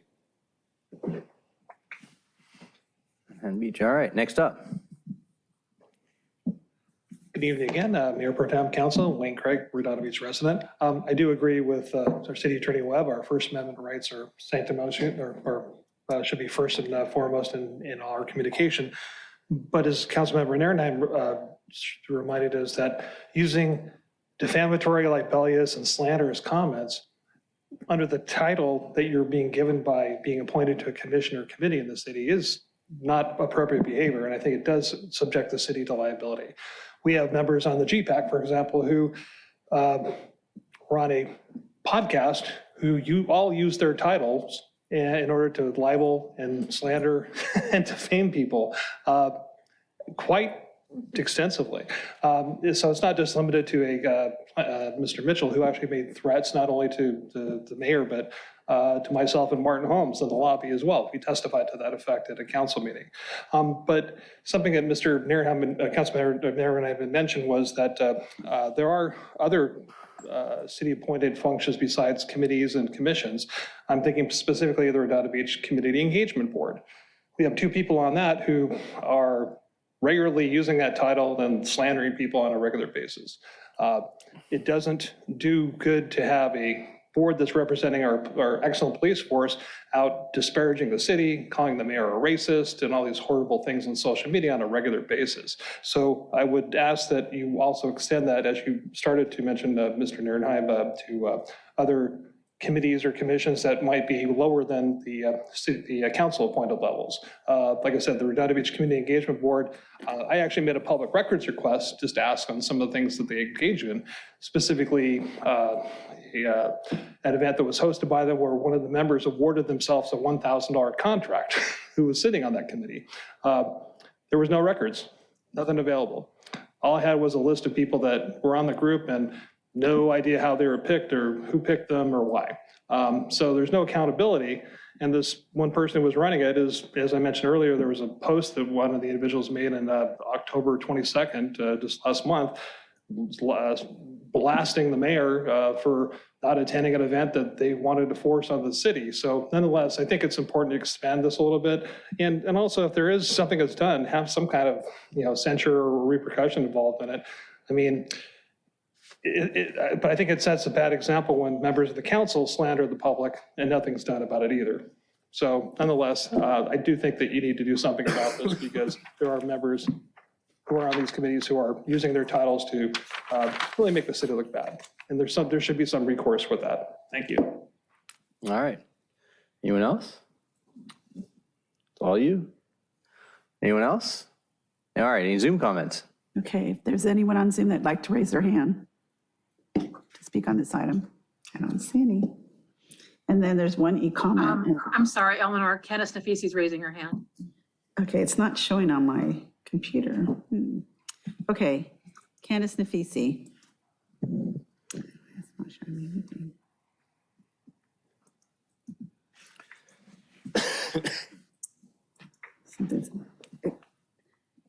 Vicky, can you go ahead and allow her to talk? Because my system's not working.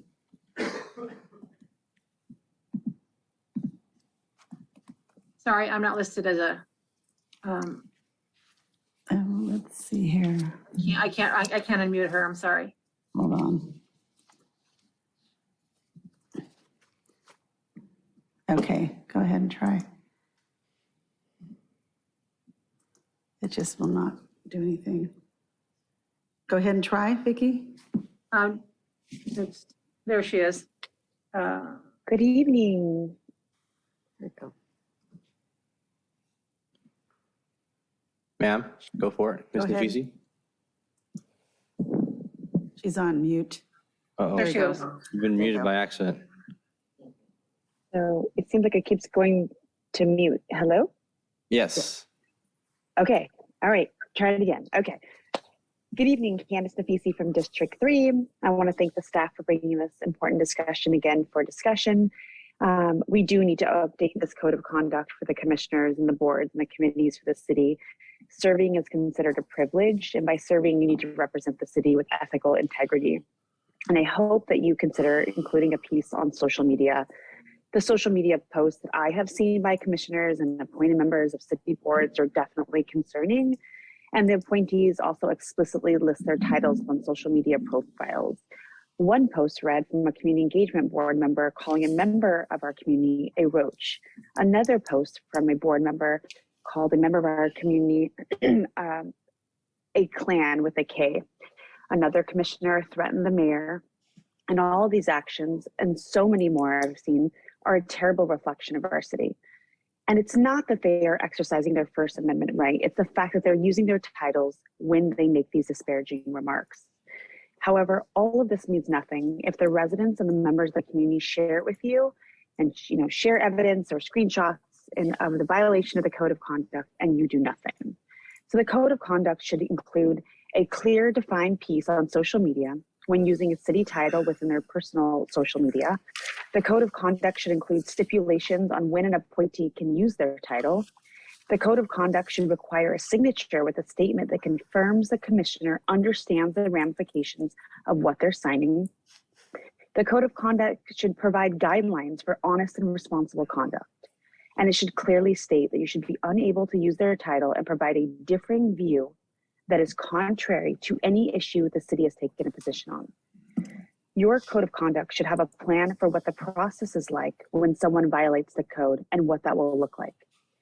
Thank you so much for evaluating the above suggestions. Okay.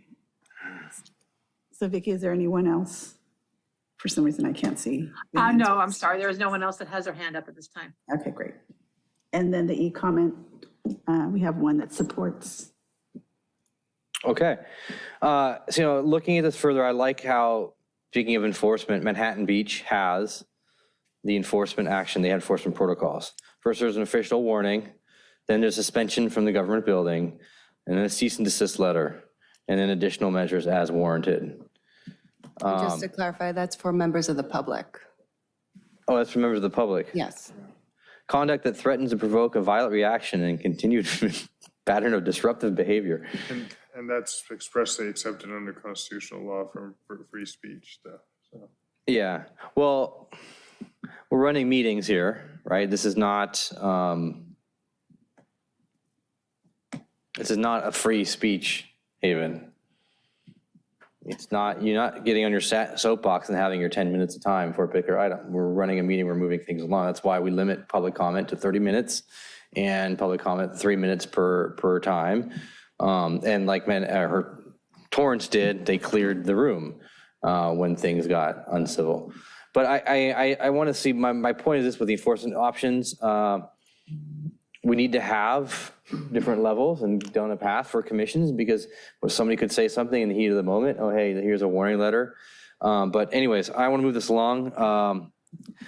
Councilmember Obaji. Sure, I'll just make a motion to direct staff to come back with proposed rules consistent relative to conduct of members of council and commissions that are consistent with Oceanside's rule, same for decision based on merits, positive workplace environment that provides also guidelines for commissioners and council members' use of their titles in publications. That's all. I.e., don't use your commission title to endorse. I guess. Oh, you can. I know council members can do that. So commissioners should be able to do it. It's when you start being conduct unbecoming. Okay, so I guess guidelines for conduct of council members and, well, that's provided in Oceanside. It says the professional and personal conduct of members while exercising their duties shall be above reproach and avoid even the appearance of impropriety. So Oceanside's got it covered. And I guess adopting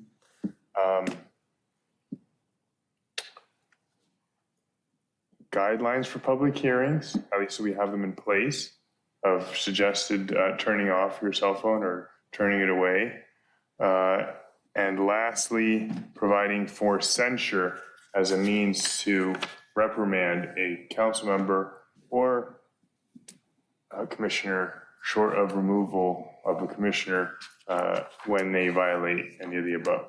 Censure and other options. No, not other options. Okay, censure doesn't really mean much, but okay. It's a slap on the wrist. That's Yeah. Not even that. Like you're not. You already have the removal option. Yeah, you have the right. removal Okay. option. You don't You're have right. anything else. It's either super serious or not. Okay. And that's it. Do Was that we want to have more input from as a subcommittee or as individuals? You good? I guess. Okay. Anyone else have any more input to this? Any friendly amendments taken? No. All right. Is there a second? Is that a second? All right, I'll second that. Thank you. All right, any more public comment? Last. All right, nobody else. All in favor? Aye. Anyone against? No. Anyone abstaining? All right, so that was a Can I ask a timing question before you close this item? We're not in a rush here, right? Not in a rush. Okay. How about April 4th? Can I just clarify one item as well? March. What? Can I clarify one item as well? So you are proposing updates to both the code of conduct for council and code of conduct for the commissions and boards, because those are two separate items. So we're coming back with both for you. Yes, Okay. please. Thank you. So timing, there's no rush on this. I mean, there is a rush to go outside and watch the total lunar eclipse Is it tonight? It's tonight, happening right now. Yeah, but it doesn't start. total- It Cloudy. starts right now, yeah. It's also cloudy, so you're not going to. Total eclipse of the heart. All right. Thanks. Well, if we keep going, it doesn't end till 2:15. That's the full thing. We can keep going. All right, Real N5. We are done with N5, so we are on to P1, which is Mr. Webb. Discussion of possible action regarding revisions, resolutions to the city council establishing charter review commission. So we are modifying the resolution for the charter review advisory committee. Correct. It's your resolution. I added in, you got the red line. I indicated that you want the Charter Review Committee to continue its work. I eliminated, after talking with the city manager, that all the things that they would recommend in terms of purchasing, procurement have been covered. So those are eliminated. I left administrative business, treasurer, clerk, city attorney's office, and the school board. And I left blank for you to decide when you want them to return to. Very good. Councilmember MD. I have no problem with that in school board like we agreed to last time. I would also like you guys to consider adding the mayor office because of we've already eliminated a lot of the signature obligations for it. I think it'd be definitely something they should consider. Adding the mayor office. So that's having them look at the mayor's office. Just add it to the list, right? Yeah. So okay. in other words, having a rotating mayor instead of elected mayor, Right. just like other cities. Yeah. Well, some cities, For most of Manhattan, not Torrance. Rolling Hills, PBE. Rolling Hills, PV. Not- I mean, we could go sit there and go through the list, but there's a whole bunch that do that. And so, they talked about it the first time. Yeah, they can talk about it. So, okay, Absolutely, great. 100%. All right. Then I would also like to add to the resolution, I want to memorialize some of the things that they've done. Let's see here. Can we share my screen, please? The number? Which one? 1A. Oh, 1A. It's not yours, it's mine.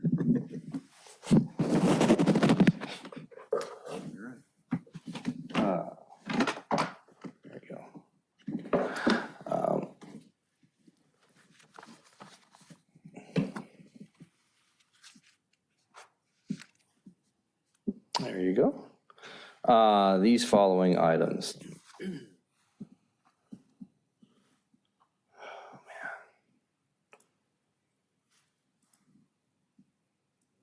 Love technology. Okay, I like to add these 6 items as well. I can do this, perfect. Memorialize some of the votes that we've had so far in the resolution to update this in the whereas clauses, I think, no, the section clauses. Committee having voted 6-1 in favor of charter amendment to go to ballot for a change of position of city attorney and is now requesting to make recommendations. We are now requested to make recommendations as to what form of selection and legal representation would best serve the city.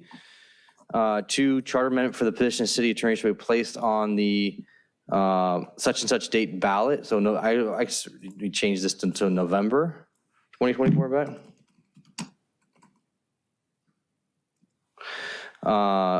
The committee is to report back to the city council no later than a certain date on here, so they have an end date. With its further recommendations for charter amendments concerning the position of city attorney. Well, do you want to change that to whatever else they're going to look at? So Yeah, that's the next one, number 4. The committee having voted 6-1 to favor charter amendment to go to ballot. I see what you're saying. Our city attorney. setting an end date for. And you're right. And you're setting the end date in section 7, so. Can you take a friendly amendment? Yeah, absolutely. On this subject Yeah. is have them report back as they conclude on a particular subject matter, but bring it back to us no later than the city attorney recommendation no later than X date. So a report back when they conclude? When they conclude each item, when they take a vote on each item and come up with a decision, they can just report back with that item. Okay. That was the original resolution. The original resolution, right, yeah. Until the next one was taken. Do we want to put a final date in here for the other? When are you gonna need for the next election by? Well, there's plenty of The time. general election. I almost think that we don't even need to have. Yeah, you don't need to make it that late. All right, make it the end of next year, maybe. They don't want to be Well, they may in. not want to meet for a year, so. Well, usually it's August. You call the election for August 2024. So you want to say December? How much time you need, Rob? August in 2024. I'm just saying you have that, that's the December 2023. end. Yeah. Yeah. With any request to extend brought to us before, October. Any request? Yeah, if they need more time, then they just come to us in October or such.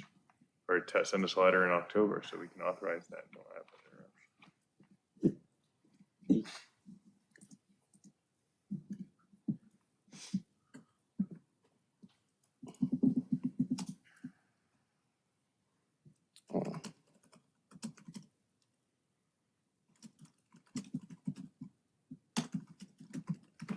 Okay.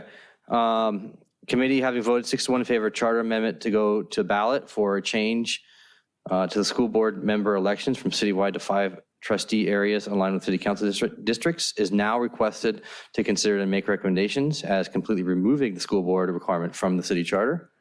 Fine with that? Yeah. Establish the same ballot and due dates for city council, for school board, and of those of city attorney, and any other requests. Recommendations.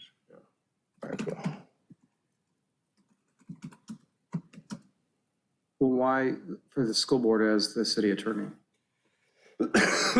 Sending it to the school board, then why does it have to be the same date as that? If we're gonna do an election, might as well put them all on the same ballot. Well, I thought we would do the school board in March. Well, we don't have time. All we're doing is taking it off the charter. No, they have to discuss it. We have to look at how that affects. Ballot language. Ballot language. we It's need a lot of work. Strike, a letter designation, arguments for and against. And I don't think they're meeting until January. Yeah, we have that, okay. that little I thing. think the last Thursday of, We don't have anything. fourth Thursday, there weren't. All right. One was So like that's not gonna happen Thanksgiving anytime and. soon. No. Okay. Okay. But again, if they bring it earlier and we can put it on a ballot earlier, then we will put Yeah. another ballot. Yeah. Right. Request that the committee continue with establishing recommendations for the position of city clerk and treasurer, as well as other areas, amendments to the charter that the committee may choose to explore. And we will put in here, Councilmember MD, what did you say? Well, just add positions of city clerk, mayor, up above, and treasurer.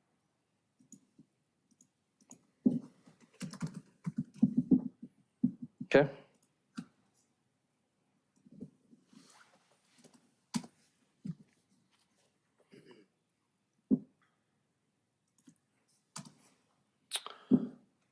Okay, public comment?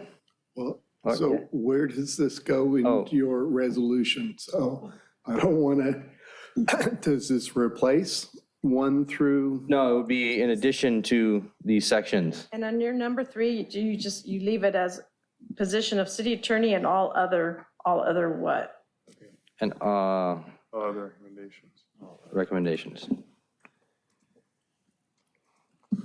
Can we just make this a guideline to be massaged by staff, the city attorney's office? Well, they can fix it and then come back to us at the Yeah, next. if you're okay with coming back to, Yes. that's easy. It's a nightmare when we try and, merge two Yeah. things Yeah. tonight. So if you're fine with continuing it, Not a rush. and we'll change it and bring it back to you. Yes, that would be Is ideal. December 6th, okay? Yes. Yes. Okay. Thank you. Yeah. All right, anyone from the public? We're whittling them down slowly but surely. We do have a hand up, but on Zoom, Okay. but I don't went out in person. Okay, we have someone in person. Okay, we'll do that next. All right, Person Rolf first. Stretzberg, speaking as chair of the Charter Review Advisory Committee. These are all fine. The one thing that was a little bit confusing to me is that the resolution that was redlined and attached to the agenda was the original resolution and not the most recent resolution. And I don't know if, I didn't do a side-by-side comparison. I just recognized the one that was in the current agenda and shown as redline was the original that has been superseded. And I didn't look further to see if there were anything that might contradict. And with that, I mean, this one being a new modified resolution would supersede anything, I'm assuming that, but it was just a little bit confusing as to why the original resolution was now redlined for the current one. That was it. All right. This is not the original resolution. This had today, I requested from the clerk the current resolution, and you noticed that like what I didn't change was the June 14th, and that's when you amended it. So this was what I got from the clerk. I got a Word, I think I got a PDF, and we changed it, converted it to Word. So this was, I believe, the current one. And if you recall, the first one had that language in that Councilman Obagi mentioned, which was, I think, bring it back every month, give a report every month. And that's nowhere in here. And also, the first resolution had shall meet once per month, and this was hopefully at least once per month. Yeah. So. Okay.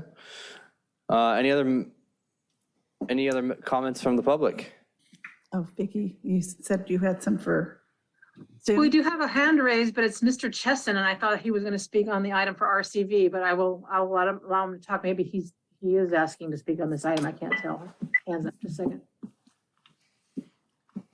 Mr. Chesson, can you clarify which item you want to speak on? I want to speak on this item. I mean, I am here mainly to Thank speak you. on item M1, but I did want to say that I watched your meeting last week and found your discussion about the Redondo Beach School Board very interesting. And you're about to vote to recommend that the school board be removed from the charter. Now, I don't want to make your stove any messier, to use Councilmember Obagi's analogy from last week, but if there's any interest, either now or in the future, in having the school board elected using ranked choice voting, either at large using multi-winner ranked choice voting as they did today in Albany, or within trustee areas using single winner ranked choice voting as they did today in Oakland, then the school board will need to remain in your charter. Otherwise, it will be unable to use ranked choice voting, and that information should be transmitted to your Charter Review Advisory Committee. Thank you very much. Can I respond to that? I don't know, may I respond to that? Yes. May I? Yes, you may. Thank you.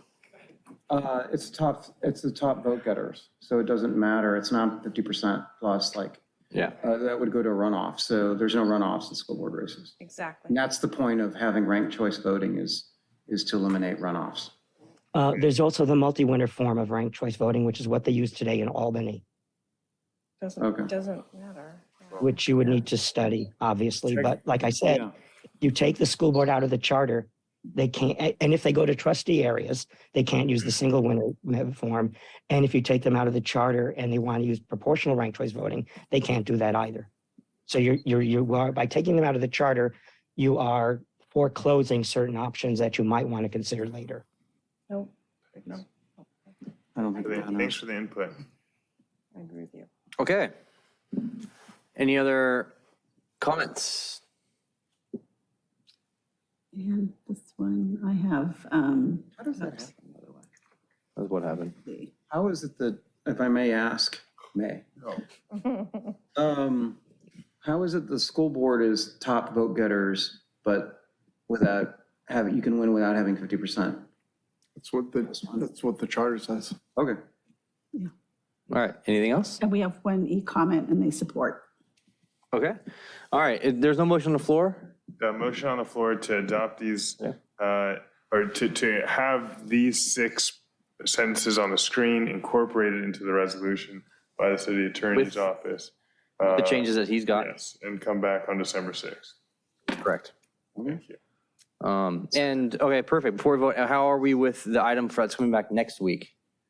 which is I believe on here, the charter commissions need to get hire a law firm for the city attorney position. Well, it's needed by January. I'm targeting the 6th. I'm working with the city manager. Richard Watson doesn't want to do it, so we're looking at other options. Don't want to make you mad. Okay. No win situation. Yeah, exactly. Is that a second, Council, Mayor? Yes, it's a second. All right.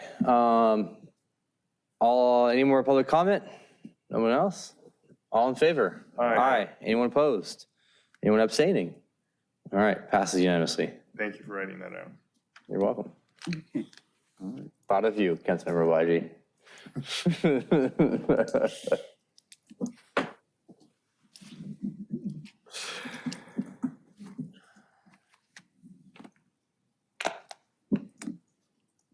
M1? Okay, so there's nothing for you to read. Hold on, I'm going back to my agenda here. All right, so that leads us to the last item of the night, if I'm correct. Hold on. M1. M1 is the ranked choice voting or star voting. And just so everyone knows, thank you, Madam City Clerk, for getting the Measure M from Ojai. Measure M in Ojai is currently passing 57% to 47%. Oh, nice. I know that percentage. It's a big win. So that's for this ranked choice voting. 57 to 47, that's 104%. 57 to 47, 42. 42, thank you. Oh, it's getting late. All right. I knew what you meant. I know what you, thank you. I didn't. All right, so, yeah.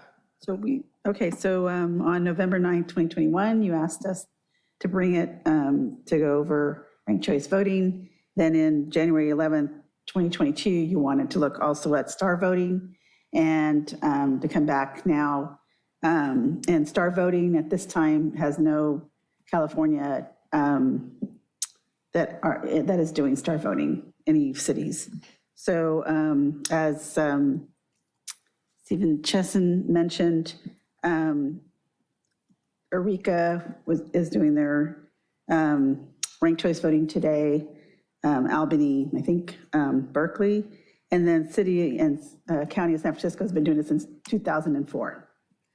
So, and we had Ojai today, as you mentioned.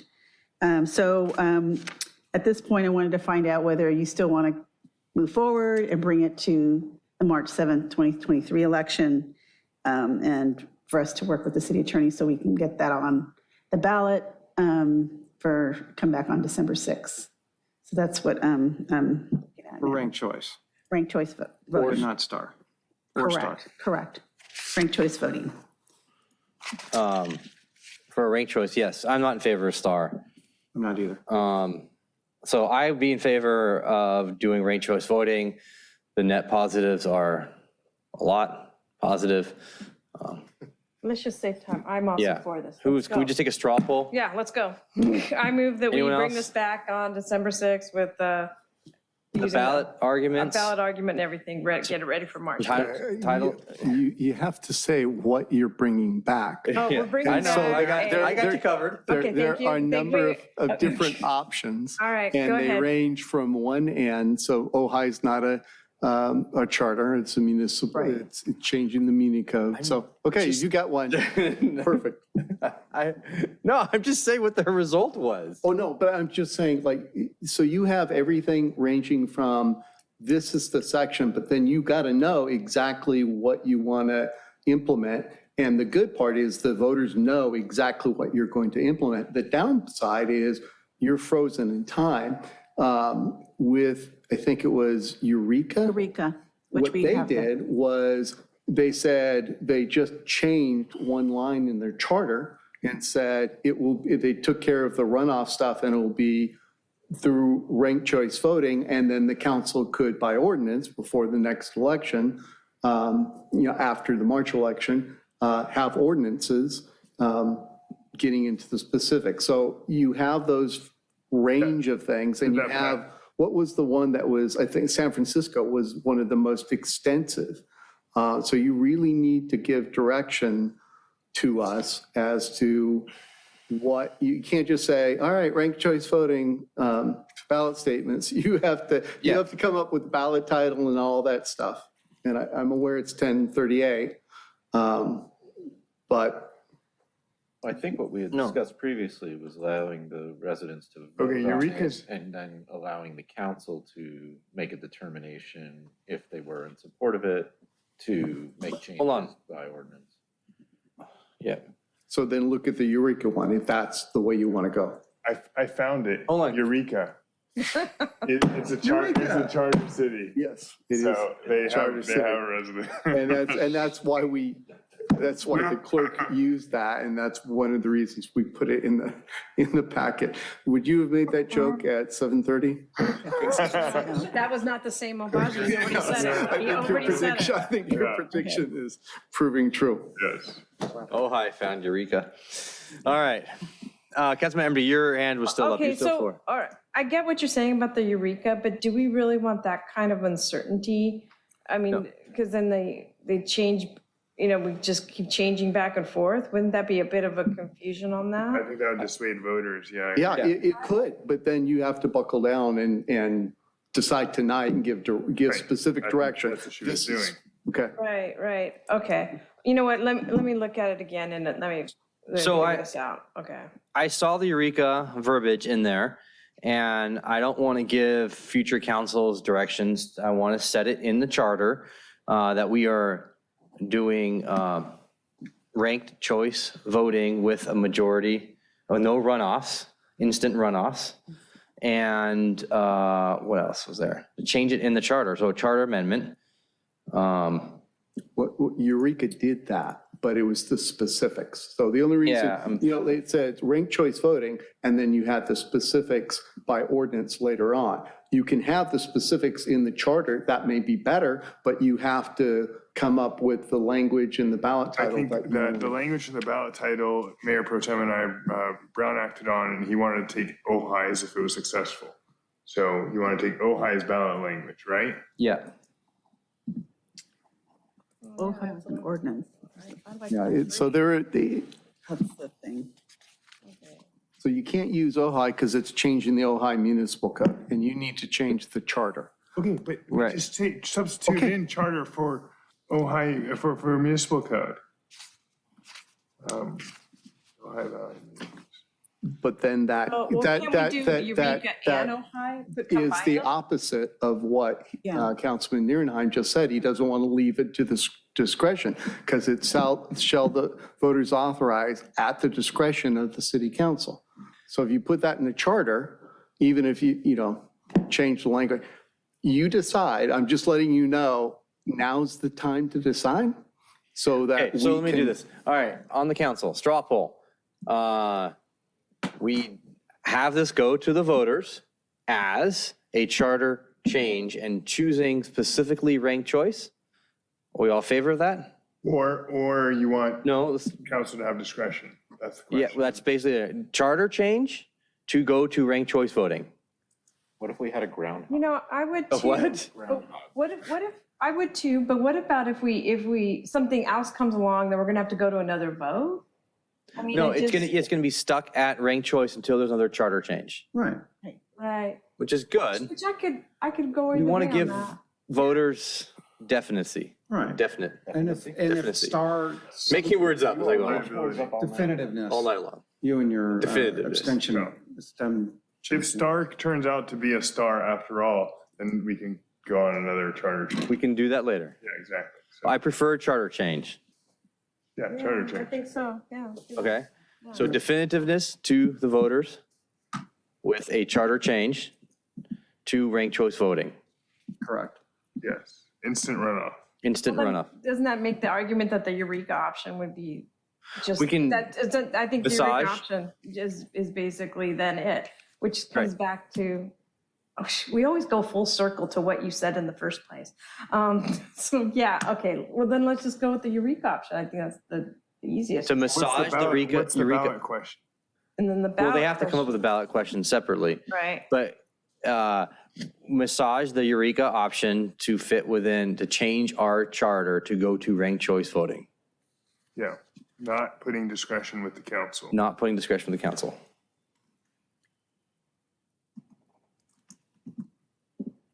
Yep. Is anyone dissenting to that opinion? Do you need more from us? Okay. Madam Yeah, Clerk, there's gonna be a lot more. City Attorney. So if you're using the Eureka model. So what you're talking about changing is Charter Section 18.4 and giving us direction to remove the section in 18.4 that talks about going on to a runoff, and instead replacing it with the charter amendment from Eureka, which reads, in the elections of the mayor and council members, the council must provide for ranked choice voting. And then how you do that will be, if it passes, in future elections. Okay, there's a trick here. An intentional one is just being expressed for all elections in the city of Redondo Beach. Well, yeah, however, yeah. Not mayor and council excluding- members. Right, and just, so, No, well. you don't exclude school board, right? Oh, yeah, we do. excluding school board, yeah, excluding Right, school board. because school board is in Yeah, 18.4. okay. So it's not, I just read what's there. You don't, they don't have an elected city clerk, city attorney, city We're trying treasurer. to achieve an elimination of runoff elections to avoid that cost. So any position that requires a majority and including by runoff, we're changing to ranked choice voting, instant runoff. Okay. Are we all in agreement with that for all the positions except for school board? Yeah. Okay, For all the elected positions, yeah. yeah. City elected. So the only question was, look at Berkeley and how detailed that is, and has a definition of ranked choice voting and continuing ballot and all that stuff. The question was, do you want that in the charter?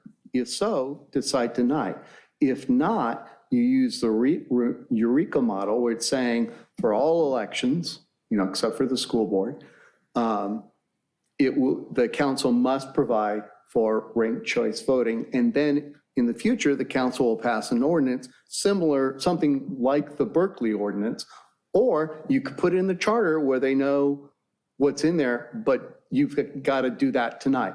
Yeah, I would prefer that we put the semantics of the instant runoff system, voting system into the ordinance, because if we need to fix something, it doesn't quite go right, we can change it via the ordinance, which is much simpler. Ordinance is much Well, easier. yeah, I agree. I was waffling the other way, but I agree with you on this one. Yeah, let's do that. Is there anyone dissenting to that? No, let's do Okay. that. So we're gonna, thank you. I know, stop. I know you started with that argument. We just had to come around to it, okay? And we're looking at this starting in 2020. You're right. Is that what you want to know? Okay. And the any effectivity date would be 2025. Correct. I'm looking at, yep. Well, Yes. well, if there's The first, but if there is a vacancy, do you want it to apply to there? If we have a special run of if something. it gets recalled. Well, or to someone, you resign, Resigns. or do You're you right. do you want it to be, hey, we'll do runoff, but starting March 2025, that's That would cleaner be- to write. Please. Okay, so if you're okay with that. Yeah, that's okay. Okay, Yeah. Yeah. That works. all for right, me. so Thank you. we'll come back with the ballot title, Eureka, accept all the ordinances, and we'll leave it for the future for the council to, and I would even say, I haven't got to read it all. I don't think anybody else has. Whichever one's best, a combination of whichever seem best at a glance, then. yeah, that's not our call to make. It's not, I'm not going to make that call, and the clerk's not going to make that call, and that's why you had it in your packet. So you can decide which one is best. I would just Eureka's or say, Berkeley's? Eureka's good. why don't we? Well, and you could you or a future council could use Berkeley as the model for your Unicode ordinance if the charter amendment changes. It just delays. Oh, got it. Right, it's like, are you going to put Berkeley into the charter? Well, that's a lot of work tonight at 10:48. okay. Or are you just going to say, hey, you got to do it, and then if it passes, that's when you do it. And that's why I was saying that seems more practical. Yeah, understood. So, okay, and also, there's no motion on the floor. Go for it. I'll make a motion to return with a charter amendment for an instant. Title summary. Let me one little step at a time. To start with the important part, a charter change for instant runoff voting to get rid of the runoff system and to, hold on. And amend 18.4 to get rid of the runoffs and leave the details, make it mandatory, but leave the details to all future positions. council, for all positions except school board, and with the council to flush it out by muni code if it passes. Right, and all positions under 18.4, do it via ordinance if it passes.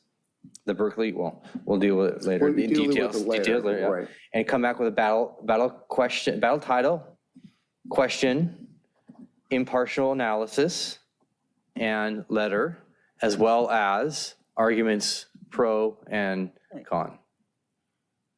Correct. I've done this a few times now. And effective 2025. To be effective at 2025. So second with the friendly amendment that it's all elected positions except the school board. Yep. And that you didn't mention ranked choice voting, but that's what we're moving. He said instant runoff. Instant runoff. Okay. Which is Yeah, ranked choice voting. ranked choice voting. yeah. Using ranked choice voting. Using ranked choice voting. Ranked choice voting. All right. Second. That was my second. your That was my second, sorry. second, yeah. Okay. He let's amended. vote. Any members of the public? You've been so quiet. No one else? All right. Any members of the public? I Zoom. Go ahead, Vicky. I think we. Yes, Vicky. we do have a member, Steve Chesson would like to speak on this item, just a moment. Thank you. My name is Steve Chesson. I'm president of Californians for Electoral Reform.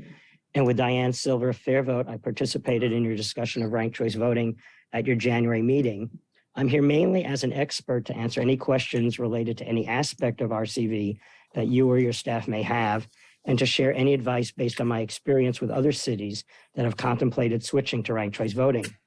I agree that leaving discretion to the council is a bad idea. The city of Davis tried that and the voters rejected it.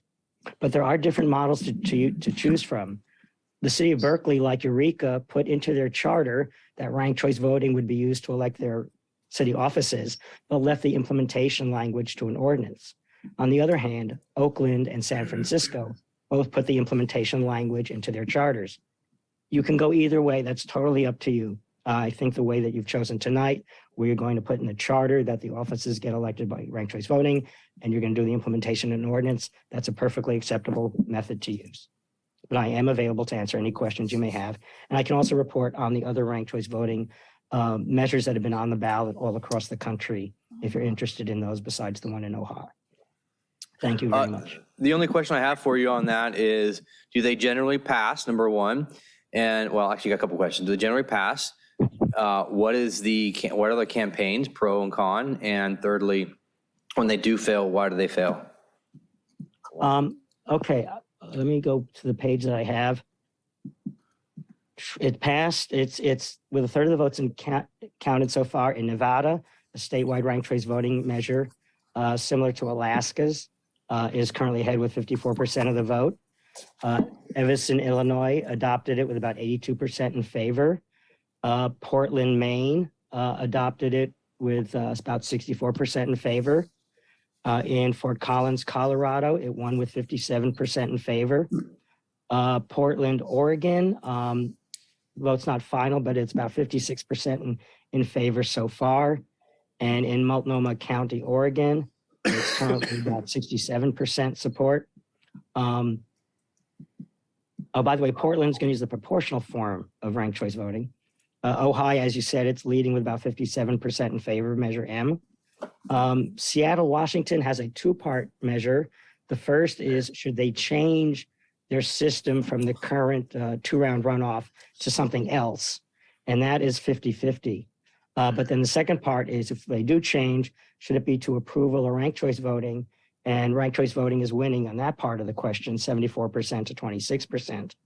It is currently losing in Clark County, Washington, and in San Juan County, Washington. Now, I don't know how the campaigns were conducted in those different parts. I don't know that I can address that part of your question. Okay, that's fine. Okay, seems like people are very receptive to this. No other public comment? Any other comments from, nope. No e-comments? I have one e-comment, support. Perfect. All right, all in favor? Aye. Any opposed? Any abstaining? Nope. All right, passes. Items it's before, or? All right. City manager. Yeah, late, so I'll keep it brief. Did want to let you know that we were assisting El Segundo today with a fire at the refinery that I think we were significant contributors in helping put out and extinguish. So our folks are on their way back, and I think safe and healthy from what I gathered.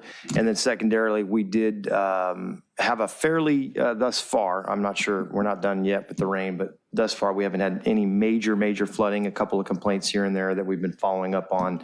Alta Vista Park had a little bit of a backup, but we will continue to troubleshoot that. We did spend the preceding couple of weeks prepping drains and making sure we didn't have too much in the way of overflow. So far so good as it pertains to the recent downpour.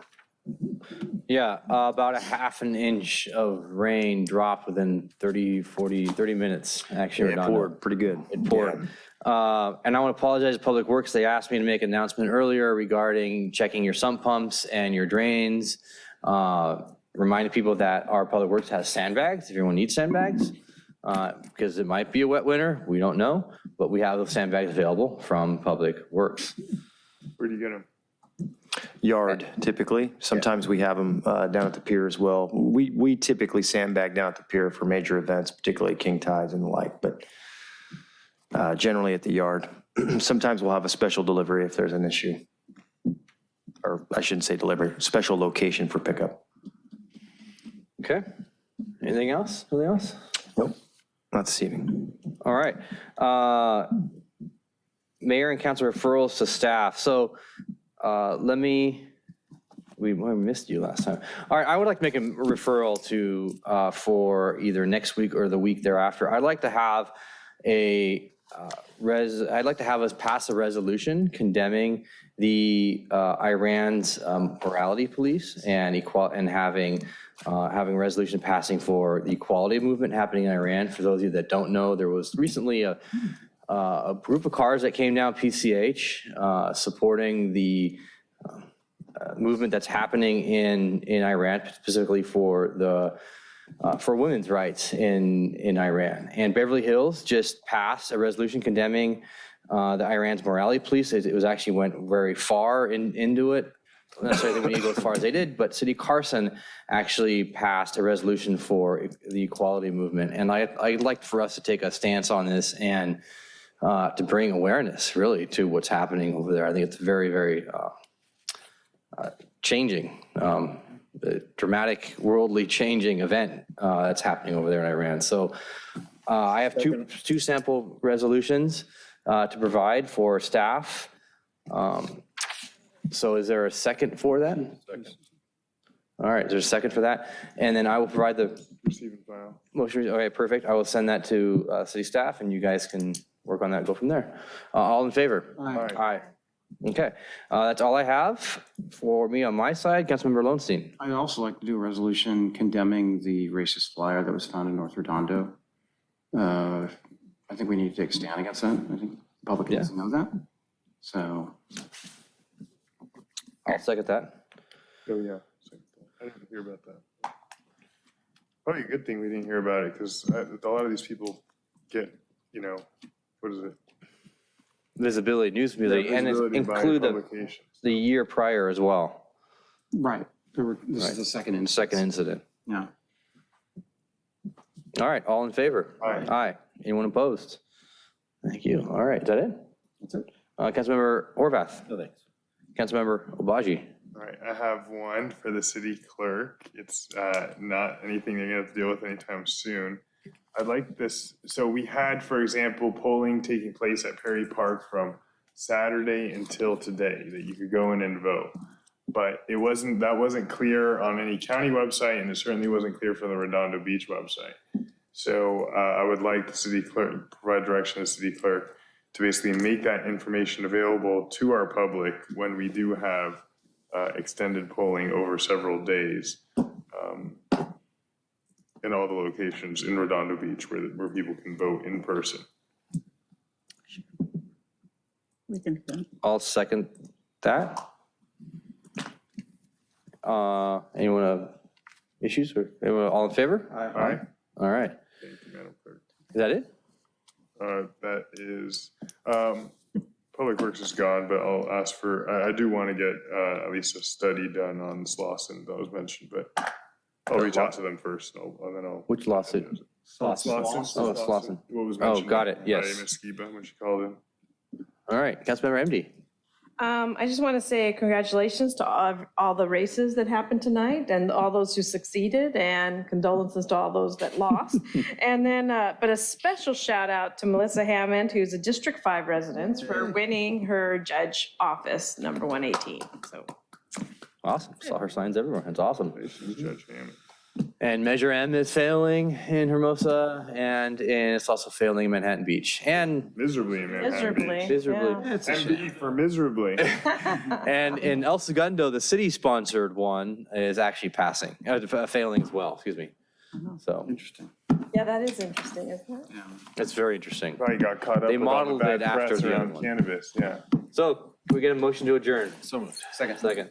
All right, all in favor? Aye.